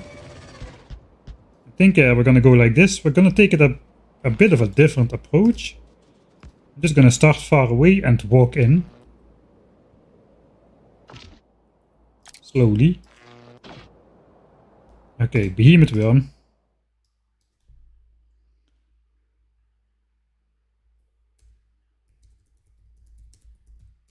Let's see what we can do.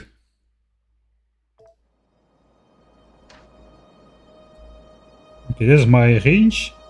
So the more I walk in, the more bots will fly out to place stuff. I think we should just walk in.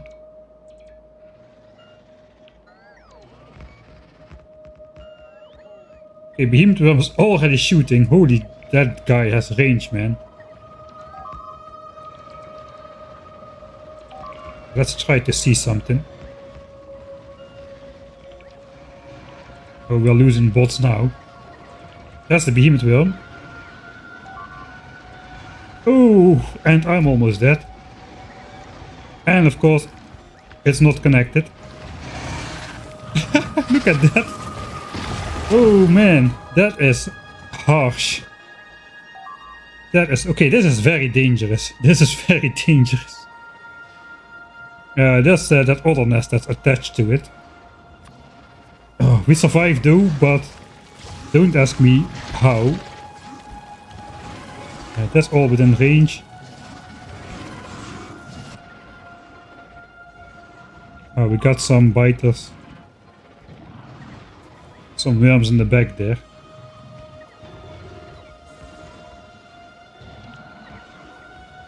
That was very mean though, that the power line did not connect exactly when they were all supposed to shoot the behemoth biter, the behemoth worm. Man, that was insane. That is why we need the extra damage upgrades and the shooting speed, man. That is gonna make a little bit of a difference. It's not gonna make all the difference. It's gonna make a little bit of a difference. Because that was intense. Holy macaroni. I just disconnect the entire right side, so hopefully that does the trick there.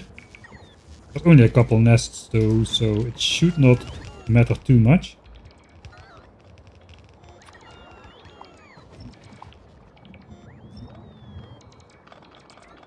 Wow.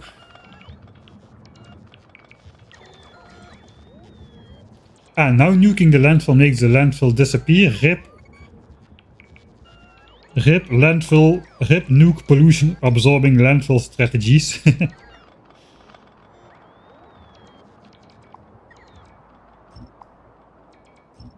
Okay, what did we lose? We definitely lost some bots this time. The behemoth worms, I think they may one-shot those things. Despite their extra health. We lost 4 laser turrets and 4 bots in this assault. We have lost... this is two bots earlier. We have lost 4... This is all the bots we lost in this assault. So, against the behemoth worm, basically.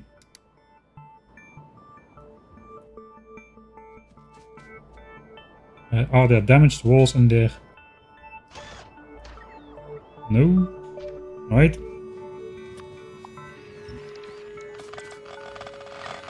We have got 56 damaged laser turrets, so a repair round is in order.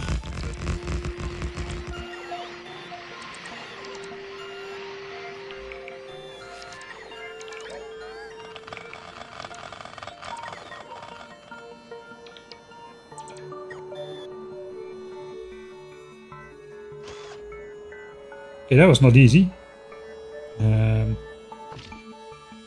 I suppose we need to charge up this armor, so let's just increase the game speed instead of having exoskeletons. RIP to the bots, don't give them names. That's mistake number 1.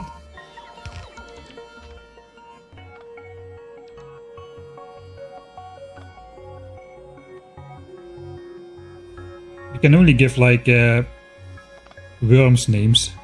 You see what happens when you give names to worms. Now they're stuck in every single playthrough of mine. I gotta save them. Alright. This one is next. A ton of medium worms, but no real danger here, I think. That single behemoth worm was just more dangerous than this entire nest. It is weirdly insane. Let's just drop the coal hooks ahead of time. So this I don't want to happen. This is basically 47 bots or something flying out, each picking up 1 piece of coal, while they should be placing turrets and power lines. That is annoying. Right. Let's see, should I do a strategy here? Like a front line.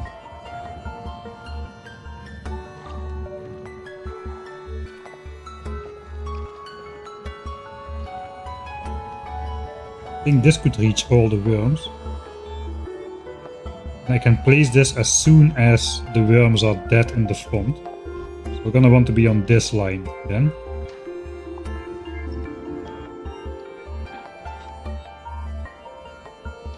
How has power been doing? Hey, power has been doing excellent actually. Maybe I'm just talking too much. Steam is not even depleted. It is down to 16k and it's getting night though, so it's not great. Repair packs are safely stowed away. We can go in.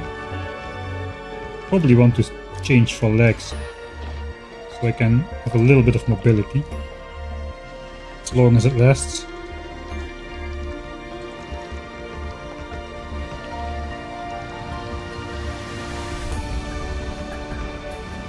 Glorious track, a little bit premature, glorious track.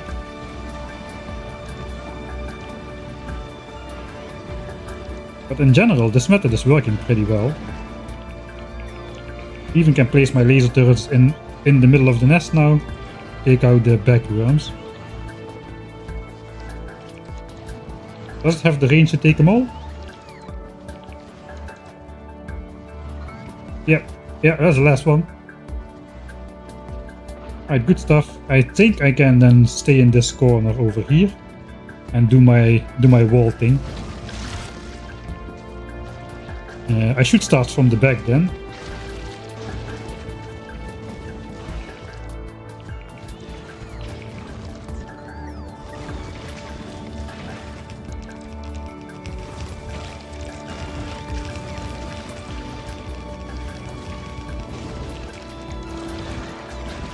Lasers, do you mind? I cannot even see the nest.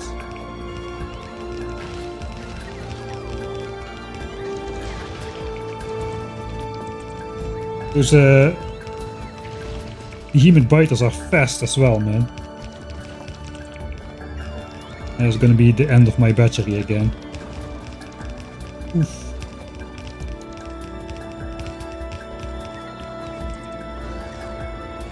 It's insane that I have the range just from a couple Mark I personal robots to do all of this, man. This would have been unsinkable in Factorio 1.1.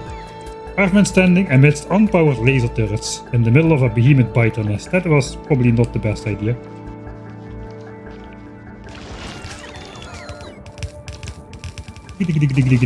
And it's done. Alright, victorious music now can play. Looks like I missed a nest. This one? Ah, that one.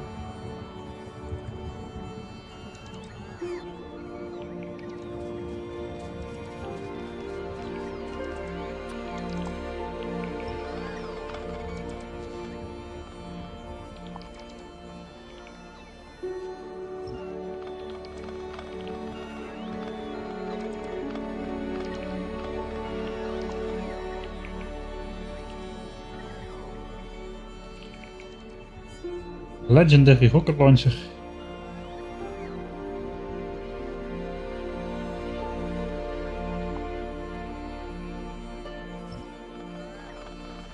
That would I could actually consider rocketry. It's a bit of a detour now.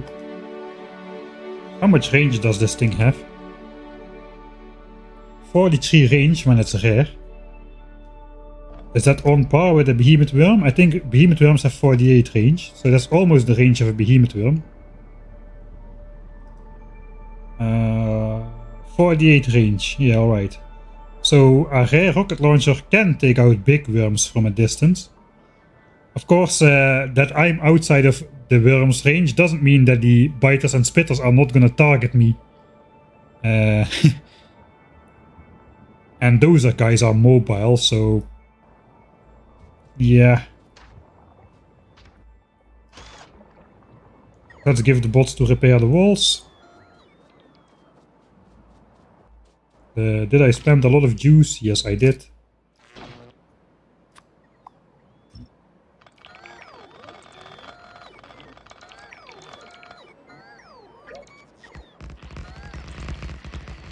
Repair spree.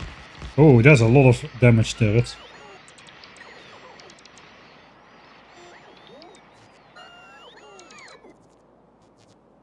If Wu patched the game to change the spawning method of the nests, your base would be destroyed in a minute. No, it wouldn't, because I would not update the game at this point. Have that. That is not gonna happen. If they patch it, I'm staying on this version. Until this playthrough is finished. Alright, 2 more nests in the north.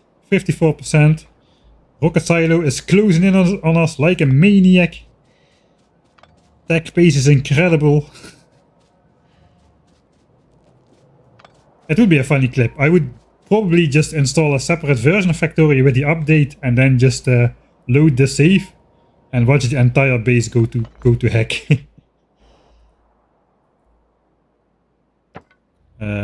Maybe switch this out. 50 fish to add to our starter lake. Okay, we are charged up, so we can put the legs back.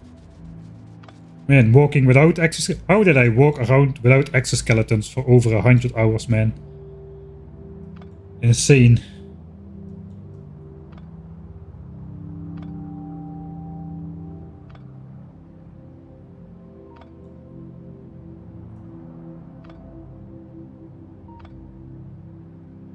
I think this strategy was also part of anti-elites' 100% default settings run. I saw he posted it's 22 hours speed run, 100% achievements on default settings, which to me the most impressive about that is that means they are not using pre-existing blueprints, right? You can do that on any percent, but not on default settings, which means he's doing a 100% run without any of those crazy blueprints which they used to use in like the entire pre-developed base, just staged blueprints, spam one after the other and the bots do it all. No, he did not have any blueprints. I did not watch that run. I doubt that I ever will. It's 22 hours. I don't know where I would find that. But it's definitely cool that he managed to basically complete the game on default settings with 100% achievements in one sitting.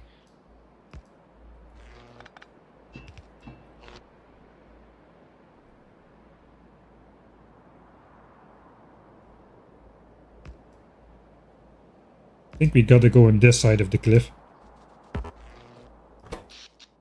Power is holding up surprisingly well. Okay. We are not very far. Steam still okay. 15k now before the night. Easy nest, only medium worms again. So not really too much to... Don't even need any planning. Alright, I cannot do this because I need my repair packs to be in there.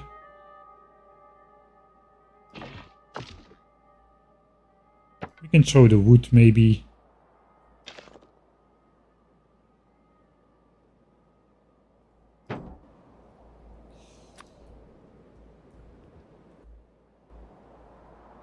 Do we need a safety save every now and then? Maybe I should do that.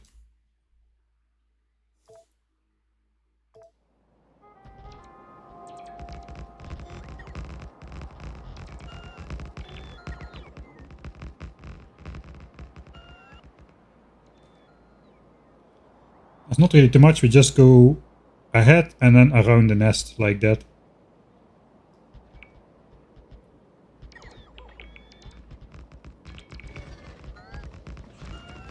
Try to focus the worms on one side. So they are shooting on my laser turrets from one side. Doesn't appear to be working.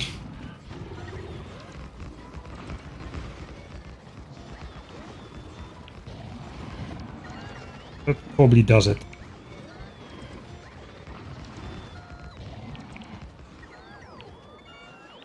Don't tell me you cannot reach the last one. Okay, I can reach the last one. Fill those in as well. Careful of the spit. At least the spit glows in the dark, so when it's dark it's actually more safe for me to walk around. Of course those are not connected. Why would they be? Anyway, time for the old stamp fest.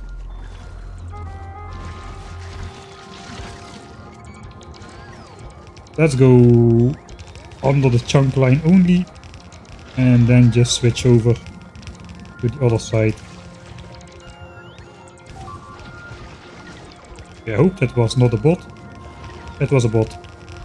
How the heck did the bot walk into the line of fire there? Let's just stamp everything. It's just 3 more nests, I think. I think that's everything.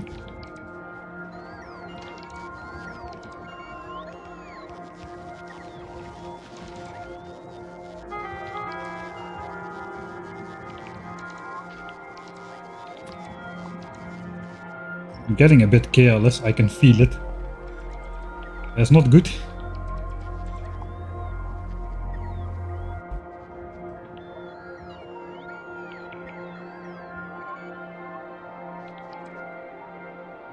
Selma the bot, F. Top missed, oh yeah, I see. The biters are not even aggroing.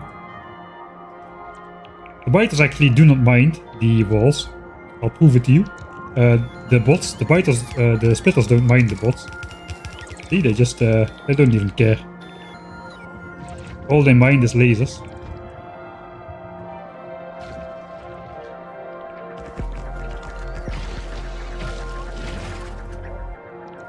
In and out. Don't leave a trace behind. It always was like this.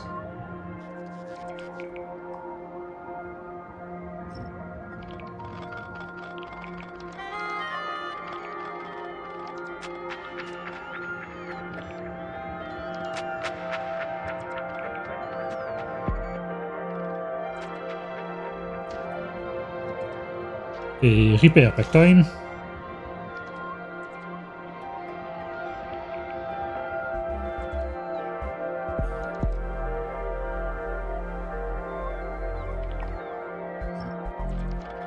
I don't have that many damaged ones on me.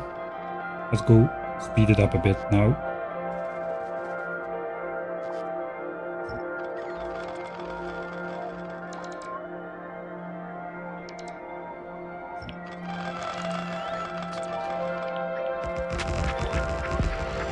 This repair session works really well.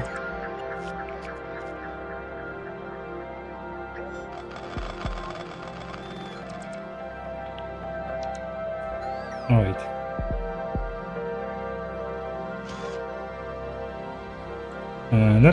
That does it for the North Sea coast, I think. We've successfully invaded whatever country is on the other side of this North Sea.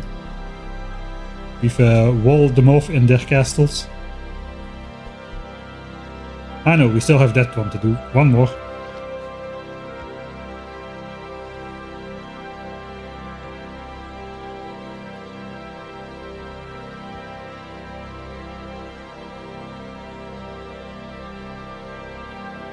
We have a really weird pattern going on. Okay, I think we have back our lag power. No? Okay. This was supposed to be an oil pipe, an actual oil pipe. We haven't gotten around yet to doing something with that. Again, only mediums. Let's see if the radar survives this time.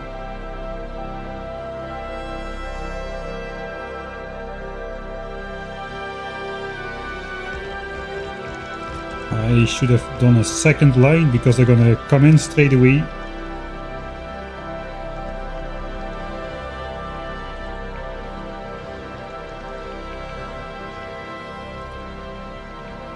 I would really like to optimize for not using a lot of power from my Roboport, but I cannot really do that, I think.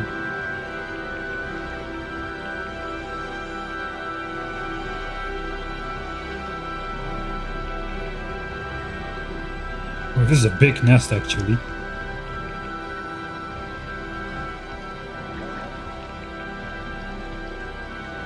We're gonna need some backup power on this side. Yeah, forest be danged. We're gonna take it.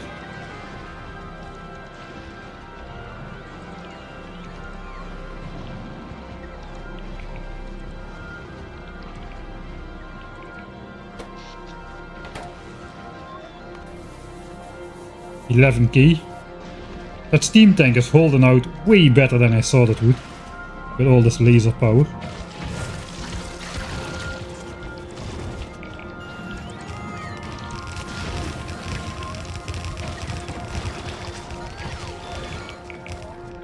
Probably want to walk in a bit so we can reach the last part. Again, it's not like there's like 9 lasers on a behemoth biter and they just cannot kill it in any reasonable amount of time.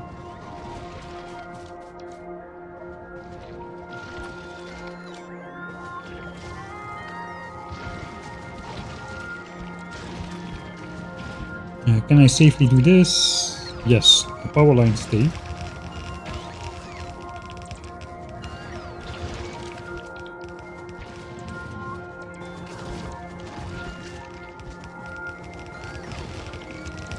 And my battery will go absolutely poof after this nest, that is for sure.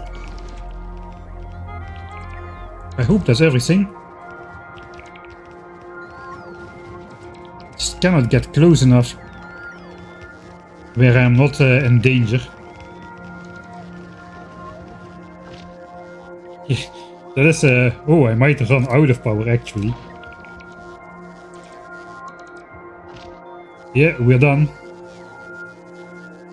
We are done. The bots now refuse to do anything, even if I give commands. And I missed a nest. This one, apparently, but the bots won't go and fix it until we got some power in there. So, I suppose we check the tanks. Okay, the tanks are empty. 2k. That is not great. I'm not going to go in there myself to build those walls. F that. Just gonna wait for the bots to find some power. Shouldn't take too long.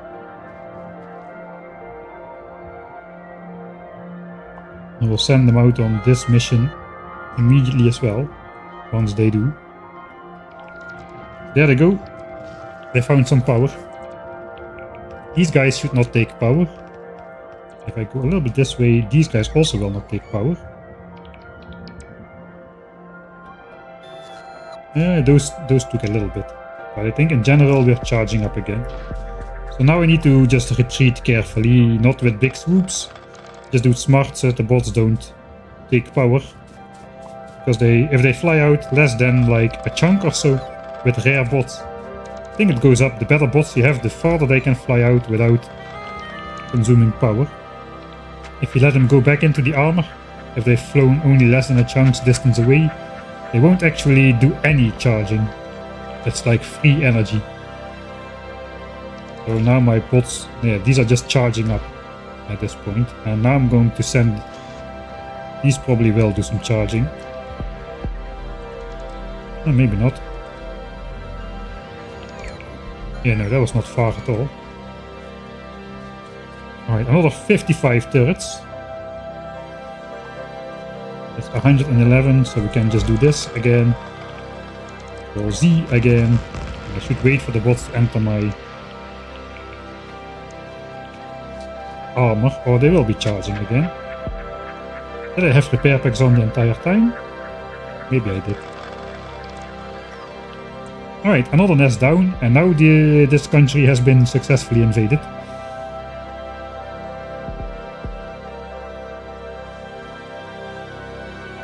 And where are we gonna go now?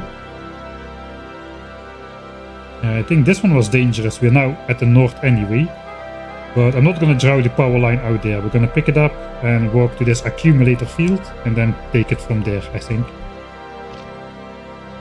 Yeah, we're gonna go and I think it's quite a trip. We can afford to put the legs in, and since we're not using the bots, oh wait, right, the legs don't do anything because we are charging the whole pot. Let's just go 2 times game speed, and we speed up the game like in the good old days, before we had the exoskeleton. I could switch to my running armor, but then I would not be charging this armor, so we need to wait for rocket silo anyway, I suppose. Let's just keep it open.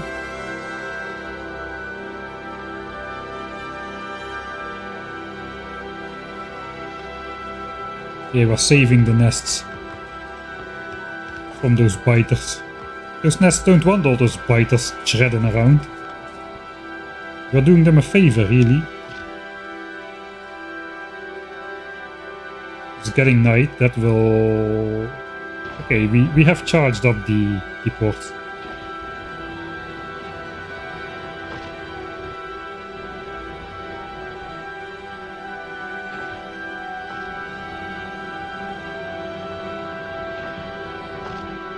Okay, my other armor is in the trash, so that trick doesn't work. I forgot about that. Right, here we go. This is normal game speed, by the way.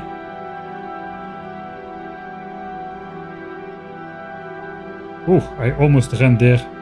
No. Okay, they didn't shoot at that stuff. Okay, good. I almost ran straight into those worms trying to reach chat again. I forget that my base is not saved. We're gonna free the fish in my starter lake. They're gonna be rebased. Man, these mines are so poor. Don't ask what that is. That's normal. We're saving biter lives by not letting them spawn. Best steak so far. Hashtag biter lives matter.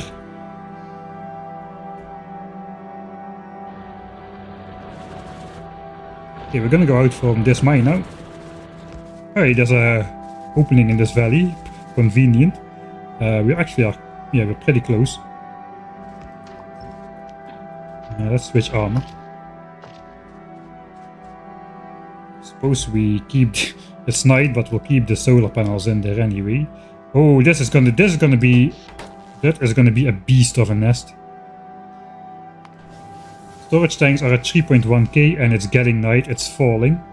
Okay, this is gonna be a test. Let's try this. I probably should wait for day. I guess now 100 gigajoules, the lasers can shoot quite a while on 100 gigajoules. Port with the roboport, don't really need any planning, it's a free nest, so... Okay, that's way too... That's way too far away.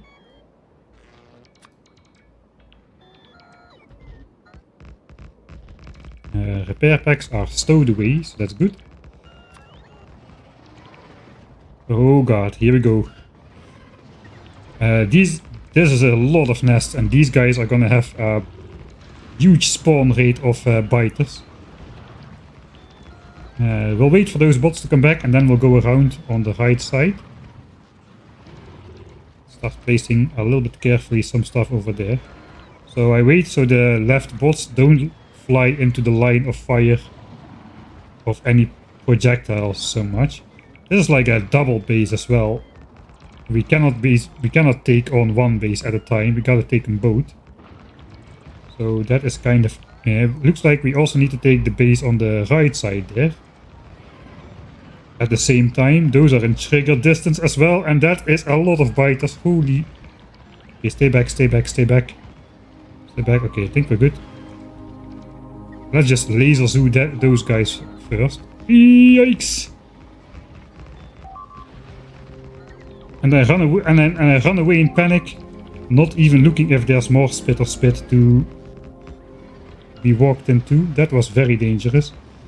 I'm definitely gonna die a couple times. Oh god, there's that one Johnny. No, we don't want that Johnny to die. But okay, things are hitting the fan. That is for sure. Things are hitting the fan. I don't know what kind of things, but it's not good things. Let's go, let's go, let's go. Oh my bot, my armor, yikes. And that was just medium run. Okay, that was not so bad. That is not medium run. Oof. Something is targeting me. Let's get out of here. Okay, not too far. There's fighters everywhere, man. Oh god, there's more on that side as well. Okay, looks these are cased in though. How is my armor doing? Okay, that's still good, still good. Okay, we can... The bots won't refuse to place more stuff. Let's just approach and let's try to sneak in those guys as well. I think we just gotta enclose the entire thing. I'm out of laser turrets.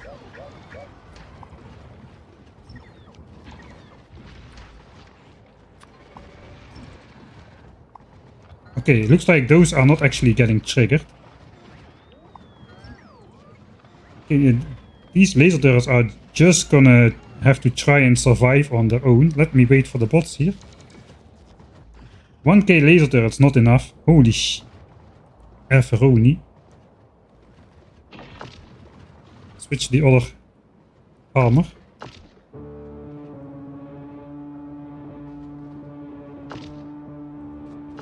Maybe start collecting a couple from the back here without disconnecting power, please.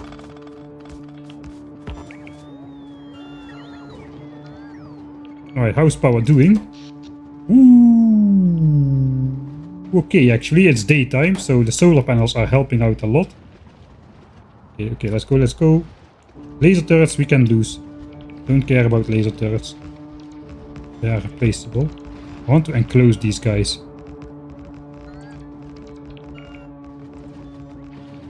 Okay, that's all my laser turrets basically. Okay, so that's kind of enclosed. If these guys attack, that's fine. They'll just run into the laser turrets. No worms are shooting at me. So yeah. But I think that was a lot of power used.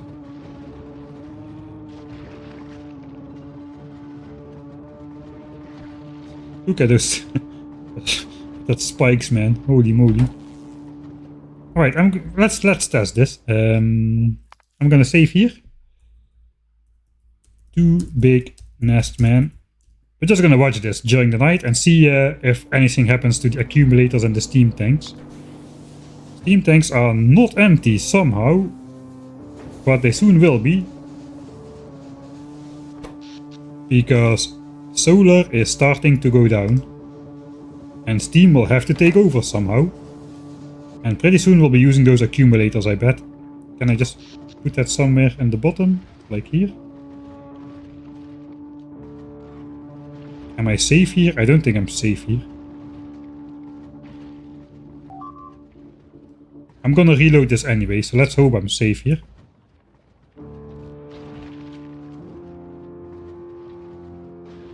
Maximum zoom out. I cannot zoom out further. Okay, accumulator starting to chip in. Just want to see how we're doing when we have like 1,000 laser turrets up, which are actively firing at like, I don't know how many nests are in here. There's gotta be 50 nests at least. Good moment to sip some coffee.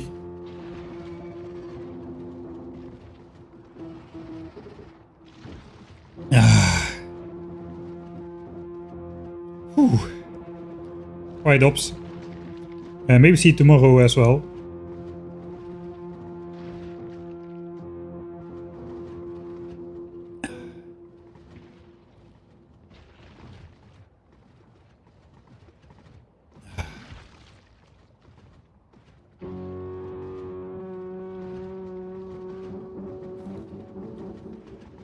There goes the accumulator charge. I suppose for powering the base now as well. On that. Let's see how far it goes down. Just like an experiment. Just have a quick look what's going on. So steam is providing... yeah, that's basically 1 belt of coal. That is 1 belt of coal incoming. 4 megajoules per piece of coal times 30 pieces of coal per second on a red belt. That is the 120 megawatts that we are getting from steam. The rest is coming from accumulators. Solar is kicking back in now, so let's see what the minimum charge the accumulators are gonna reach is. I think it's gonna stop depleting soon. Accumulators is the green line here, so that's gonna tilt down. It's probably gonna get there anyway, but I'm gonna have to placing all the walls. Oh god, I hope I'm not out of walls. That would be bad. Because I don't think this is gonna charge up during the day. Maybe it is with the steam power in there. I know it's not, we are using like 600 megawatts on average. I don't know. What's the laser turret's power usage over the last minute? 160 megawatts just for the laser turrets. That's insane. I guess it's normal. It's not insane, it's normal. The accumulators are off. Yeah, 54 gigajoules. 53 maybe, it's starting to go up again a bit. Solar power is about to max out. 468, that is the flat line. Are we gonna charge up? Or am I just gonna die the next night? Yeah, we're just gonna die the next night, aren't we? If we just do nothing. Okay, so, okay, that means I cannot leave 1000 laser turrets up surrounding. I suppose we should count the nests then, approximately, because we are basically using power equivalent to the rate at which biters are spawning. 1, 2, 3, 4, 5, 10, 20? I think it's like 40 or 50 nests. I don't want to count. Alright. So that power, let's just fast forward. Let's just see what happens. I go fast. Let's walk to safety a bit.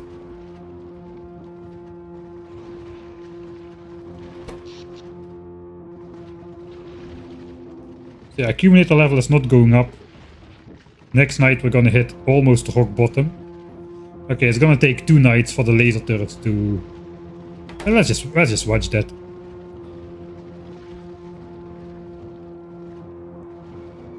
And then we're just gonna be running on coal power. The lasers are doing 160 megawatts. Coal is providing 120, which means theoretically we should get overwhelmed as we cannot supply enough firepower to delete all the biters. I did save. Let's just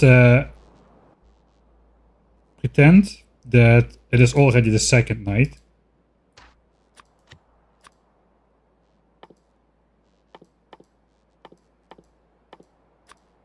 And we don't have as much accumulator juice.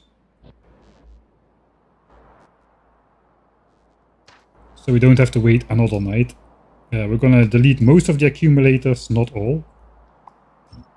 Okay, we still have a couple left over here.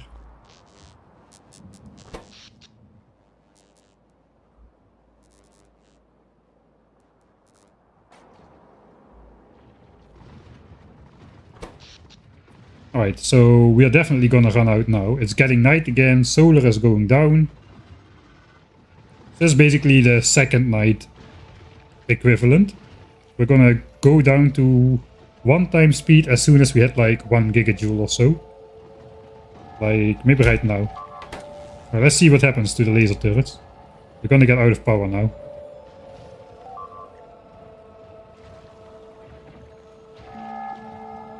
Yeah, you can see the biters are spawning. Turrets are not firing. It takes them too long to charge up. They just do 1 shot. Every now and then.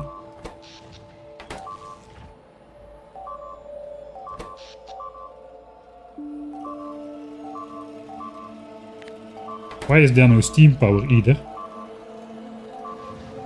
Alright, I know why there's no steam power. Okay, so this is deadly. There is no steam power.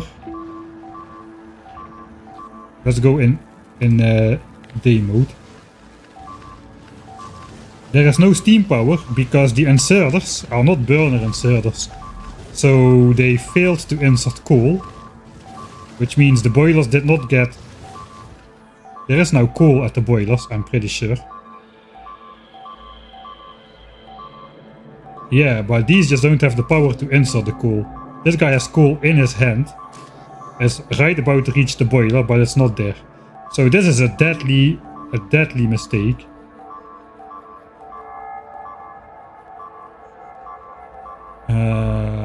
Where are we? Here. And these guys, I think the laser turrets, they get power priority over anything else. Okay, now solar is kicking back in again. So maybe we're gonna be saved, but I don't think so. So there's such a funny laser turret pattern. There's no way we're gonna clean that up before they take down everything though. Absolutely no way.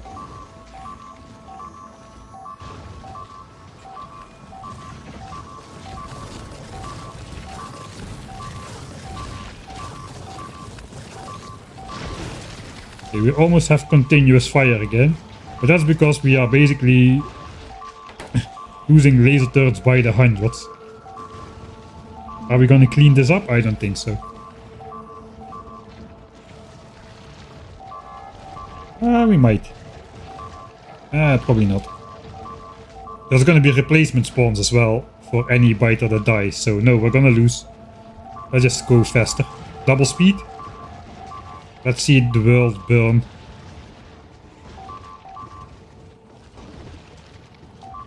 I did not disconnect the base. I only deconstructed the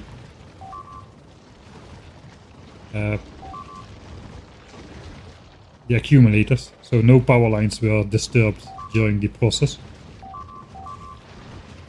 Oh, it looks like we're actually again out DPSing the spawns. For however brief of a moment. Because we are running on full solar now, the lasers get dips on the power. Steam engines have reactivated again because of the solar power. which has the solar panels have reactivated the inserters now. Alright, so we know then that it's dangerous and that we should not overestimate ourselves, right? So let's just try and get those walls up. This night we're good, but it could go wrong really quick. I have 4k walls. A nest uses up to 49. So I have 100 or like 80 nests worth of walls. I think this is the last one we can do. It's also the last one we were planning to do, so that's good. Can I cross to this nest? I think I'll do the northern nest first. Let's stand in this corner.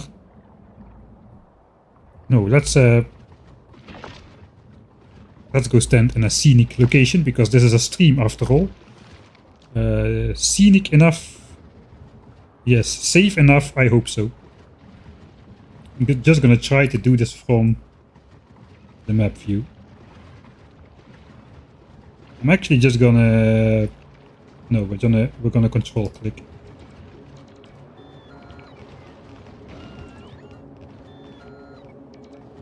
Oh, maybe I should do it in sections. Oh, a kilo soundtrack. This one as well. That is not a good sign.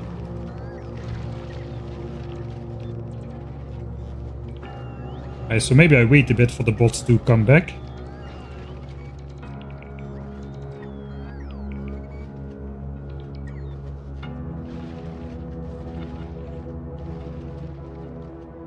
It's probably best to not let them fly out indefinitely far, since I already ran out of bot juice during the last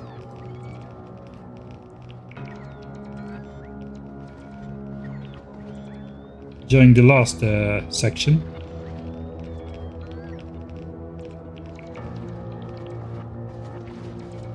Okay, just a couple nests remaining now. Oh, I messed up. They're all charging. Oof. That was the battery like gone instantly.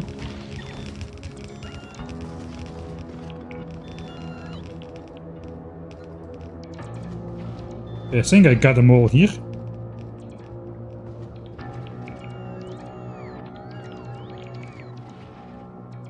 Obviously I didn't.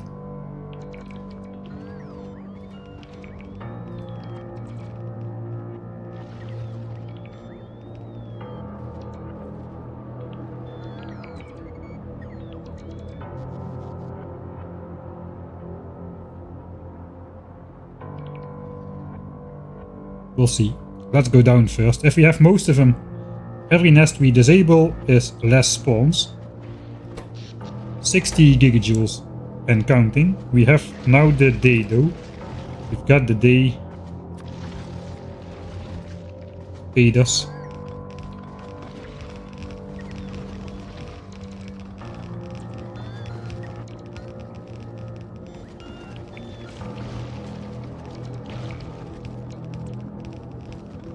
Okay, bigger nests are a problem.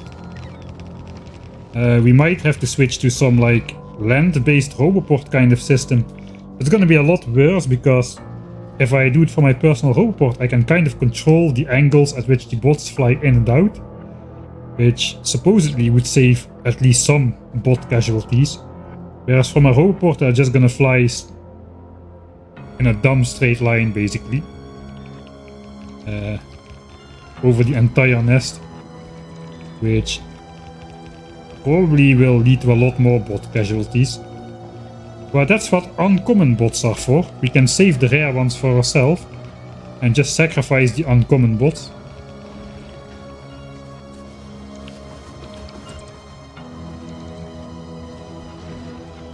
Ooh, this is a huge nest.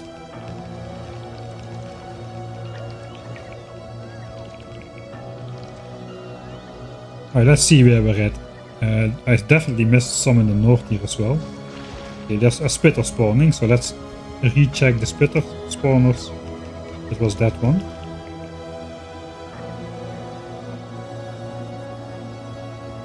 There's like a 30-second cooldown period for spawns, so let's try to do both nests at the same time. Okay, that was something small.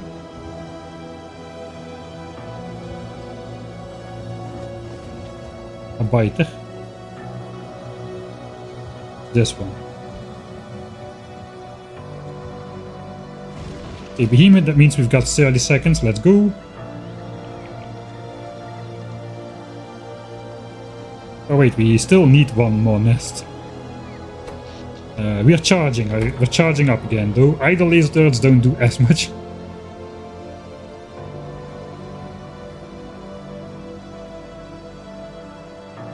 You can use the kill graph to see.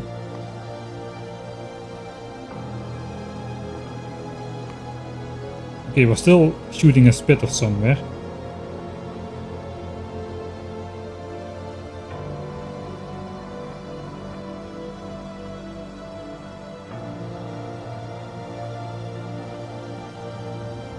I have no idea where. We'll find out. Ah, here. Alright. That makes sense.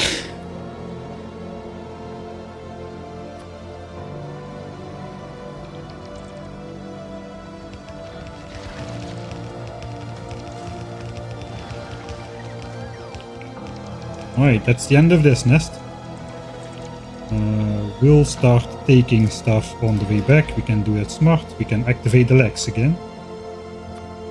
Yeah, I took a bit care of my battery now, and despite the nest being absolutely humongous, I did not run out of battery this time. It looks like it is possible.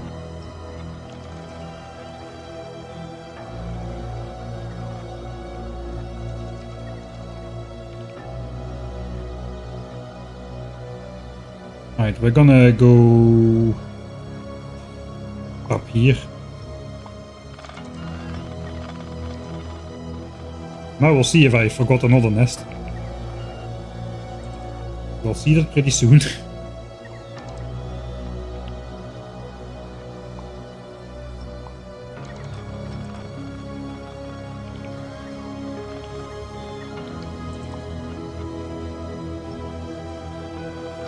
Okay, that was definitely the biggest fight so far with the laser turrets.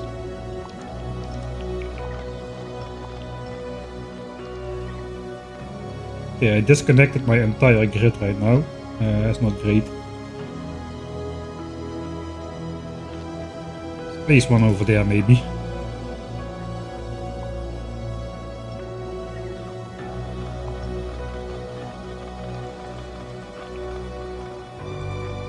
How many walls? Well, we can do a blueprint after we deconstruct this, just to count how many walls we put around this nest here, but it's a lot. 2k? Maybe not quite 2k, but a lot. Just do not want to get distracted at this moment and then have a guy spawn on my on me directly. Alright. Blueprint 1.6k walls. Okay, accumulators did not manage to charge up during the night. You can see that it tops out at 92 gigajoules. So yeah, laser turrets damage not free. I think we just quickly take maybe this one down here without disturbing that one. I think that's a good idea. We'll just zoop. Go in. Okay, the pair packs are still out. So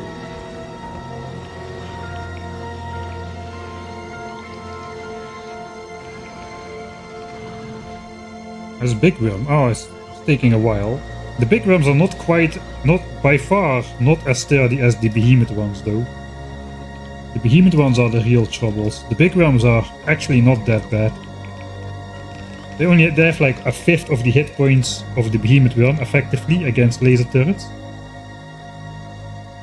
1500 hit points with 50% resistance instead of 3k hit points with 80% resistance. Holy moly.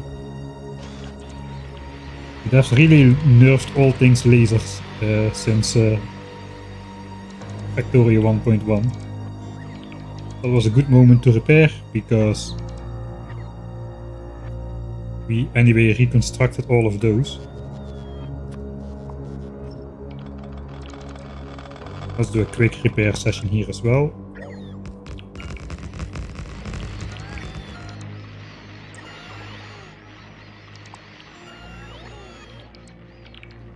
Then just retreat our way out of here.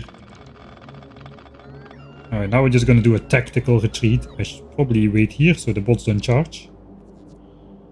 As much as possible. Alright.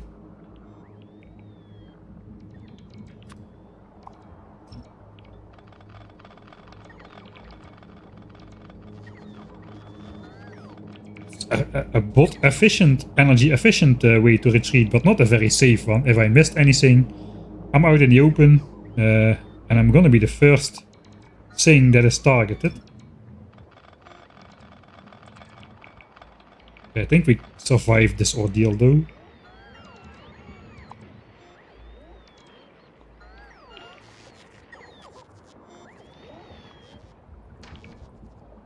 Any more walls to repair? No. Spawns look okay, so we're good.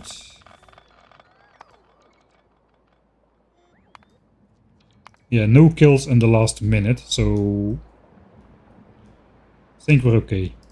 Gone are these chunks. Alright, that is another danger zone cleared up. 57%, only 7 hours to rocket silo. Man, 7 hours, it sounds like a long time, but at the same time, it doesn't, you know? Not after 220 hours. It's not all that bad. Alright, is there anything else threatening? These guys kinda are. Do I have enough walls? I have enough walls for this nest only. I think we'll do this nest only. That's the only one that's really threatening over here.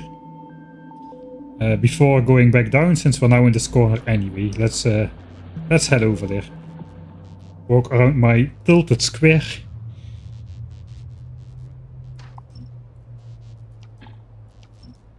Come on. Whew.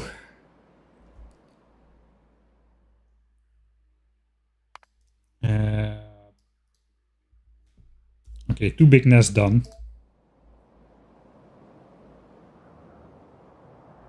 Try to place the walls on the initial assault.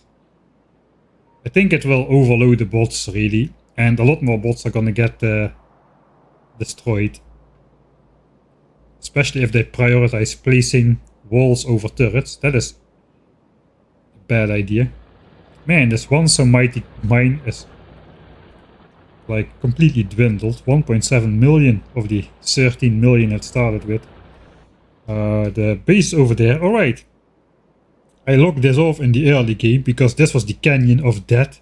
It went to no place safe. It ended up straight into this biter base. But I think we can reopen that one again. We might actually just try to go in through the canyon of death just for thematic purposes, even though it's a horrible idea. I have enough walls, so that is what counts. Where's the valley of death? I need to go down.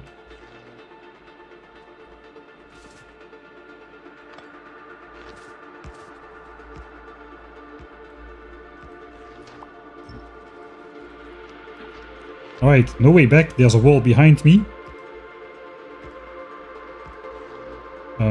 Right. Let's save here, 801.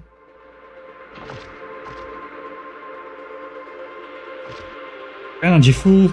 We're good to go.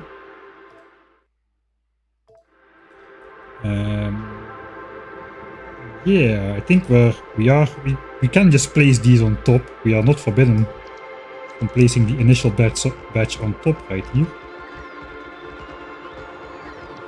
Before we go in ourselves.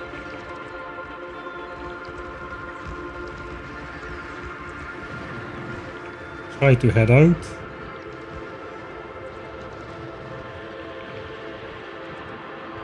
Wait for the bots, wait for the bots.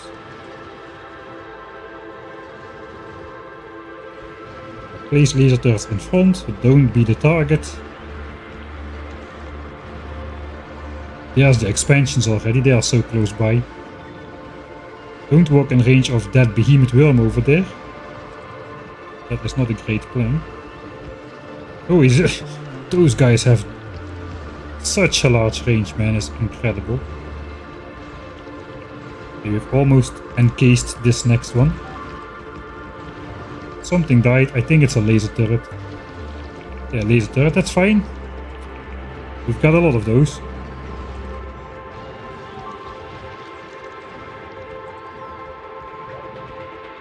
Okay, all the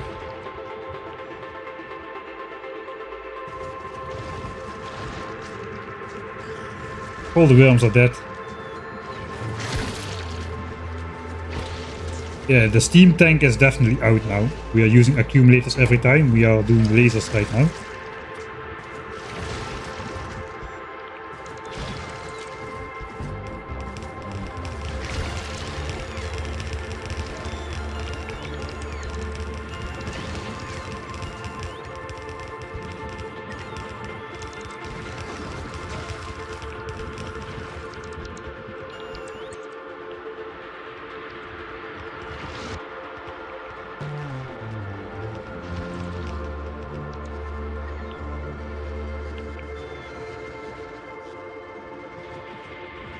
Still 1k SPM, I didn't check for a while.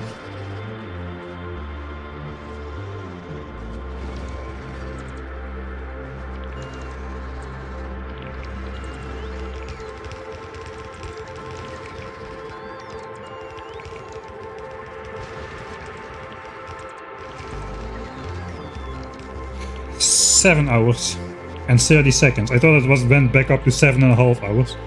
Well, it's 7 hours and 15 seconds, not minutes, alright. It's really weird to see that. It should say 7 hours, 0 minutes and 30 seconds. In my opinion. Okay, looks like this nest is done. Gone are the map tags, which warn us about the pollution. I think okay, we put them out there. Medium with the big, so be it.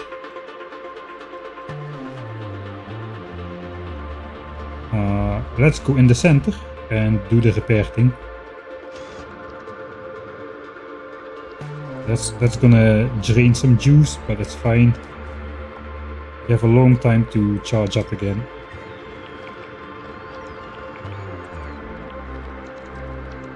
Yeah, leaving out the minutes, I agree, that is not good form. 4 years and 8 seconds.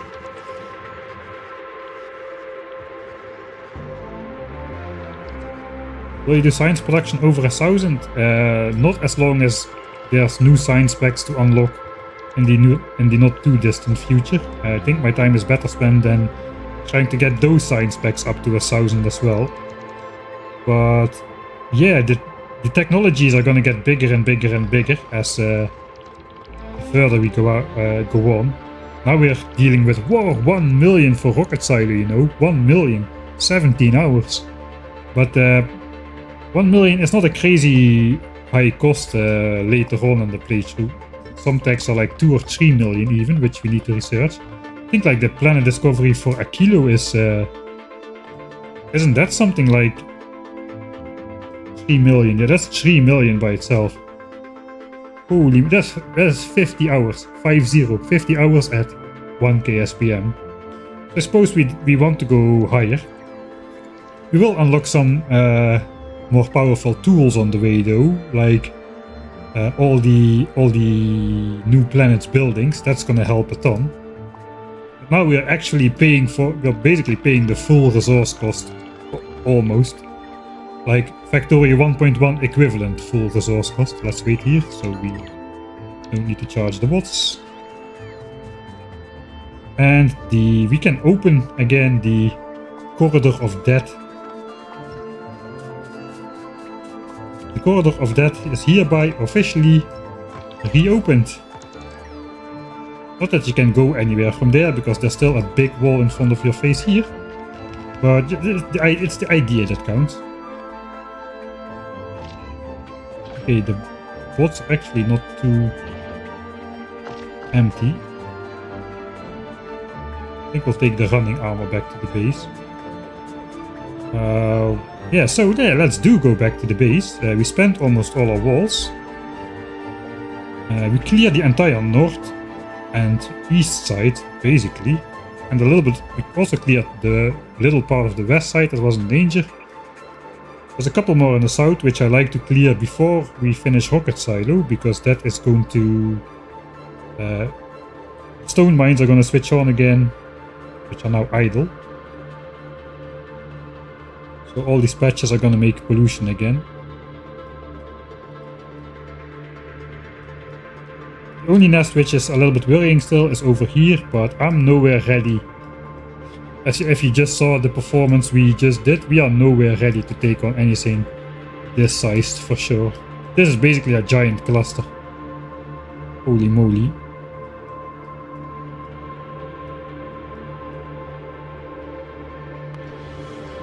Yeah, storage tanks are still empty as F.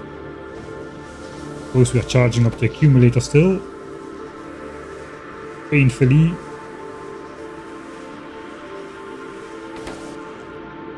Alright. Let's run.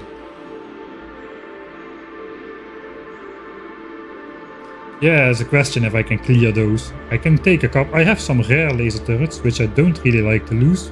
Maybe we could use those, but that's like 2 extra range.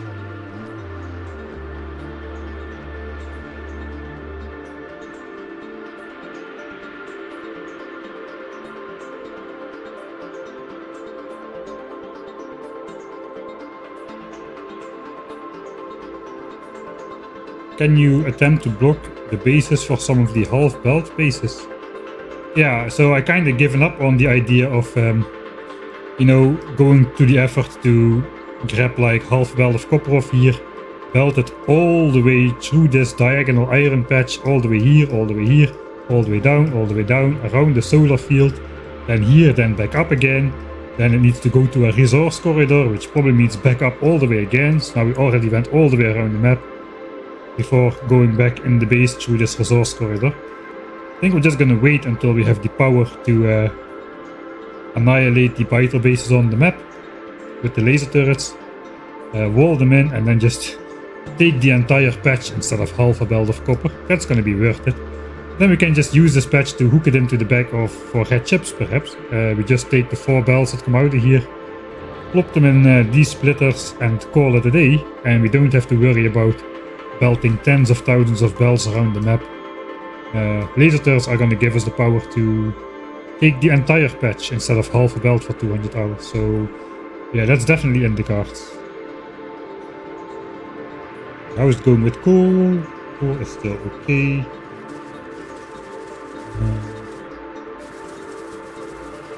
I should repair.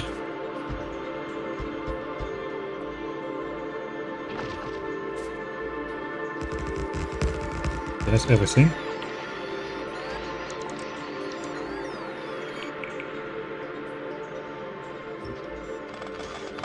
Man, we have a lot of garbage. I should not take that many walls again, because I can hardly keep up with all the garbage that goes in my inventory.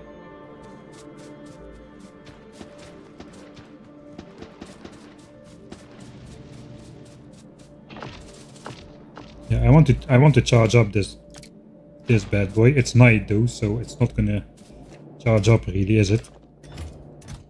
Cool. More wood. Suppose we'll bring the fish to the lake before they spoil. 44 minutes. 55 minutes. Let's throw them in with Ben the fish.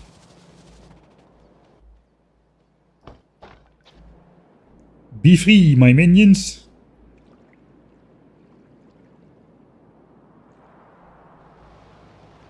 Right, eventually we'll get this lake filled. 1.9k fish swimming around right now. How's it going with our stashes? Let's check. Has this been... Oh, it has been producing for an hour for sure. Let's check the low density structures. If we merge them all, it should be 45. Okay, that is dead on. 45 a minute. 2700 a minute. That is dead on. Alright.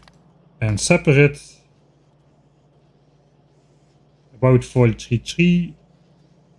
I suppose we're more lucky than we should be. 20 rare ones already. That is not great though. That is basically 1 rare asteroid collector. 20 rare low densities.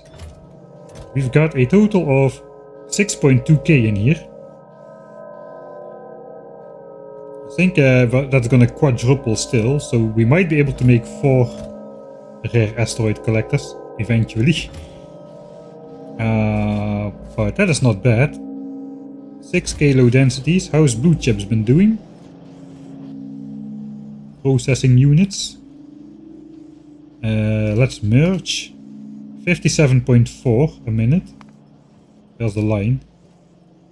It's basically a flat line.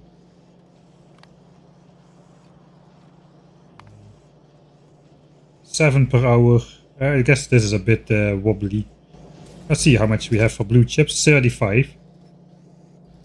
Okay, almost enough for a power armor Mark II if we could even access that, but that is not going to happen anytime soon. 550k yellow signs. That's no, that is not going to happen.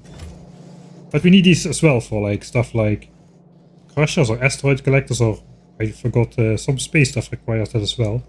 Yeah, the asteroid collectors require processing units, thrusters. I guess that's about it.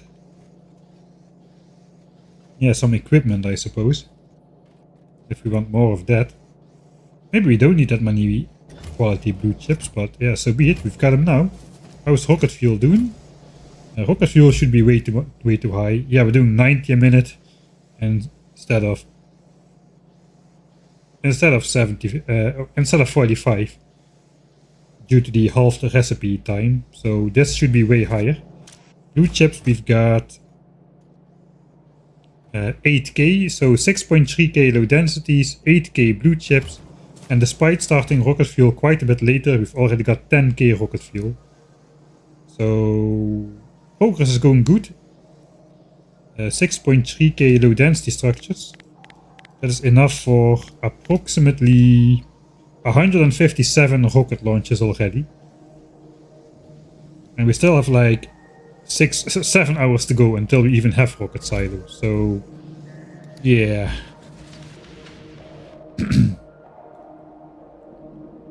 Right. Accumulators charge. Accumulators charge. Is steam tank filling then? No. Not really. I suppose... I know what's going on. We have stopped using steam. Right now, we have stopped using steam like right this half minute ago. So this should be going up again. Alright, it's going up again. It's going up again. Hallelujah. So yeah, we emptied out the steam accumulator before anything else. Alright.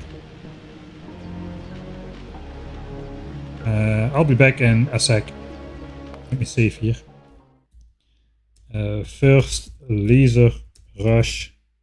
I don't know, it went well, but it also didn't go very well. We almost died 2 times, like pretty close. I mean, against those behemoths, you're every time close to dying. Even if you're at full health and standing back, it just can go wrong in an instant, man. It is absolutely dangerous. It feels deceptively safe, but it is absolutely dangerous. Alright. I'm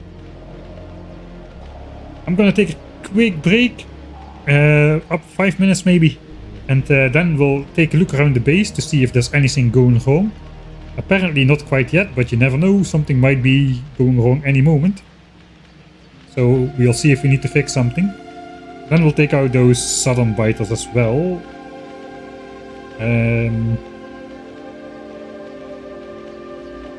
Yeah, we'll see what we'll do when we get back. It's getting night. Let's also see the fishes. We see the labs every time. Let's see the fish swim this time.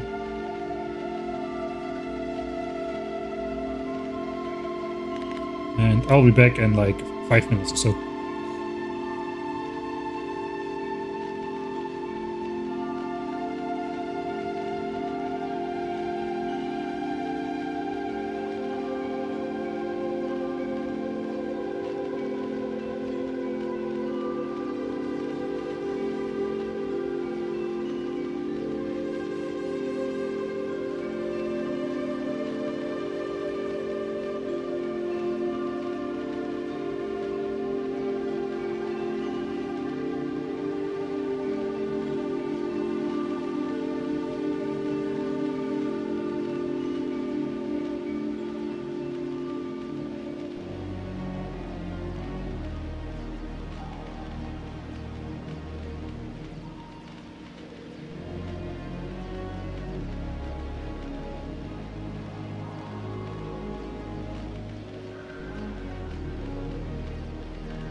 Alright, just reading to chat a bit on the way. Yeah, it is definitely cheaper per rocket launch to send copper cables up and manufacture space platforms in space. That is true. It's also extremely time consuming to get started at a decent pace because the asteroid spawn rate in the beginning is abysmal. You need a large platform to spawn enough asteroids to make some decent production. So I've been just saving up. I need 1 million steel, man. Even at the end rate of production, the 8 red belts of iron, which is almost the entire iron supply I'm drawing into the base right now for the signs. I will have 8 red belts of iron coming from space. It's gonna take those 8 red belts 6 hours of continued production to pay off for all the platform costs. That is with it running at full speed. So you can imagine if I would try to send copper cables up to space and I would need to make 5 million iron in space on a limited size platform, that's gonna take hundreds of hours to set up. So that's why we're doing it from the ground up. We don't really care about the costs for the rocket launches. The rocket launches relative to research are 1000 times cheaper. Welcome to this playthrough, 1000 times cheaper rocket launches. That is basically the name of the game. So I don't really care too much about the cost of anything else but research. Everything else is 1000 times cheaper. So yeah, we prepared all the 5 million iron into steel on the ground and we're just gonna launch up the platforms one rocket at a time. It is definitely not faster to set it up in space. That is misinformation, or a misconception at least. First of all, the build speed of my platform is just going to be limited by the physical build speed of the platform. We did a test last stream. A platform builds out linearly, just 1 tile a second every time. 1 tile to the west, 1 tile to the west. It doesn't do multiple tiles at a time. You need to build out 13,000 tiles at like 56 tiles per minute or something. It takes 4 hours to reach the edge.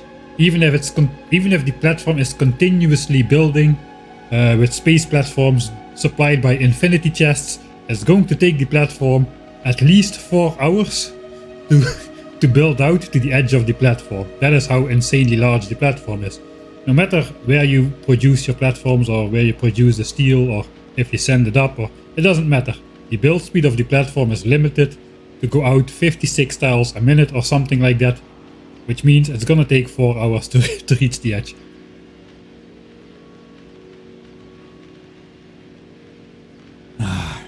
Alright. Yeah, I do agree, it's kind of weird that you cannot throw ice back into the ocean in a kilo. Kind of feels like that should be possible.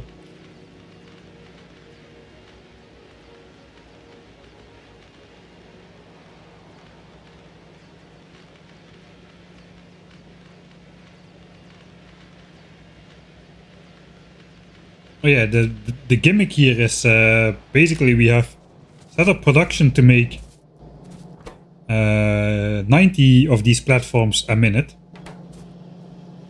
90 platforms a minute requires a full belt of steel. That is 5 compressed red belts of iron. Or 10 yellow belts of iron. 10 yellow belts of iron is as much resources as you need to do 1000 signs per minute for red and green signs combined.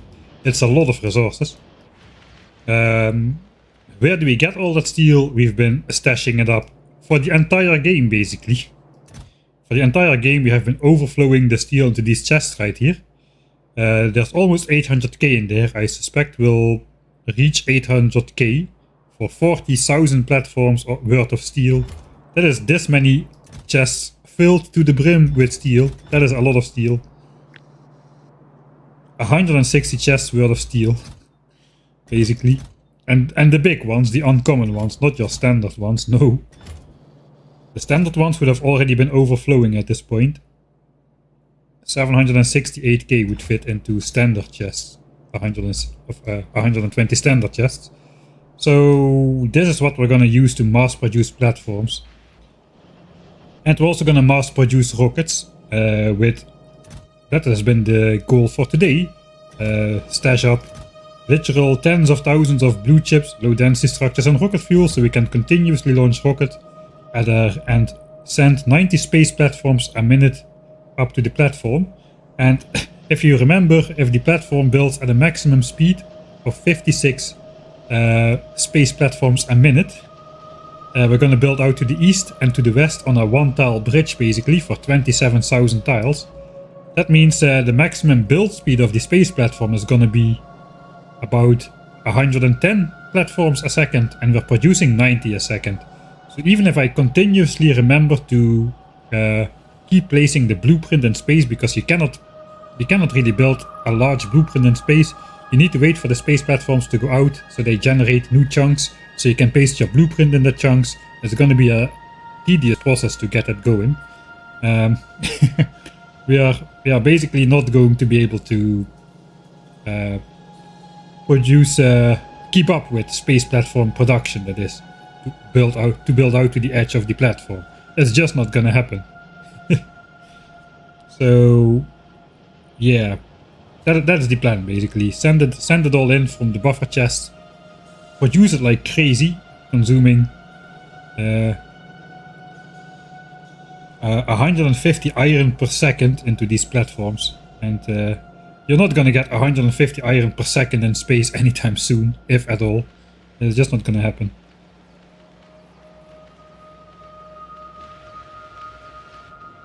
Alright. So we have about... Let me reload.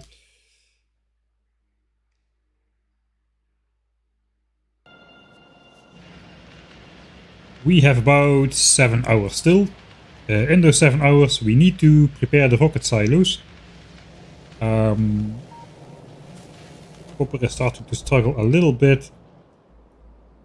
We need to build out the solar farm, which means we need to laser these guys. Fortunately we have power right close by there. There is some big worms in there, but no behemoths, so I think we should be okay. The behemoth worms are the problems we just discovered. Big worms are annoying, but not as dangerous. I guess we'll resupply and go take out this area, and then take out this area, and then we'll build a solar panel, something like that. Then we'll come back and start preparing for the rocket silo, but that's probably going to be not today anymore. We can do some more fights though. Those don't use a lot of brain power, even though maybe they should use a lot of brain power, since I'm losing a lot of supplies. I wanted to have a quick look at the base though. So the copper furnaces have indeed unclogged themselves. We're using the quality furnaces now, so copper ore.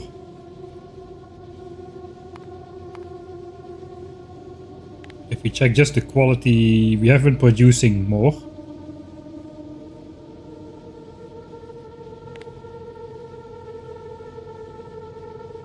So we have been producing more because of the rocket parts. We were stuck at this consumption rate until we upgraded to the faster furnaces. So now we can keep up basically, so we're good. We can do 160 a minute, we're at 135. Maybe I should have built this the other way around, man. Just looks like we're gonna have more quality copper than quality iron, especially since we probably want to make this into more blue chips, which is mostly copper, and low density structures, which is also mostly copper. Maybe we're gonna need more quality copper than iron in the end. Let's have a look at the science belts. Green science still is pretty full. All is looking good. How is the mines looking? It's probably not great. Still going okay. A lot of these are about to run out though.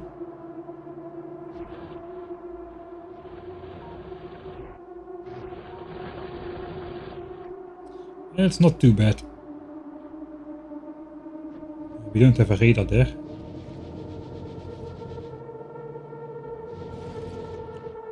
If worst comes to it, we can try drawing we have more Then 110 miners here. No, we don't actually. I think we can draw a fourth belt of copper off of there to help supply the two green science belts over here. But we don't need to do that just yet. Wall production, we don't need to worry about that just yet.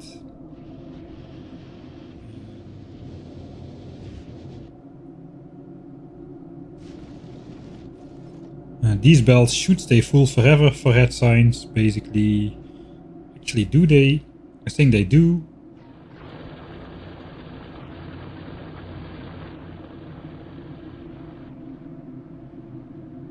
These should produce forever, basically. Or maybe not. Well, these still have 150, 200k under them, but looks like not all of them do. How's oil? How's oil after we've been using rocket fuel? Okay, it's going down. It was 23k, it's now 18.5k. So we are not cracking as much light oil since we're making rocket fuel. Let's check the fluids. Production has been going steadily. Consumption is the same. Oil.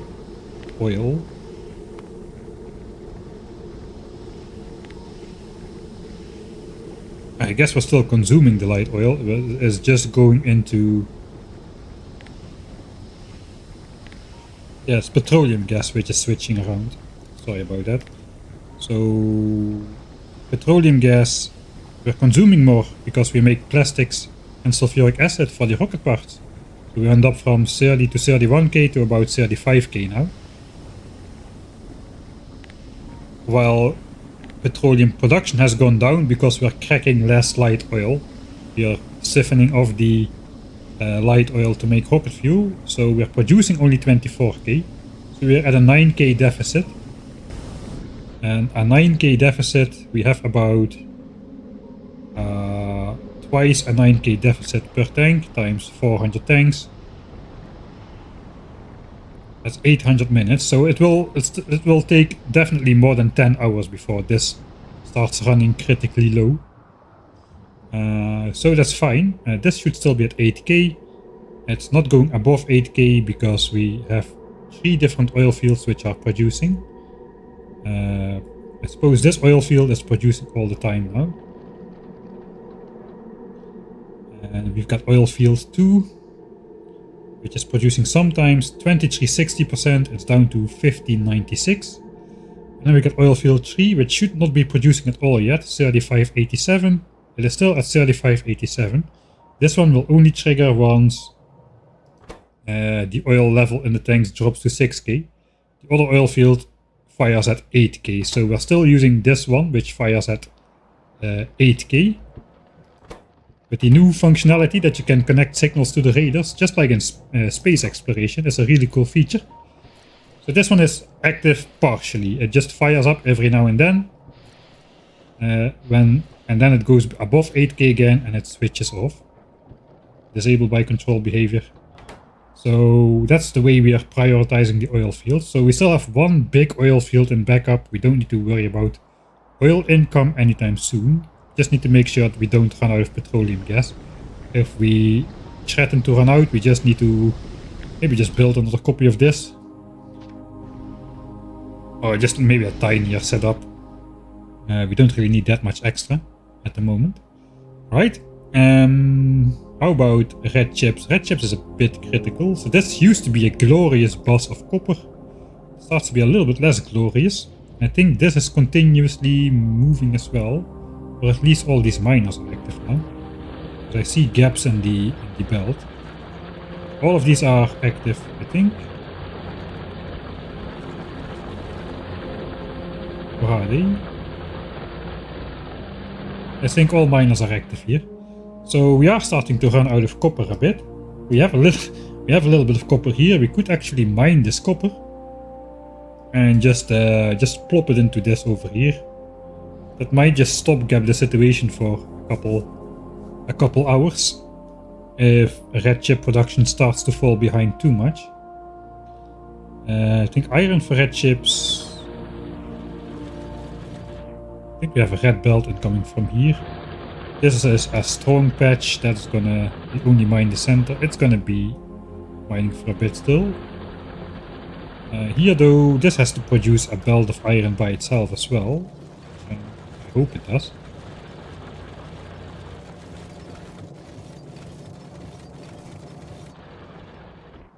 For a while longer. Okay, so red chips is good. Let's check engines. A lot of these are backed up. A lot of these are still backed up as well, though it is running a little sim. Maybe we should make a combined splitter. This should be able to flow into here, maybe perhaps as well a bit. It's a little bit piffy already. How about the gears and pipes? This thing is all but done. The backup mine still is not really moving at all though, so not too much at least. Some miners are active, but most are still okay. It doesn't seem that we need to take any action right now. Science per minute is still stable. Let's check the graph. Do we have 997 science per minute? Over a 10-hour period. That doesn't count. We have this dip here. We can get the 1k over the 10-hour easy. I think this was a tiny mishap over there. But we actually have 1000.4 science per minute or something. It just rounds to 1000. So we should be able to maybe flatten that out a little. 50 hour, hopefully it's getting up there. We need to get rid of this tail at the end, and then this 992, which was design specification at the time. Still 10 hours to go before we can get the science graph from there. Right, for now we're good. That means we are just gonna continue on our onslaught.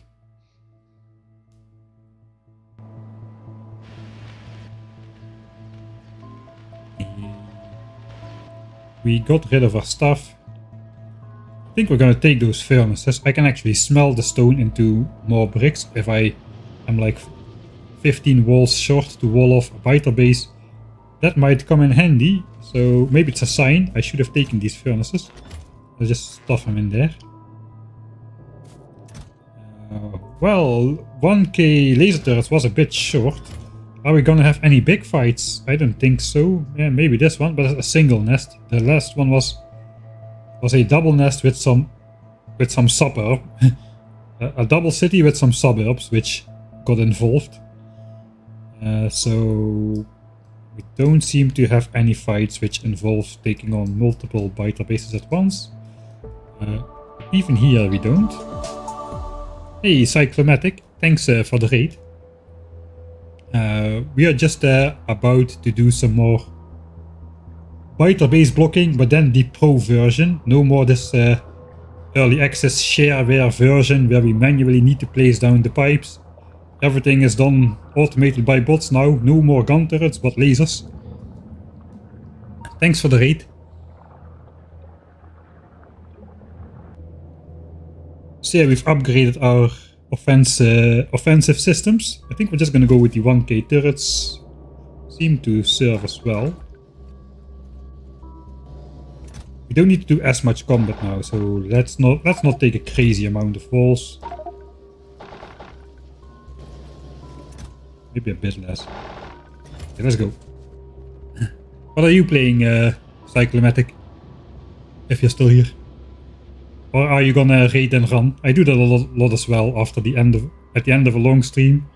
I usually don't have the oomph.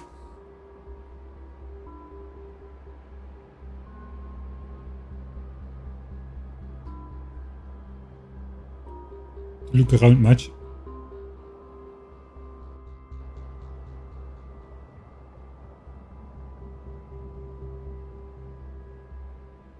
Back to Factorio first time in about 4 months. It is, dang, it's already May. I was thinking Factorio came out like not too long ago, but actually it's already out for. I guess you played Space Age then when it just came out. Dang, time flies. Or I'm just slow. I'm probably just slow. Right, we can finally make some more space for those solar panels here. We're gonna have to expand our solar farm as well. It has been built in biter territory.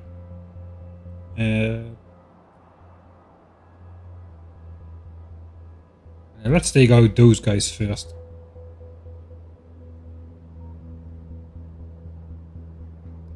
We can actually like encircle that entire base in solar panels.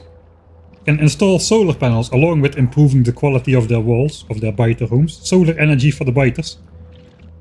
Just paste it right on top, wherever it wants to go. That would be pretty cool, I think. Of course, that comes at the small price of mass deforestation. But, you know, you can't have everything. Alright, how are we gonna come in here? There's a nasty cliff in the center here, which kind of limits our movement a bit. So maybe we just want to come in from one side, circle around. So we take all the worms in the process. Those big worms are kind of in the center. Maybe we should start from the bottom side then, that we can take out those big worms first. Let's try that. It's my other I failed to fill up my other armor. Okay, that one is not full. It is daytime though. Biters hates pollution, so a few solar panels should make him happy, yeah. Hey Dosh! I think last time Dosh Doshington was here, we were still at we were also researching rocket silo base. That was like at least 10 hours ago in stream. 60%, yeah, we're getting there. We have upgraded the early ways. No longer do we do the shareware version of piping up biter bases. We've got the professional goods now, so let's show that off. This is good. I would like to have some extra legs. No repair packs, so that is good. Let's throw this away. Yeah, let's go. We've got our new and upgraded laser turrets ready. I can destroy this forest. We're gonna solar panel those things anyway, so as long as it connects to some power, we should be good. Zip it.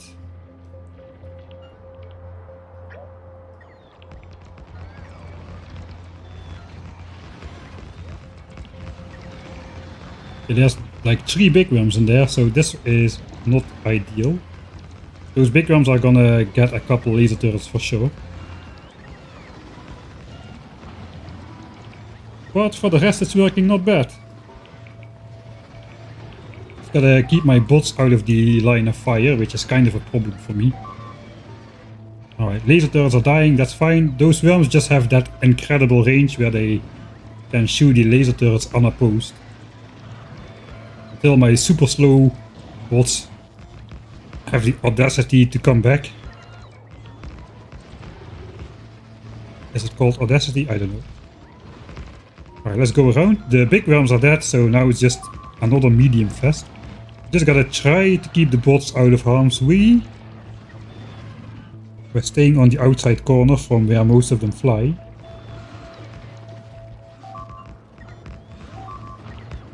Alright, it's just laser turrets. Laser turrets are replaceable. They're made with 3 uncommon byproducts. Hello, behemoth biter. Alright, I think we've successfully encircled this one as well. Let's enjoy the laser show for a bit. You can see the amount of...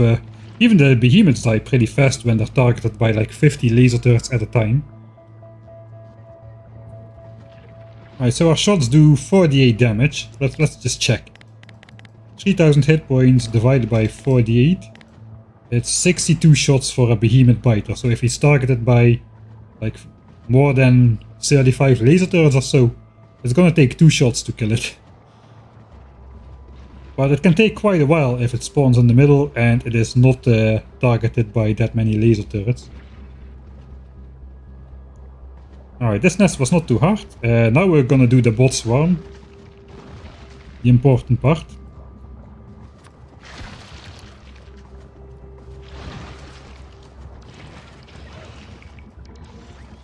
And this time it's automated, not like the early game where I had to manually hand place every single individual wall piece. Those days are behind us. Automation. This is what automation means in Factorio, right? I'm doing it right, right? Automation. Automation. I have automated Factorio.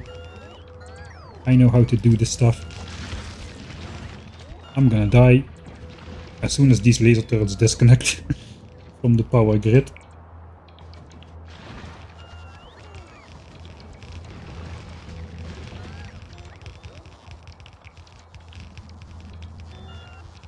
Now I just have to click every nest once instead of 49 times. 49 walls fit around a single nest like this. Okay, just a couple ones close by. And that should be the entire nest deactivated.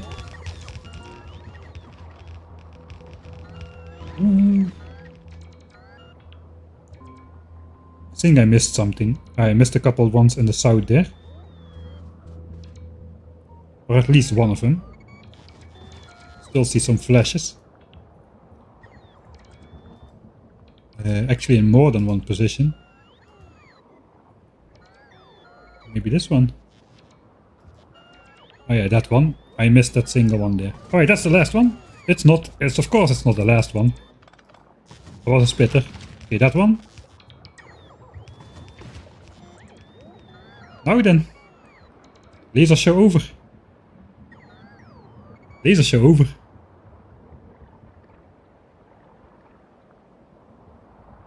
Yeah, only 400 minutes left. Yeah, exactly 400 minutes left from this point on. 400,000 science packs of progress left to go. And we're doing 1k SPM. This is basically what it feels like in a normal playthrough. If you have only 1 science per minute, it would take 17 hours to research rocket silo at 1 science per minute in a normal game. We have a 1 science per minute base. Yeah, we're using the accumulators again. The steam is basically... It hasn't had the chance to recover. I think it's fine.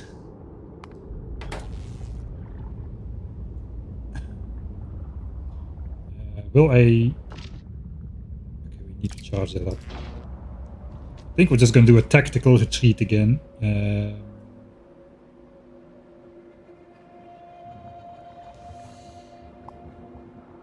Step by step.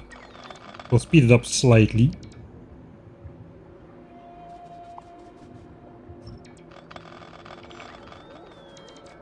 Leave no trace. A good principle to live by.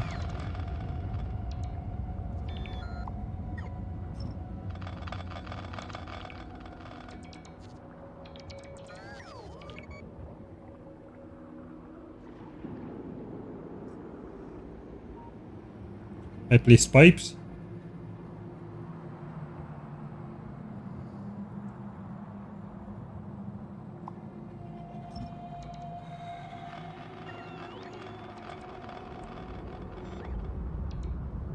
Then I misplaced one.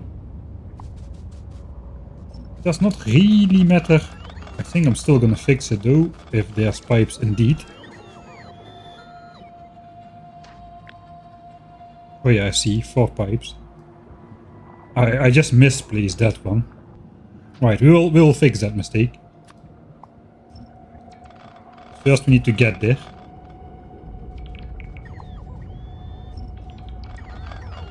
So far so good.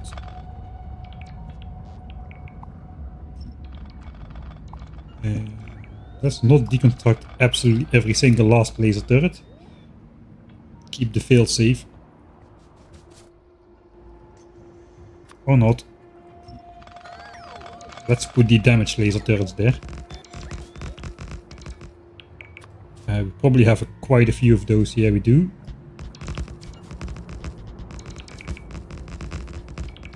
Alright, so we're gonna want to have a bit of laser protection here then, since we misplaced that wall. But first we will do the mass repair thing.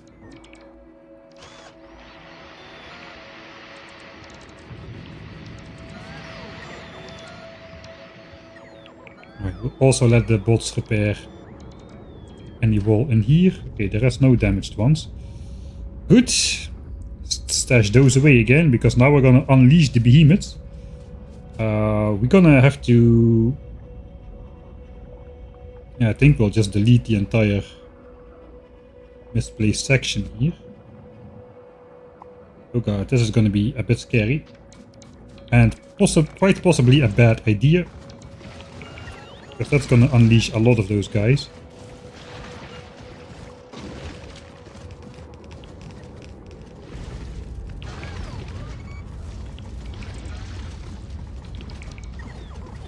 But we cannot have the imperfections anymore.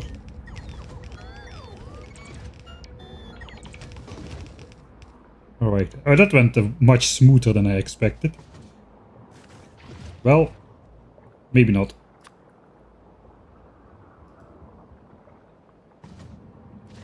Maybe that one, that one, that one, that one. Okay, I found it, I think. Oh yeah.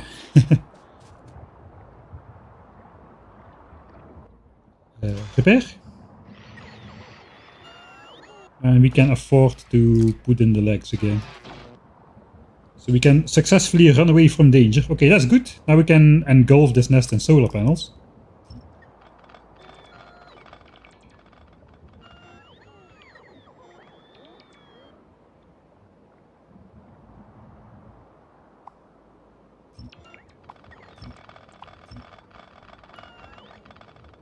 Alright. That was not very difficult. But yeah, no nest was very difficult, but I still almost died twice. So let's not get too cocky.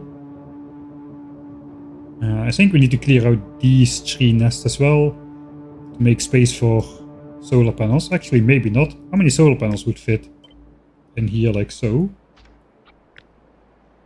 That is 2.8k. We need to place twice that. So I think, yeah, we're gonna need a bit more breathing room.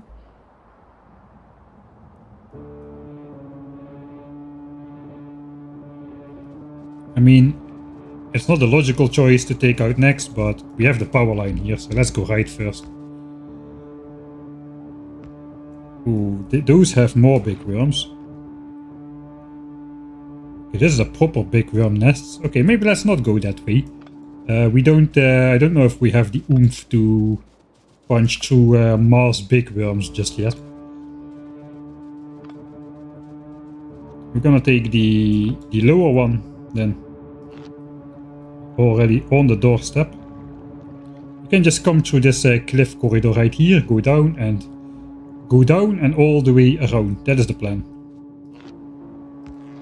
Make a safety save because I'm feeling reckless. Do we have power? Kind of.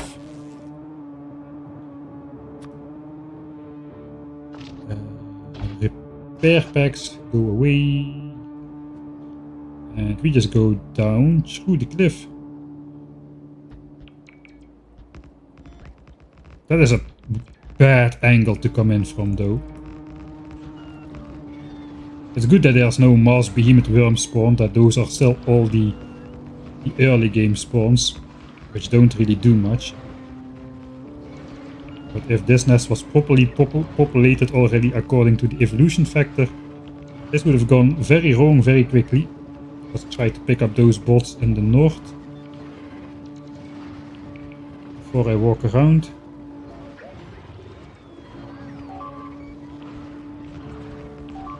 Okay, there are so many worms here, but bound to lose a couple laser turrets. As long as it's laser turrets. Two bots went down. Oh, there are still bots in the back. Don't tell me I've got repair packs on me, I don't. How the heck did those guys get destroyed then? Okay, that one is successfully surrounded as well. I haven't... The advantage of bot placing this is I cannot misplace a laser turret. Which would delete the filters. No, don't do that. So I'm kind of safe against accidentally destroying a biter base if I don't manually place laser turrets.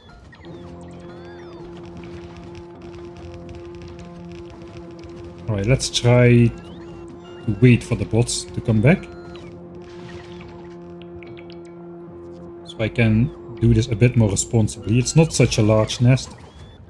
So I think we can get away with that. That is a lot of laser turrets to disconnect. Maybe we can start retreating already from this side.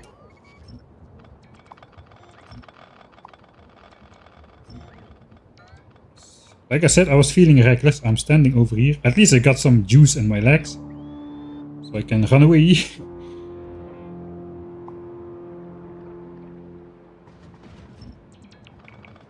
And maybe I should place some more walls first, actually. What the heck am I doing?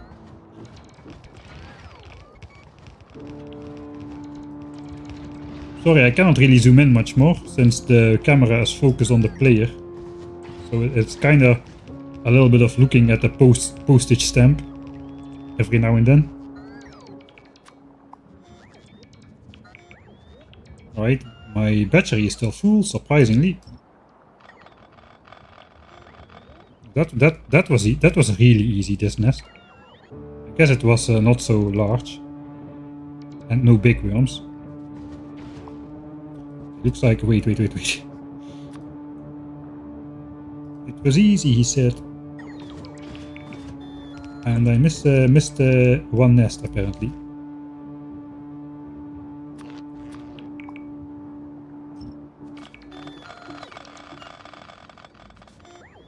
Hey, thanks, Connor.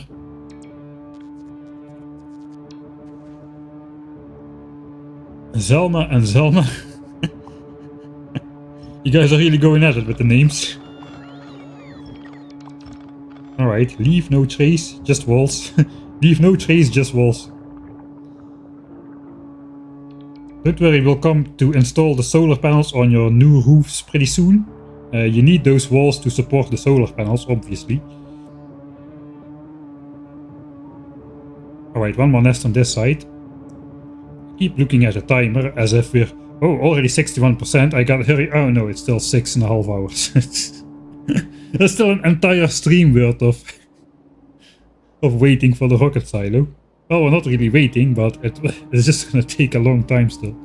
Oh wait, these guys are pretty close by. Yeah, here's a couple big worms. Actually, there's a lot of big worms in here. Okay, this is gonna be a hard battle. I think we need a plan for this one.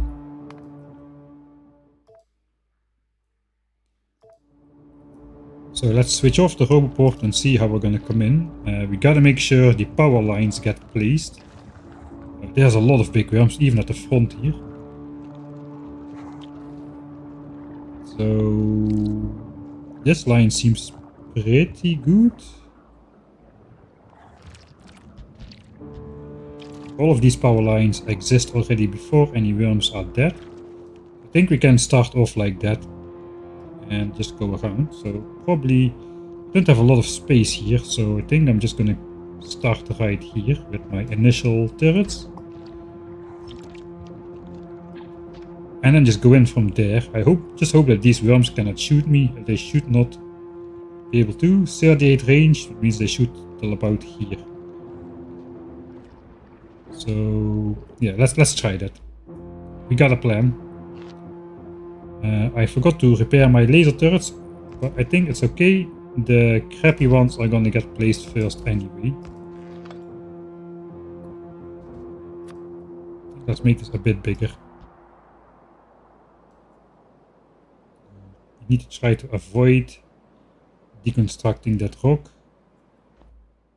Let's just go. Go. Nightly laser show. Looks like we are gonna deconstruct that coal rock.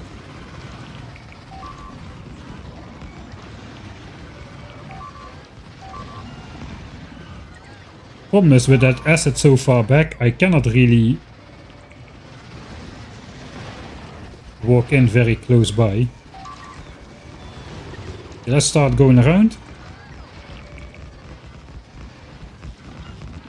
Just sprinkle laser turrets around generously.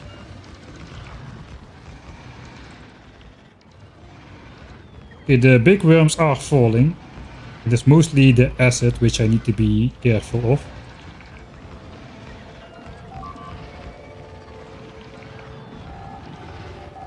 Okay, it actually was not too bad. As long as I don't walk through an acid pool, it's not too bad. Alright, no, that was... Again, it was easy. As long as I don't die, it's easy, right? If I don't die, it's easy.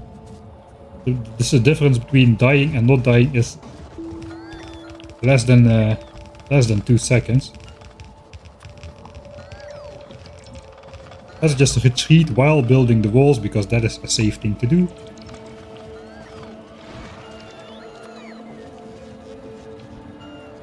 Yeah, this is like one of those horseshoe-shaped nests because of the forest in the middle.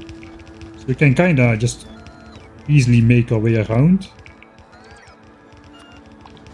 Yeah, I think this nest was quite favorably shaped in our advantage.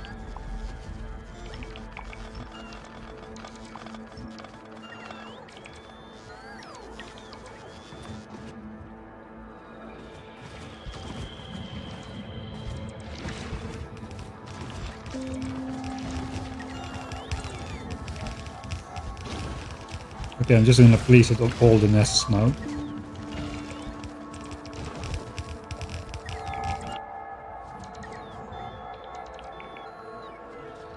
Don't walk through any acid.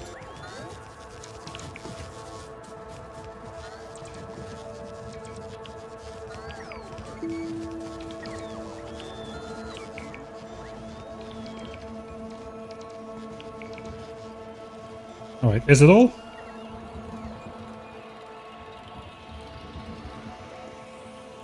No. I definitely missed at least one base. It looks like it was that one. There's nothing is gonna spawn there because it was the behemoth biter 30-second cooldown or something. Alright, that kinda poofed the batteries again. Let's try to charge him while we tactically retreat. I think that does it for the solar panel area. Where is the opening in this cliff? We are free to place our solar panels now. Maybe we could try to take on that nest. I don't know how much space we will need. I kind of figure if we... and I want to keep like at least a corridor free here. I want to be able to walk around. I can walk around this nest like this. You can basically fill in this entire area with solar panels. I was going around the cliffs before, but I think we're just gonna place whatever we can place. I think it's that time. Okay, not the safest place to stand, especially without any legs. Hey there's Kiwi Boy. What's the first planet? Glabber, right? Yeah, I'm just gonna follow right in your example and go to Glabber first. Right, you went to Glabber first, I think.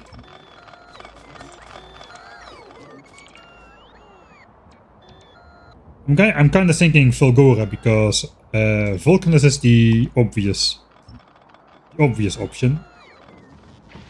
Hey, what was that? Looks like I unblocked one biter base there. What do you think of my my pro paid version of the early game biter walling setup? No more shall I manually place 49 individual pieces of pipe next to the biter bases. Now we do it with bots. It's working actually quite well. We're gonna go up all the way to be able to fight behemoths later on, so that's gonna require a couple more damage upgrades.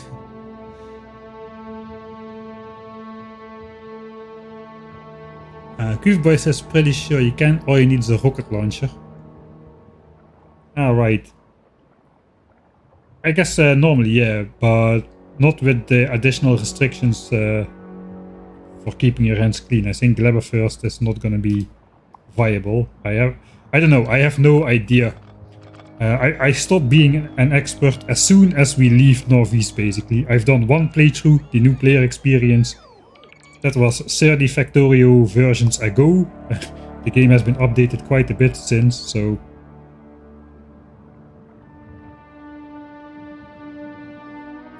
Right, access to repair packs for the bots, only the turrets, alright. Good.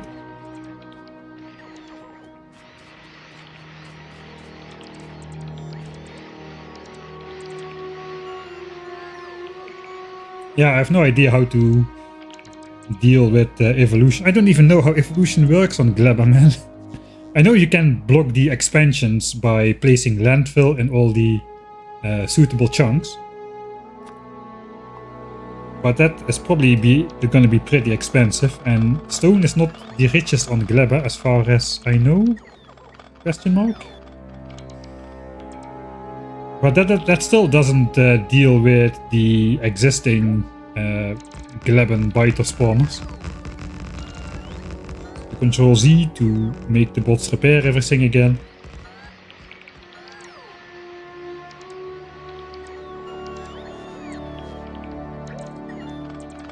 Alright, pick it up. Unless you can block the... I don't know how what the spawn pattern is for the Glebben biters. It might be the same relative to the nest. I saw in the code, and the code just says spawn distance, like check for spawn every 3 tiles, which is why this works every 3 tiles. So even if the nest is like a 3 by 3 entity, it might still just be every 3 tiles starting on, like, I don't know, that wouldn't work with the corners. Maybe it only has the corners, I don't know. Would have to experiment with that. I think the aircrafts are 3 by... I don't even know the size of those things, so... Alright, that is what we needed in this area. So we are slowly blocking off all the nests which are a pollution problem. We're just gonna switch to the running armor right now.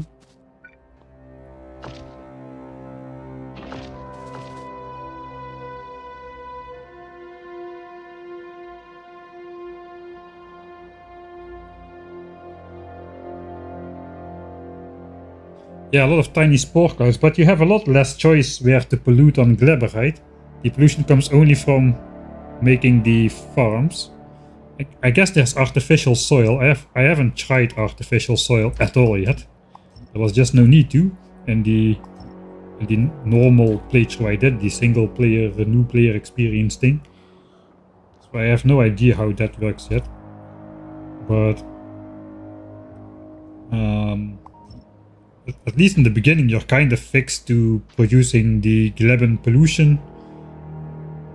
Or spores, I suppose, where your starting farmlands happen to be. And if I remember correctly, the biter bases were pretty richly sprinkled around in the early game as well. Okay, we still need to go down a bit. We need to go about over there.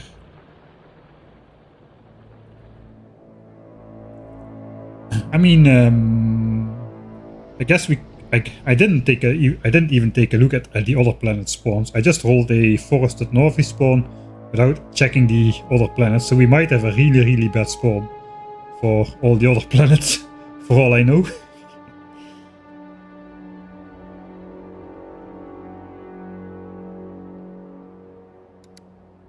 How's it going with the storage tanks? They are still empty as F.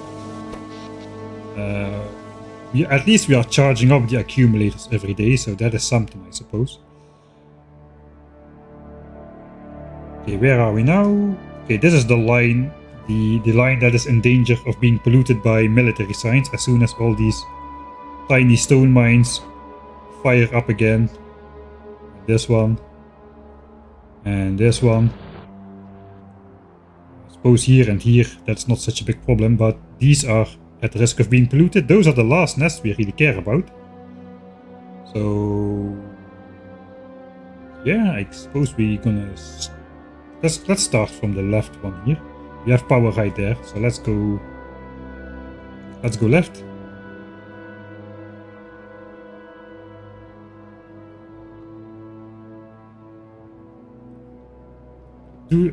Is there something like... There is nothing like efficiency modules on Glebber, right? For the sport production. You cannot reduce that, right? Or can you? Maybe you can. We're definitely picking up more inventory slots worth of garbage than that we are spending walls, so that is something to keep in mind. Cannot reach the other side, so...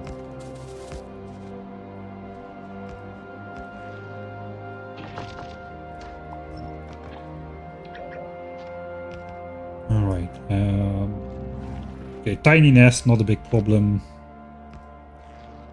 I want my legs again though.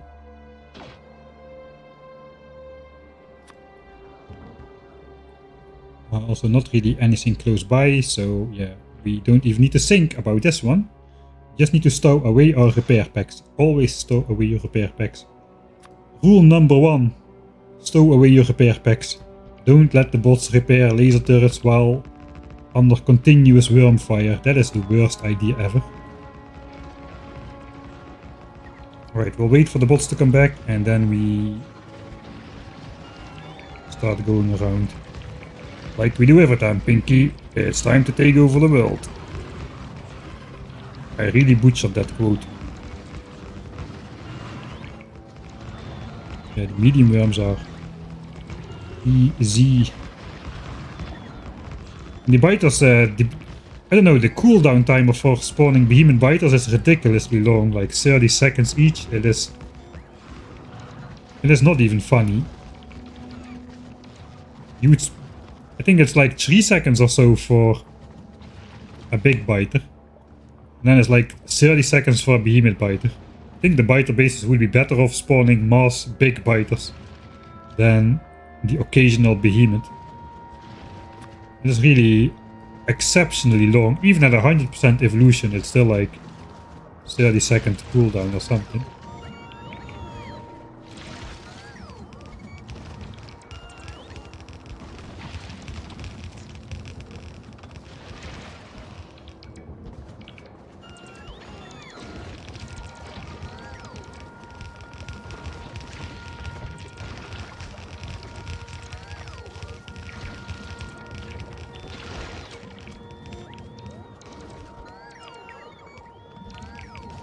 There's the last of it.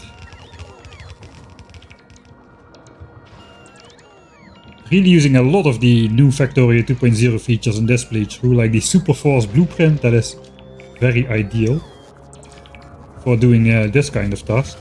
I think there was still at least one biter spawner, which is still spawning biters.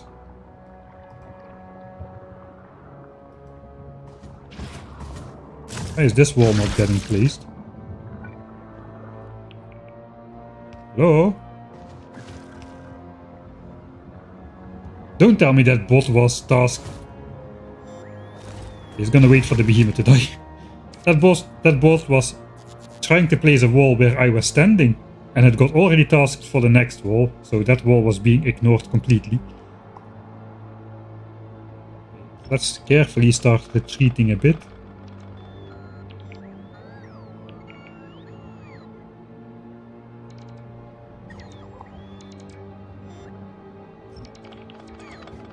Okay, we have no legs anyway, let's throw the solar panels in.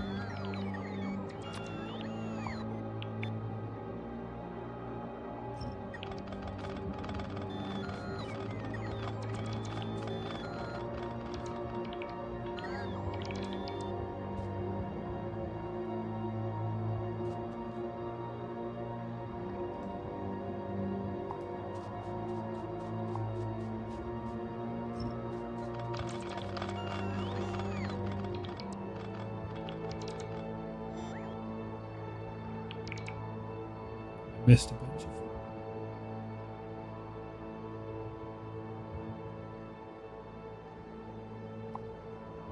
Yeah, I don't know, for my new player experience, Glebber was my least favorite planet. I did not really like the spoiling mechanics too much. It was an interesting challenge, but I don't know, not my thing really.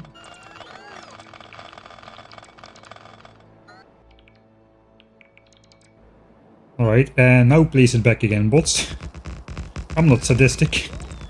This is a part of my strategy. Then repair. And pick it up again.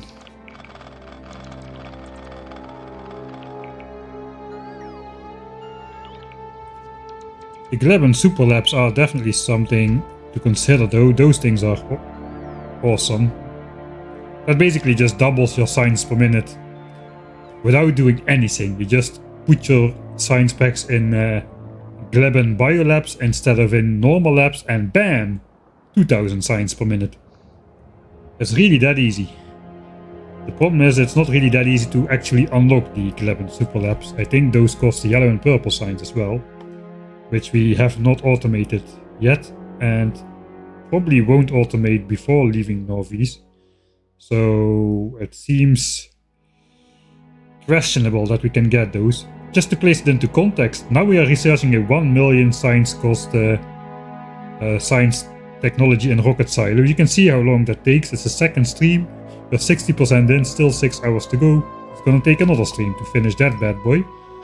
So Biolabs is the same, except rocket silo is only blue signs, right?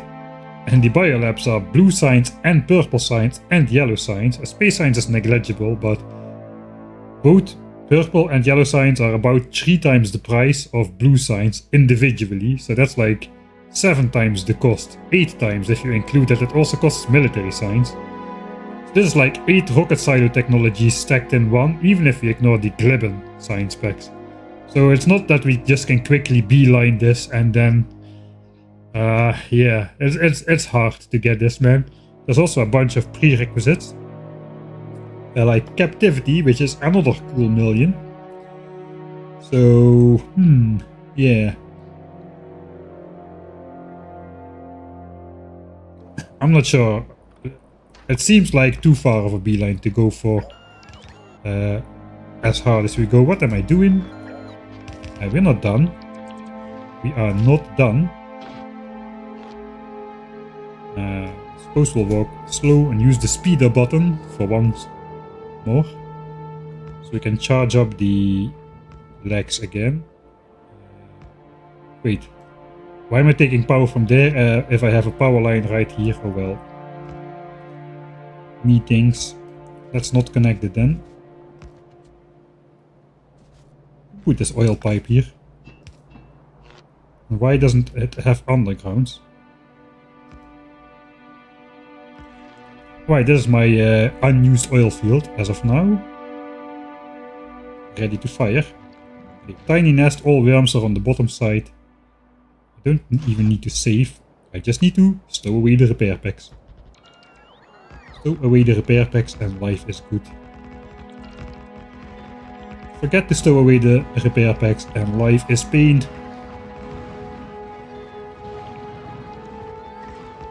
There's a bunch of behemoths in here actually from the get-go, it appears. All the worms are gone already.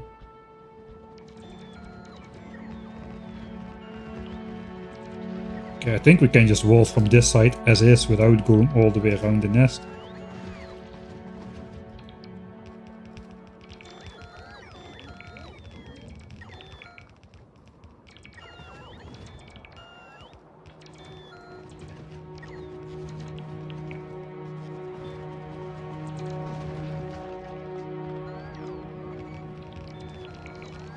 Alright, that was easy since I didn't walk in yet another acid pool. Or is it? Okay, let's check how resilient the behemoth biter is. Look at that guy.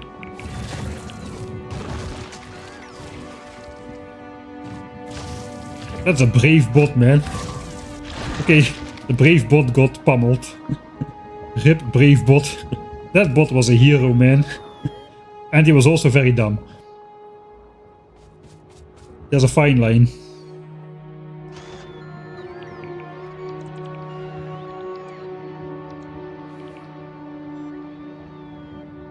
Yeah, I think the Gleba nutrition things, they can be efficiency module, but not the actual like things that produce pollution, right? I suppose you use a little bit less of them if your biochambers are using less nutrients, but that's probably not such a major difference. Do you have nuclear power up? No. We're still going Giga Steam? No. We're doing mostly solar. We're actually about to switch to full solar. Our steam plant is not really gonna be in business much longer. We're not gonna deconstruct it. We're gonna try and hook it up as a single-use fail-safe kind of thing. Alright, there's like 2 damaged laser turrets in here. Let's grab those. We're gonna go solar accumulator. It's a bit risky with the laser turret, so that's why I'm gonna keep the steam around. That's gonna give me a couple minutes of power if I mess up with my steam power too much. Alright, we're gonna stubbornly continue with these power lines despite having power everywhere else apparently. I thought I had to come in from that side over there, but we don't. Right. And next base. And again, super annoying cliff in the middle, which is kind of a problem, so maybe we'll plan this out a bit. If we place turrets like this is a good line. We can reach almost all of those worms. These we can reach from the cliff and from the backside. So that's a good line to come in. So I want to place my first line, I suppose, over here, something like this. Let's take this out. Somebody built a wall here for some reason.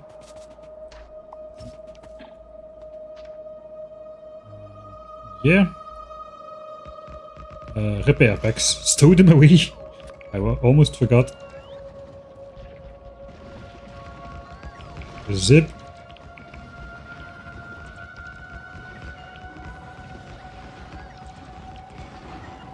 Right. Plop that one in there. Let's go around.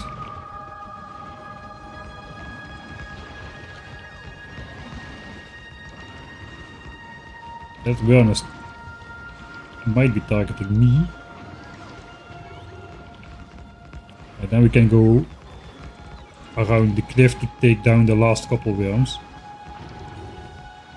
Need like a backup line behind here for placing the walls.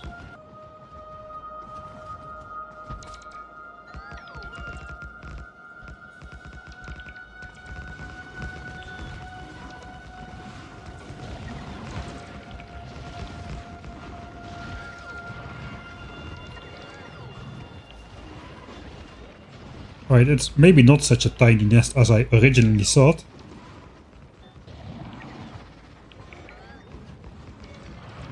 So let's just stay out of reach a bit. Ah, no, it's not too big.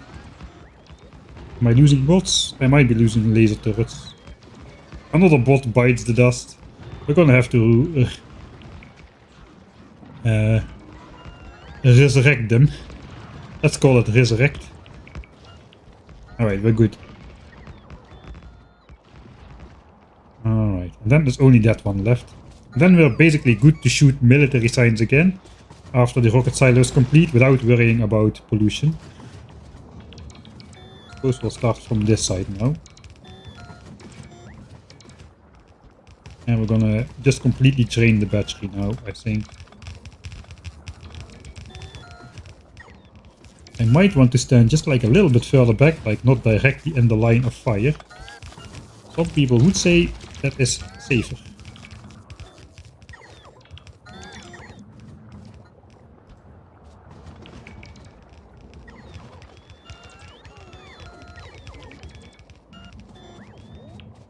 So far the bots have not betrayed me yet by this deconstructing a crucial power line, which is the sole connection to 3/4 of my laser turrets.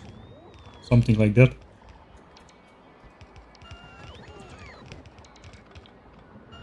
Right, we have another nest to go. I already forgot about that one on the left there. I think this one is done. And we have not even depleted my battery just yet, so I'm happy, I suppose.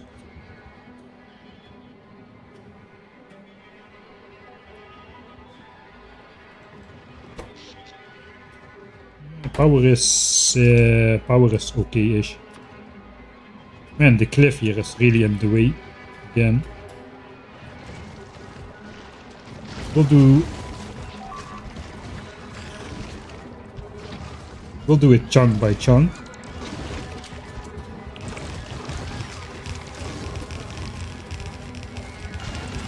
Constructing new walls for the biters. I'm the good guy here. Right? Gotta believe in yourself, they say. I believe I'm the good guy here.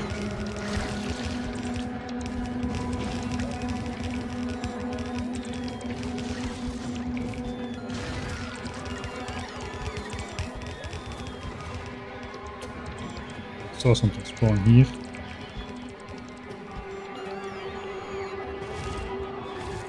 Take it chunk by chunk, he said, before failing to take it chunk by chunk. Gotta collect those guys before we go to the other side.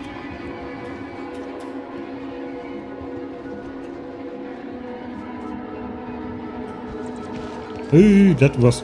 They could spawn right in my face. And one-shot me, basically. Especially from the map view.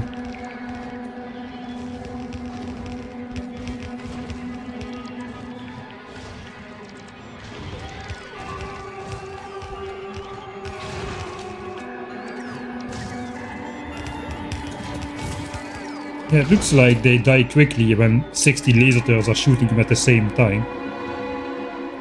But if it's just a couple, you can really see how sturdy those guys are, man. Right.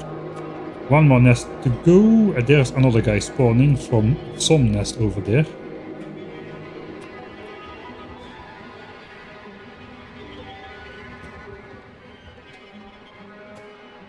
I think I just missed that one.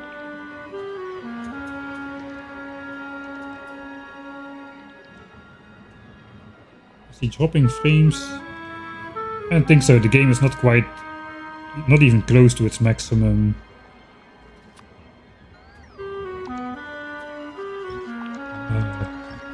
performance capabilities just yet.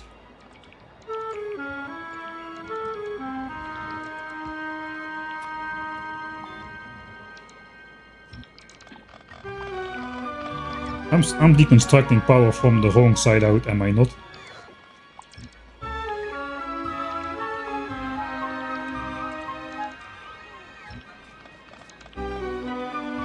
I'm just gonna keep this line of power up here.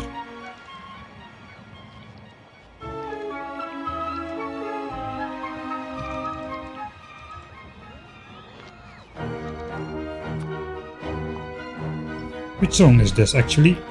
This sounds like a song I want to use in one of the videos soon. Fulgora 2, alright, gotta remember that. Fulgora 2 is a good track. It's not one of the best tracks of Space Age, but it has a very distinctive feel to it. Good for some situations.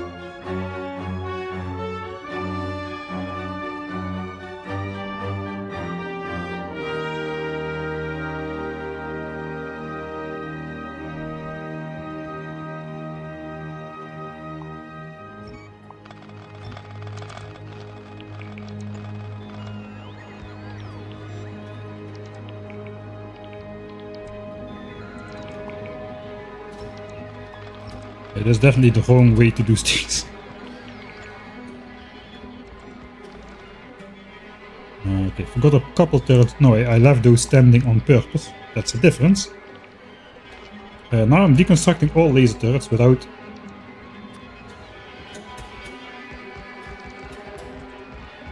having any backup, and I'm not even sure I blocked everything. Maybe the laser turrets for blocking stuff. So I guess now we're here, we might just repair this real quick.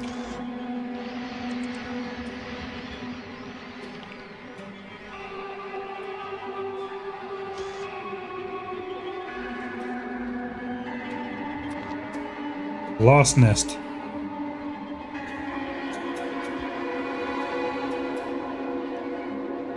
Let's zigzag in with the power lines because I have no idea where I'm going. Another one on the lake actually, that could be a problem.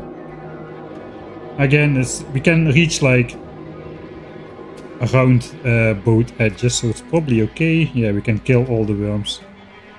Not like that one nest over here, which actually was very strategically located onto a lake corner. That causes some problems, despite this nest being not very big. We couldn't reach in time. A behemoth biter started blowing up walls, cascading into releasing more and more biters, and it was kind of hard to get it under control again.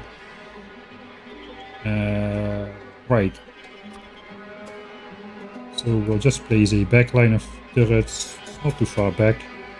That is way too close by. I know what I'm doing.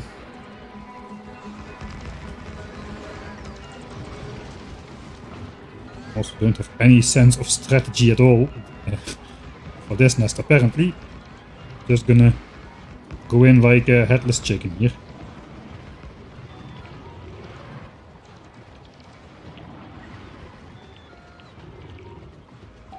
Looks like we're just gonna go around on this side.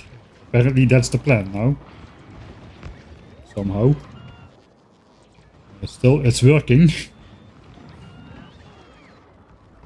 I think that's the last worm. Alright, that was dumb, but it did work. If it's dumb and it works, it's not dumb, or something to that extent. I do think I kind of want to place a couple of those things there before we start on our wall ordeal.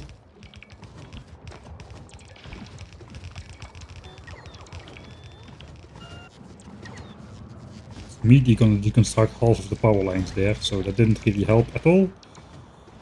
Nothing new.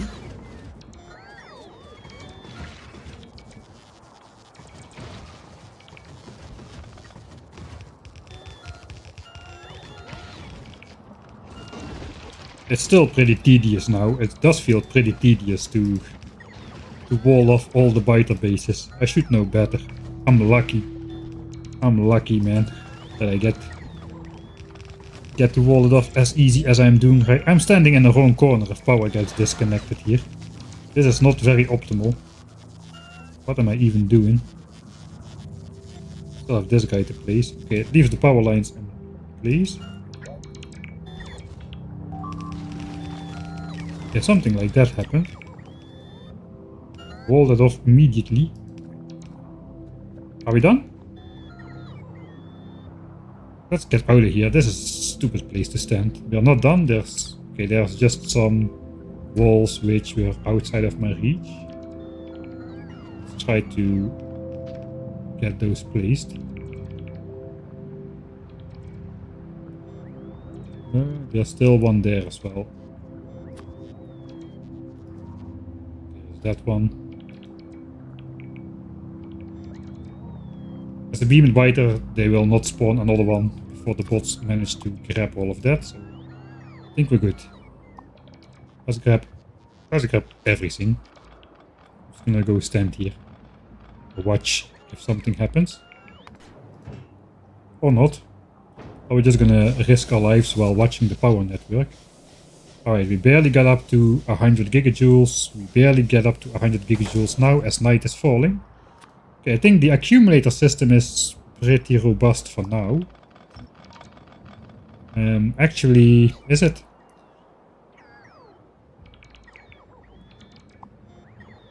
Steam is still doing a lot, I think. It was a good decision to not rely on full solar just yet. I think it's time to send out the repair bots.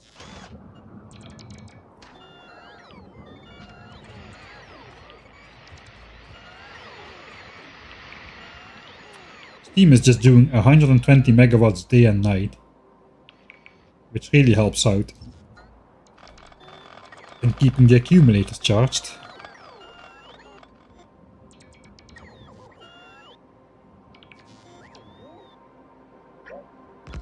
Okay, let's repair everything.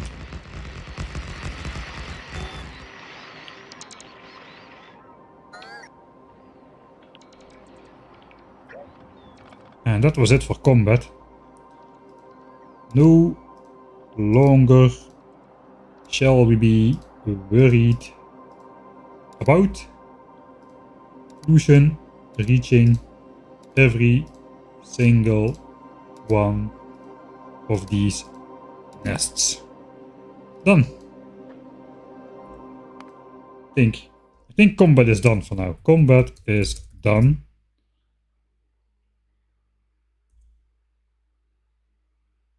Probably until after space platforms are up. I think we're gonna have the iron platform at least under construction.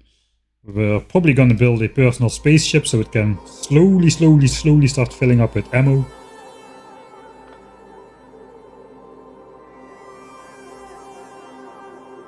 We still need the bots to deconstruct some of the laser turrets here.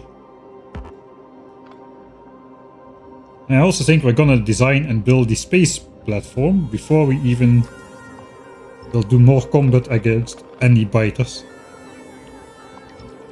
I think we did all that we need to do in terms of neutralizing every base that is dangerous to be polluted. I think the closest ones are these, which are all big worms, so ideally I'd hold off on that. So these ones could be polluted once we up production again. I think this is all safe now. This is expansions, we can take those on if we really need to. This is gone, this front over here. This copper mine is dwindling anyway.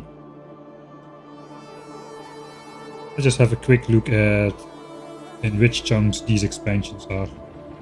Okay, they look to be pretty much where they appear to be.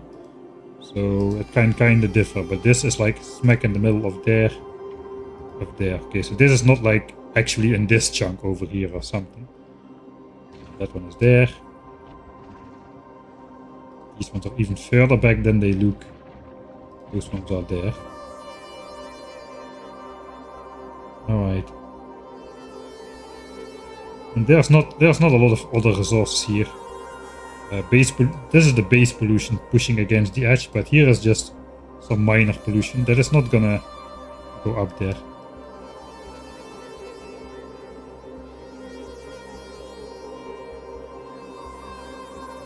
This one is a little bit critical maybe as well, but I think we're good.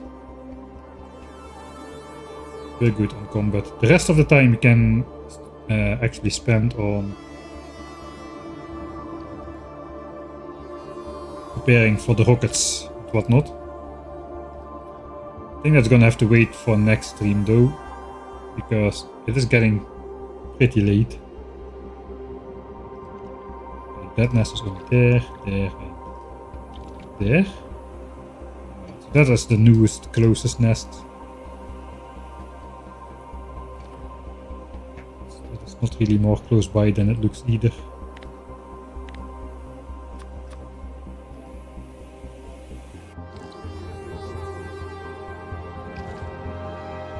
These nests are actually all nicely contained into this chunk, even this one.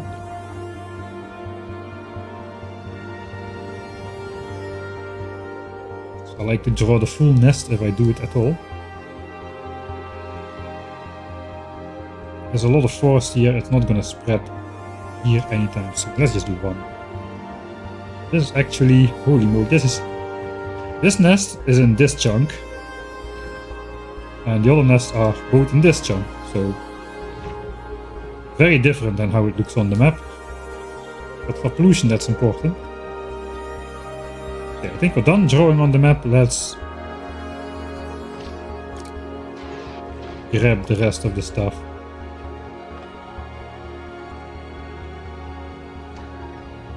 We have some walls to repair here it seems, but we also have some turrets to grab.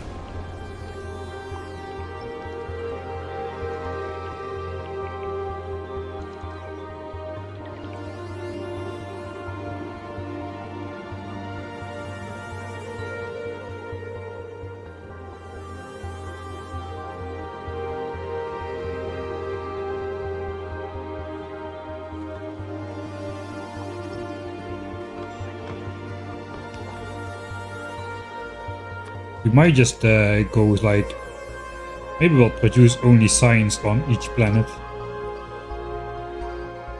Plus the stuff for the rocket launches, but not much else. Fodora is easy in that regard. You just get the blue chips and low density structures for free. And rocket fuel pretty much as well in the form of solid fuel. Just need a little bit of light oil to make the rocket fuel from those blocks. So now we gotta go pick up this entire line and run back to the base.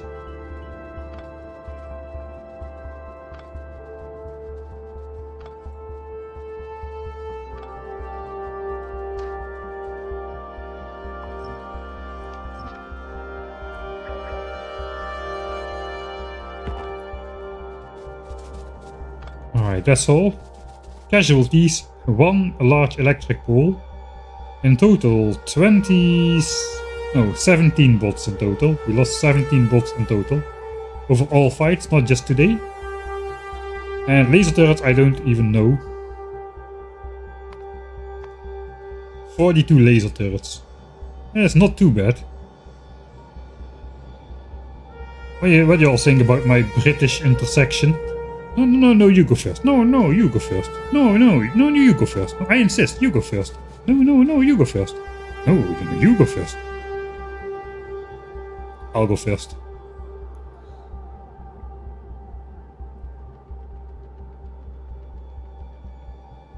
Good luck with the 35% research left yet. Also, that's not gonna be today.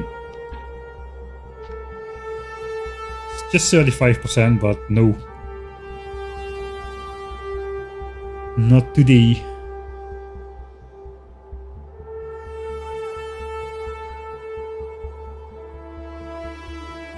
Missed most of the stream. Did I miss much? Yes, you missed a lot actually. Most of it happened in the first part. The second part we've just been lasering some biters, some laser shows. Pretty nice. The first part though, I will go to that right now. I'll give you a quick summary and the rest of you as well. Before we tune out. Solar panels will have to wait until the start of the next stream, I think. But yeah, we're gonna prioritize getting solar up, I think. Still have over 5.5 hours to... Oh god, where am I going? Here's an opening. Over 5.5 hours to get to Rocket Silo.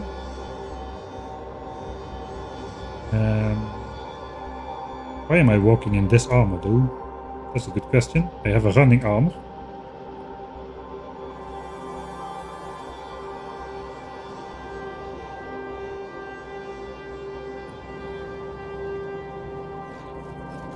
Everything is still looking okay. From a glance. Science is still on 1k.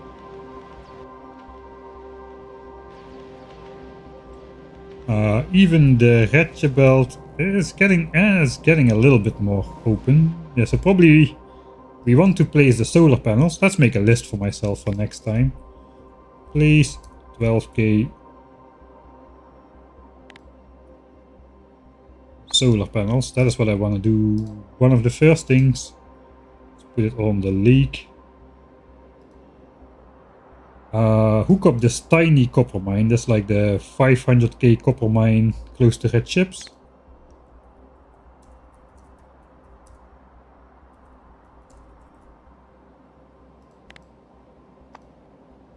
Just to stopgap that. I don't know what else we're gonna mine for that one. Actually, I have this dispatch left over from red ammo. It would not be too much work to plop miners on there and just belt it into the back of this mine. We might do that. Or we might just cheap out and just do this tiny mine and postpone the problem for a couple hours. Then we gotta make prep the silos with concrete. We need to make concrete. We need to figure out what we need for the space platforms. We're gonna need a couple starter packs and asteroid collectors and crushers and whatnot. We gotta figure out what we need. Prep silos. And platform machinery. Space. Let's do a starter pack for that one. We also got to do the cargo bay thing.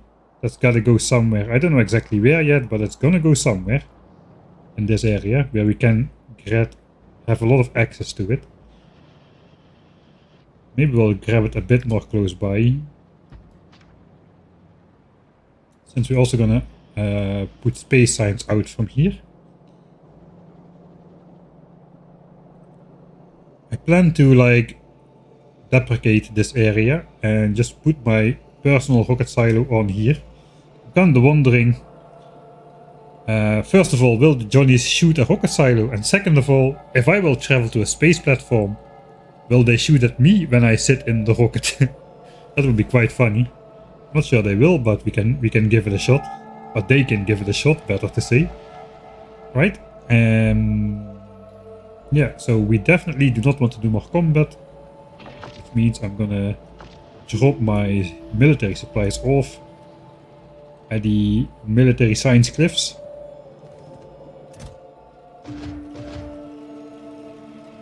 Right, laser turrets, power lines, and the good repair packs. More walls, I suppose. Okay, more walls. The overflow wall chest.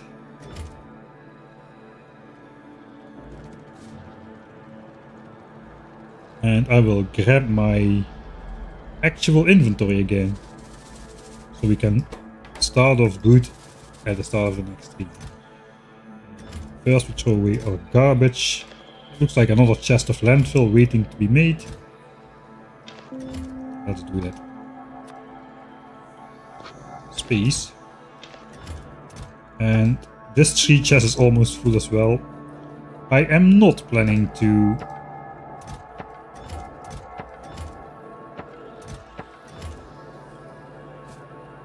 make more.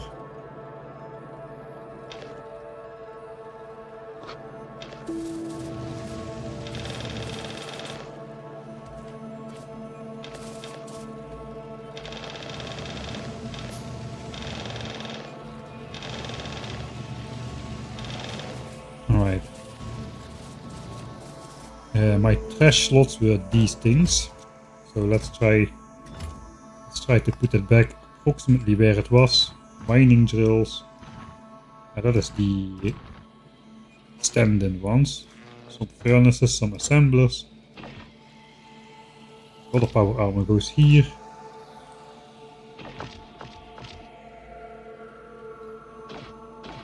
I'm not really using my extra 2 legs at all, so maybe I should not keep those around. I finally did use the roboports the first time this episode, so hey, progress, I suppose.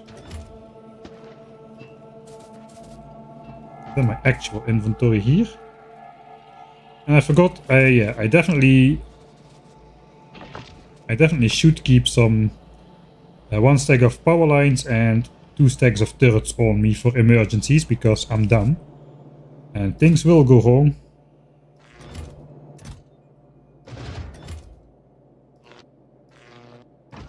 Let's put those in there so I can save myself out of some otherwise pretty embarrassing situations later on.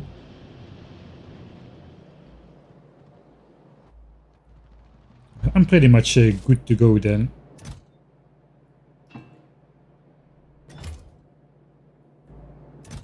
So many assemblers.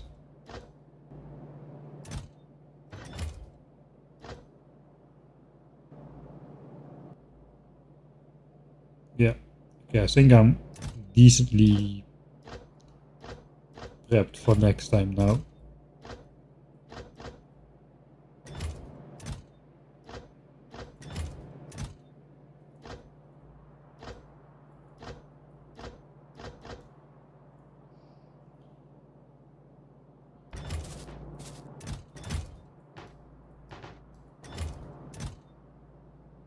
Right. Inventory is looking sparkly clean. Got something of everything. 66%, 2/3 of the way, only 5.5 hours left. We're gonna get to 660k, 666,666. That's gonna be. I'm gonna try to save exactly on that point. I'll override the save. All right. I suppose, yeah, I was gonna go to this part of the base, so we have a couple minutes to do that. First of all, at the beginning of the stream, for those of you who missed it, we cleaned up this area. I prepared this blueprint ahead of time after the last stream because it was a hellish core to try and make it look nice. And we had to do it without interrupting Blue Science production. That was the key gimmick, because we're aiming for that shiny 50-hour science graph. That is our goal. The last little wrinkles from when we didn't care need to be ironed out, and hopefully we'll get up to 1k over 50 hours. That would be cool, especially since we're really having 1k. We're making a conscious effort to not go over 1k for some reason. Don't ask me why, but we're doing it. So after that, we redesigned that. We made this belt corridor free. There's still place for more belts to do other stuff in the future if we need to. I have no idea yet what, but we did it. We got rocket fuel on this side, nicely bordering the base. This is the edge of my base. I cannot build outside for the expansion chunk stuff. So this kinda nicely illustrates the edge of my base now. Here we got green chips plus copper wire. Thanks to the weird productivity module setup, we have extra copper cable which to feed out instead of the usual just feed it into green chips at the usual 3.2 conversion. I'm gonna talk my way past 666k. Those copper cables go onto a belt, and those are the copper cables for red chips, so no separate cables for red chips over here. We've got the green signs, the green chips go to blue chips and red chips, the red chips go to blue chips, the blue chips go in chests. We've got some rare ones, 51, okay, that's good. And 26, not great. 10k, that's enough for 200 and something rocket launches already. There's going to be space platforms fed out from chests in the future. And yeah, that's basically, this is going to be the rocket silo area, where we're automatically going to launch space platforms up without manual intervention, like you should, but without the logistics bots. Because, yeah, it will work just fine for a while still. Alright. I think that was going to be it for today. Should probably stand a bit higher since today's stream is inside of this area. So let's tune out with this area visible.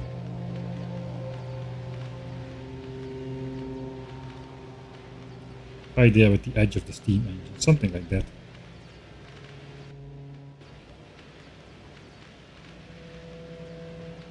Oh, this is okay. I saw how much science we have. We have 666,665.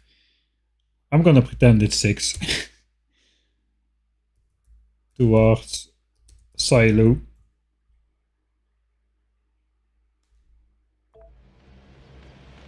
You cannot see it anyway, it's too fast. I think I was one science back off. Yeah, I think so too. People saw it.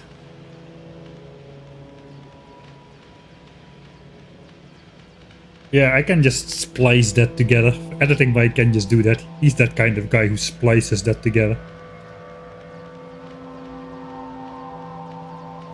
Right, thanks Gorillas for the compliment.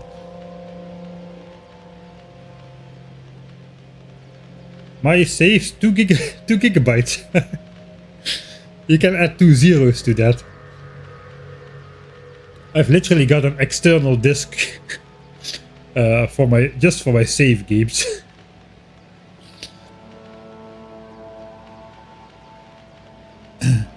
Let me just quickly check in Explorer. I'll tell you how much one save is at this point.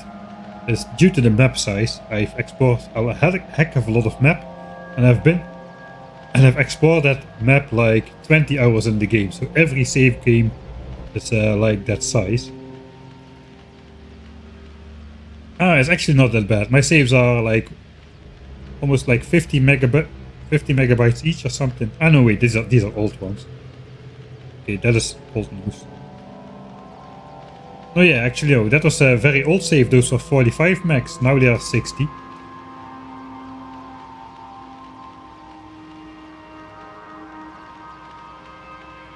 Currently my Space Age folder, but this is only this for this game, for this installation. The rest I've cleaned up. But let's see. I'm curious. It's not that bad actually. Only 65 gigabytes at the moment. The rest is on external disks and whatnot. So yeah, not too bad. Only 65 gigabytes in saves. I have to move them because I literally cannot film enough material with all those save games occupying space. So I have to move off before I do a video, before I film for a video, all the separate lossless things, not the stream footage. But yeah, that's just for this playthrough, man. I have thousands and thousands of saves from all the other ones. Probably should throw them away except some key points. But you know, it's just too much effort to find which saves I should keep. So until I run out of disk space, or I find a reason to sort through all the saves, I'm not going to do it. It's a waste of time, basically, to clean that up. I'm gonna waste more time cleaning that up, then it will save me time if I ever need to find a save from the Ultimate Death World Challenge again. And just have to look a little bit longer. It's just not worth it. Alright. How much time do you spend editing a video? Way too much. I don't know. You would say I get better at it over time, but the problem is I just get more... I just want to make it better every time, which means I spend more time doing like editing in some shots, and especially for this playthrough I'm not using a lot of the stream footage in the early game at least. I've been basically filming most of the videos with separately set up shots. I've got a folder even of like specially created saves which I use to film shots, and they're not even all in there. I also just use saves which if I think I can film it in one shot, I'll just load the corresponding save in here and just film the shot. But if it takes a lot of setup, I'll do the setup first, like this for green signs. I can show that off real quick. So in my new save there is, or in my new video, there's a shot about green signs. I've prepared this in the control copy queue, so we can have an epic zoom in moment. Let's see. I'm standing here. I have to be one tile to the right. I remember that. So let's see. We want to have like this frame. All right, that's good. So I got to be here. Zoom out in one fluid motion. So I can just do this. Oh, and then we green signs. Blah blah blah blah blah blah. You know how it goes. Put it on the copy queue. Just zoom in. Click this. Now the green signs assemblers are on there. And all of these ghost things, they actually would not exist. I had prepared that ahead of time already, and we just need to place these things and blah blah blah blah, and then zoom out again to show the entire. Just a lot of setup and a lot of shooting, and it takes way too much time. It just takes way too much time. It starts to take more time. It used to take like 45 minutes to an hour per minute of footage when I did the Ultimate Death World Challenge. Now I'm up to like 1.5 hours or so per minute of footage with all the setup stuff. It just starts to get out of hand a little bit, if I'm being honest. That's why the videos are shorter and coming out less regularly now as well, because they just take so much more time. Not even regarding the fact that I'm covering way much more in-game time, and that's just the time played, not the time planning or thinking about stuff or testing out setups and whatnot. There's just so much that goes into this, man. It is just too much. I did notice live stream. Yeah, there is some live stream footage in there. In the beginning episodes, people were complaining about not enough live stream footage. So I tried to put in some at least.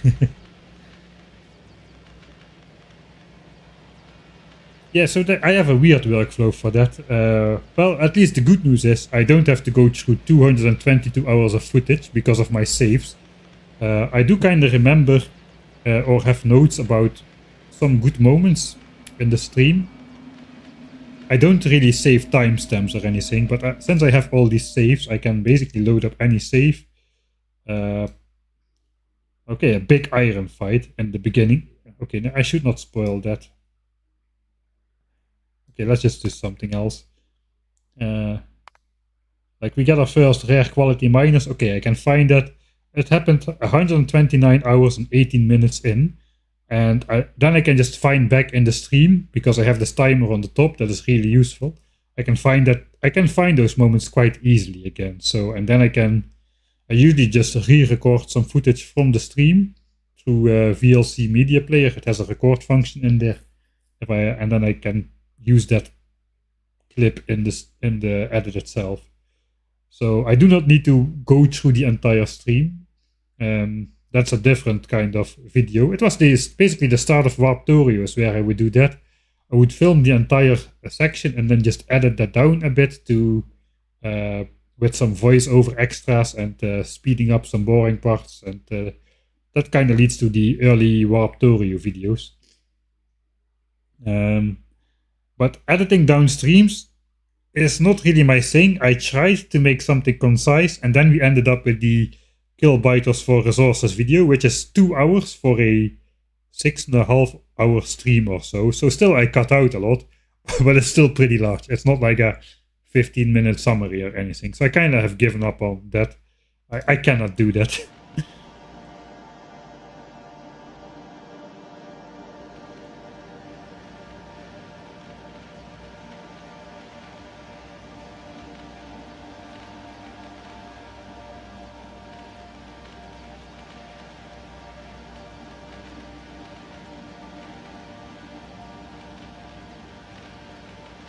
Send you about link and Twitch, Discord, and DMs. I will try, but I have to go away tomorrow morning. I'm not sure I can set it up in time for Twitch subscriptions as well on the Patreon server. Depends how difficult it is. But thanks for sending the link anyway, Odium.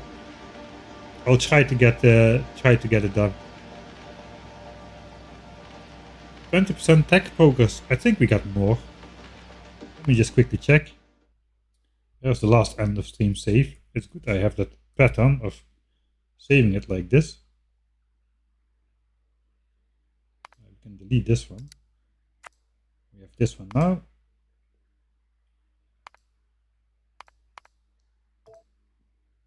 So we are at 66%. At the beginning of the stream we were at... actually you're right, that is only 36%. Holy moly. Man, it is really gonna slow down now.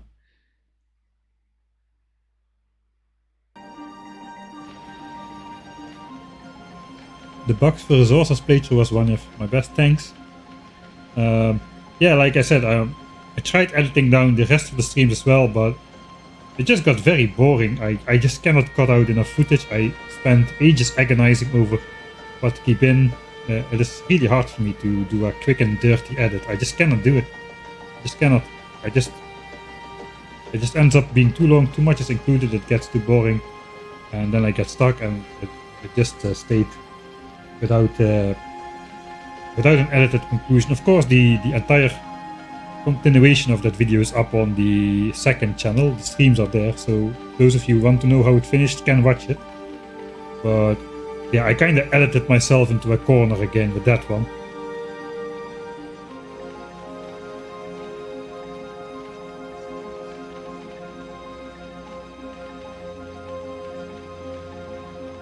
Alright, I'm gonna go to bed. Sorry if I missed your chat messages. I was kinda engaged today with the playthrough too much, not reading enough chat in the background. Nothing new, I suppose. It's my usual problem. I'm still feel pressured, man. We have a 17-hour technology, and I'm still feel like cannot keep up with the tech, with the progress of tech. All right, enjoy this epic music for the end of the stream, and I hope I'll see you all next time.